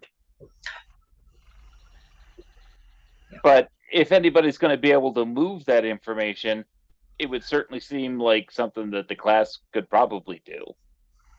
If this were Amon, they certainly would be people who would be dealing in that sort of stuff. Anything of, small, easy to transport, high value. It's That's not sort of their thing. small or easy to transport. It's a mining operation. So I'm gonna have a little bit of a sort of group intelligence check as you're trying to sort of figure out, the market interest of this, like how much influence you guys got with this. Given some of your backgrounds, I'm going to give each of you opportunities to learn different things because of what your background expertise may be. So the first thing I'm going to have is Zarvolg. Due to your background, you've been around mines. I don't want to reveal too much, but you've been around mines.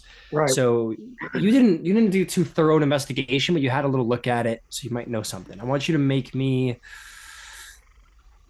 either a nature or an investigation check.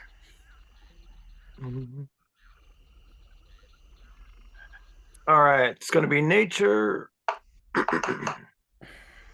14. Oh, 16. 14. Sorry, 16. 16. You looked at the vein and you recognized that, the glowy stuff was the residuum that Yvain talked about, but there was plenty of other sort of gemstones sort of around the vein.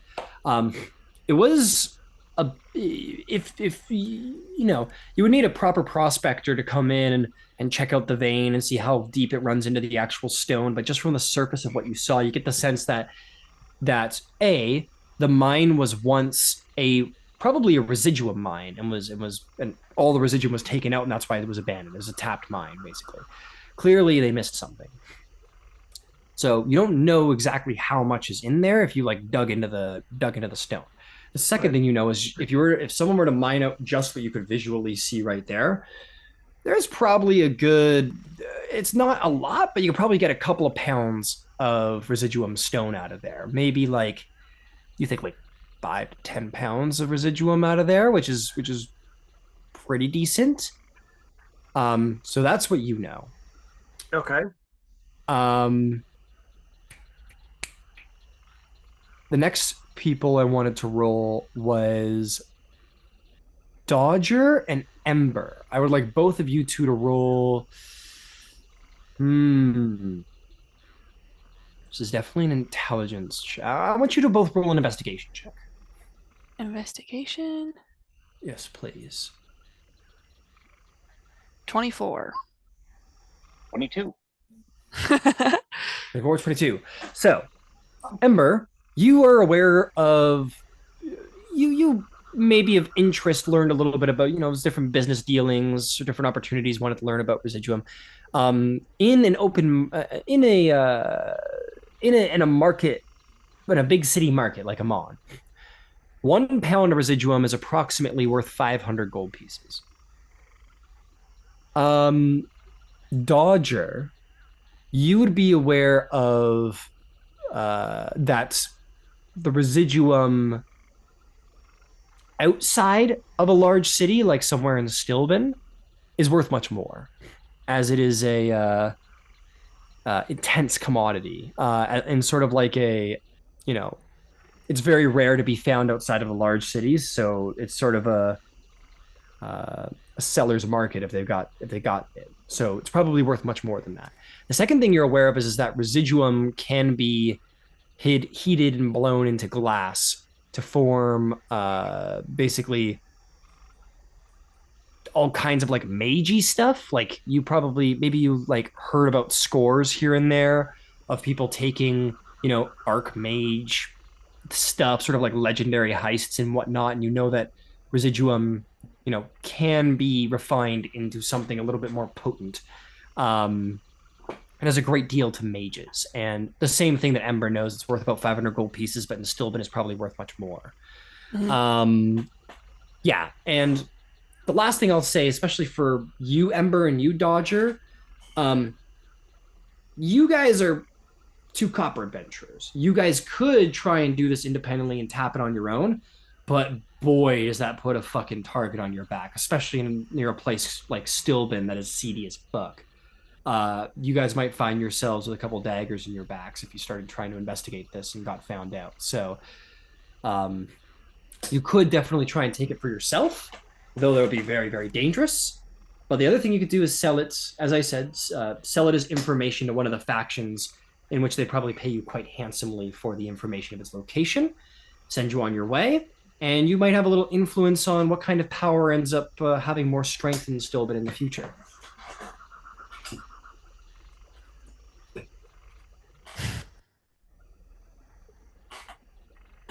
So that's kind of what you know about what kind of influence you have in your hands right now. I say we give the information to the clasp and wash our hands of the whole thing.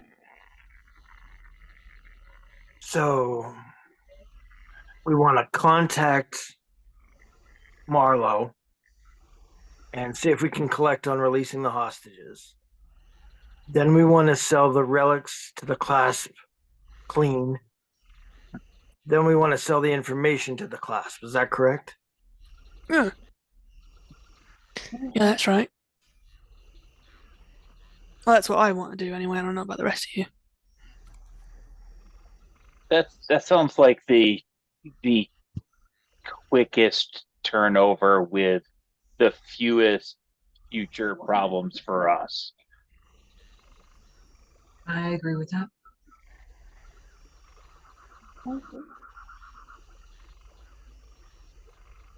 Yeah.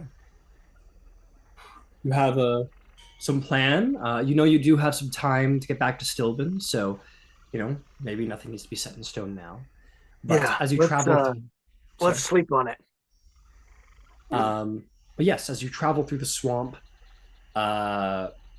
you, after 2 hours of travel, will make your way back to the Bullywug encampment.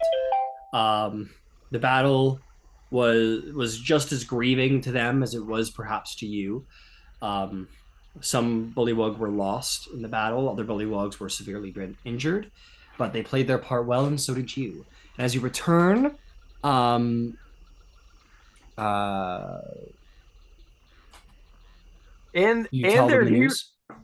their prophesied hero is pretty banged up. Yeah, their prophetic hero returns beaten and worn, but as you find your way before what's his name? Zapunk. Yes, you find your way back to the Bullywug encampment, which you are brought through, and people find themselves following you. You look a little battle worn. It's uncertain if it was a victory or defeat. You find your way before Royal Zapunk, who looks down from his giant frog steed, dressed in the best finery that a Bullywug could make in a swamp. And he says, "Great hero, great chosen of our great god. Has Ravenos blessed you with victory? Is the priestess dead?" The priestess is dead.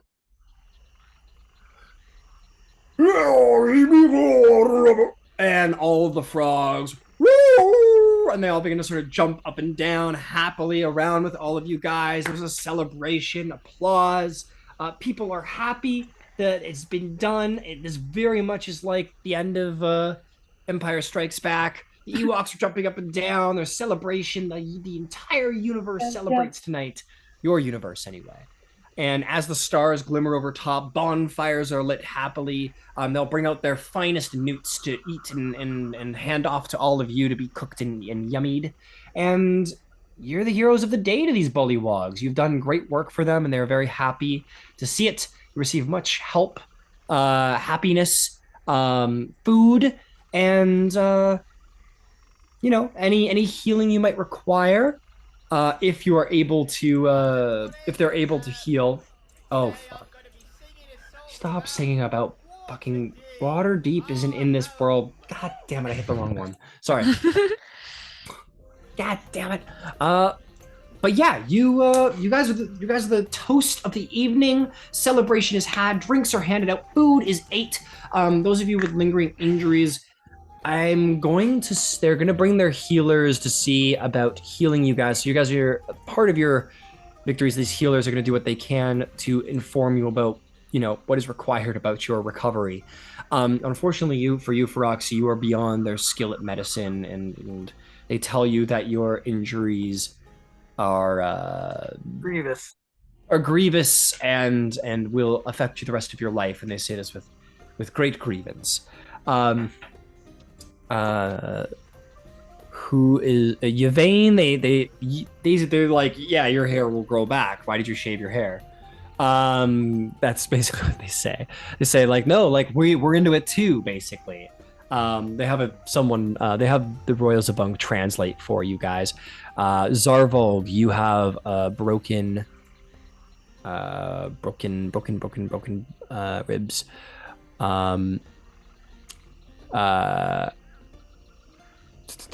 They tell you need rest. They're like, just like rest, sleep it off. It'll heal over time. It'll suck, but you just need to lay down and stop doing stuff and just heal. That's basically what they tell you, is like you're gonna need some bed rest, but it should heal itself if you are able to keep off of your feet for a little while. Yes, Yvain. 2 questions. 1, would I have reason to believe, based on my experience in Terra, that there would be healers there that might know how to heal Feroxy, or might know how to find out how to heal him? Beyond all doubt, the Heart of the Mountain is an archdruid of substantial power. If you were inclined, Take him to Zephyr. like, you could. Well, if you wanted to, you mean Zephyra or Terra? Zephyr. I've never been to Zephyr, but I assume it's similar in structure to Terra, right? Yes, you know that each Ashari tribe is led by a powerful archdruid. If you want to, you have no druids there that were not druids. They're like you have right, no so connections in Zephyra. You can, like, you're sure that the leader there. Do you want to roll to see if you are aware of the leadership and the structure there? You mean Keyleth? Maybe you know, maybe you don't. Roll me a history check. I would Yvain. like, yeah. That has to be who it it is is. reasonable that I might know. I would like to roll for it. Yeah, go ahead and roll. Go ahead and roll a history check. Oh no way! All right, it's history is +1. Not great. It's 14. 14. You are aware of the Voice of the Tempest. In fact, you met her at one point as a little girl when she came to Terra. It was a very non-consequential meeting for you, where it was like, oh, she's to be the Voice of the Tempest, and she was this sort of unassuming ginger girl with like this antler crown, who was sort of like weird, like kind of weird and nervous, and had this, and later on, when a couple years later, you were like, oh, that was Vox Machina. Like, they're really cool. They killed the dragons and shit. And you were like, fuck. Like, I totally met them, and I didn't think anything of it. So yeah, you were, and like, it was just sort of this like bang your head against the wall this entire time, where you were like, you're weird. I don't want to talk to you, really, maybe. But yeah, Keyleth came through Terra at one point in her early stages of her adventures. And you just continued to hear stories in Terra of her growing power as the Voice of the Tempest and leader of Zephyra, and her accomplishments just growing and growing and growing. So she's considered to be perhaps the single most powerful magic wielder alive, simply because her reputation is so great and her power so vast. There might be more private individuals who are more stronger, but just in the public eye, she's perhaps the most powerful. So yes, you think that the Ashari absolutely have the power to heal Feroxy, but they don't just throw like wildly powerful magics at anybody. So as Yvain is maybe vocalizing this, and I'm sure I'll regret this, would I consider that my mentor may know what to do? Yeah, like, yeah, to be clear to everybody here, like, you are aware that incredibly powerful and influential individuals exist in the world. They're out there, absolutely. But like, you're just a bunch of two copper, like, who knows. But yes, Finch, you think your mentor would absolutely have connections to people, but it's you're not sure if like your mentor would be able to. You'd have to talk to them. Yes, I'd have to talk to them. Yeah, but you know that, like, they may be more accessible than Keyleth. Perhaps, yes. You know that your mentor is incredibly well, probably not incredibly well connected, but very well connected with some of the more upstanding individuals in Tal'Dorei. But you're not sure if, like, you went to her and be like, "Hey, my buddy I met last week needs a hand. Can you go through your contacts and like call in a bunch of favors with incredibly powerful people for me?" You don't know if she'd be like, "Yes." Yeah, I think I would consider it, but I'm not really anxious to get back to Amon anytime soon. Yeah, but one thing's clear. The power to heal your friends exists. If you wanted to seek out the power to heal your ally Feroxy, it's out there. There's many ways to go about it, and these are totally valid ways. If you wanted to seek out the Heart of the Mountain, the Voice of the Tempest to try and help you, you're certain there would have to be an exchange. They're not just going to willy-nilly throw incredibly powerful magics at, like, strangers. You could seek out, temples. You could seek out priests. You could seek out information about magic scrolls. You could seek out rumors about witches in the woods. You know that there are powerful magical people out there who can sort of bypass the natural order of things, or accelerate it even. But it's a matter of gaining influence with these folks, and it's not an easy thing to get in the door with these people, as they probably have a lot on their plate, and they're not giving out handouts. But the power is out there. If you choose to pursue that, that is absolutely a valid course of action, and you know that this challenge is coming to an end, and the rewards you are going to reap are well on the horizon. It's all a matter of getting back to Stilben and delivering your successful completion, and sort of tying a bow on the end of your adventure here, and then deciding what you want to do next. But yes, the power to heal is out there. You need simply find it and take it for yourselves. But that is where we'll end the session today. As you are in the Bullywug camp, you are safe, you are celebrated, you are have been given a very primitive medical overlook of things, very much sort of, a non-magical overlook of your medical things going on. Perhaps more inclined magic users might have better solutions than just "you're fucked." But yes, you are here, you are safe, you are healed and successful. All it is a matter of walking back to Stilben and handing your reward off and getting rewarded. Surely nothing could go wrong. That is where we'll end the session for today. Oh God, something's gonna go wrong.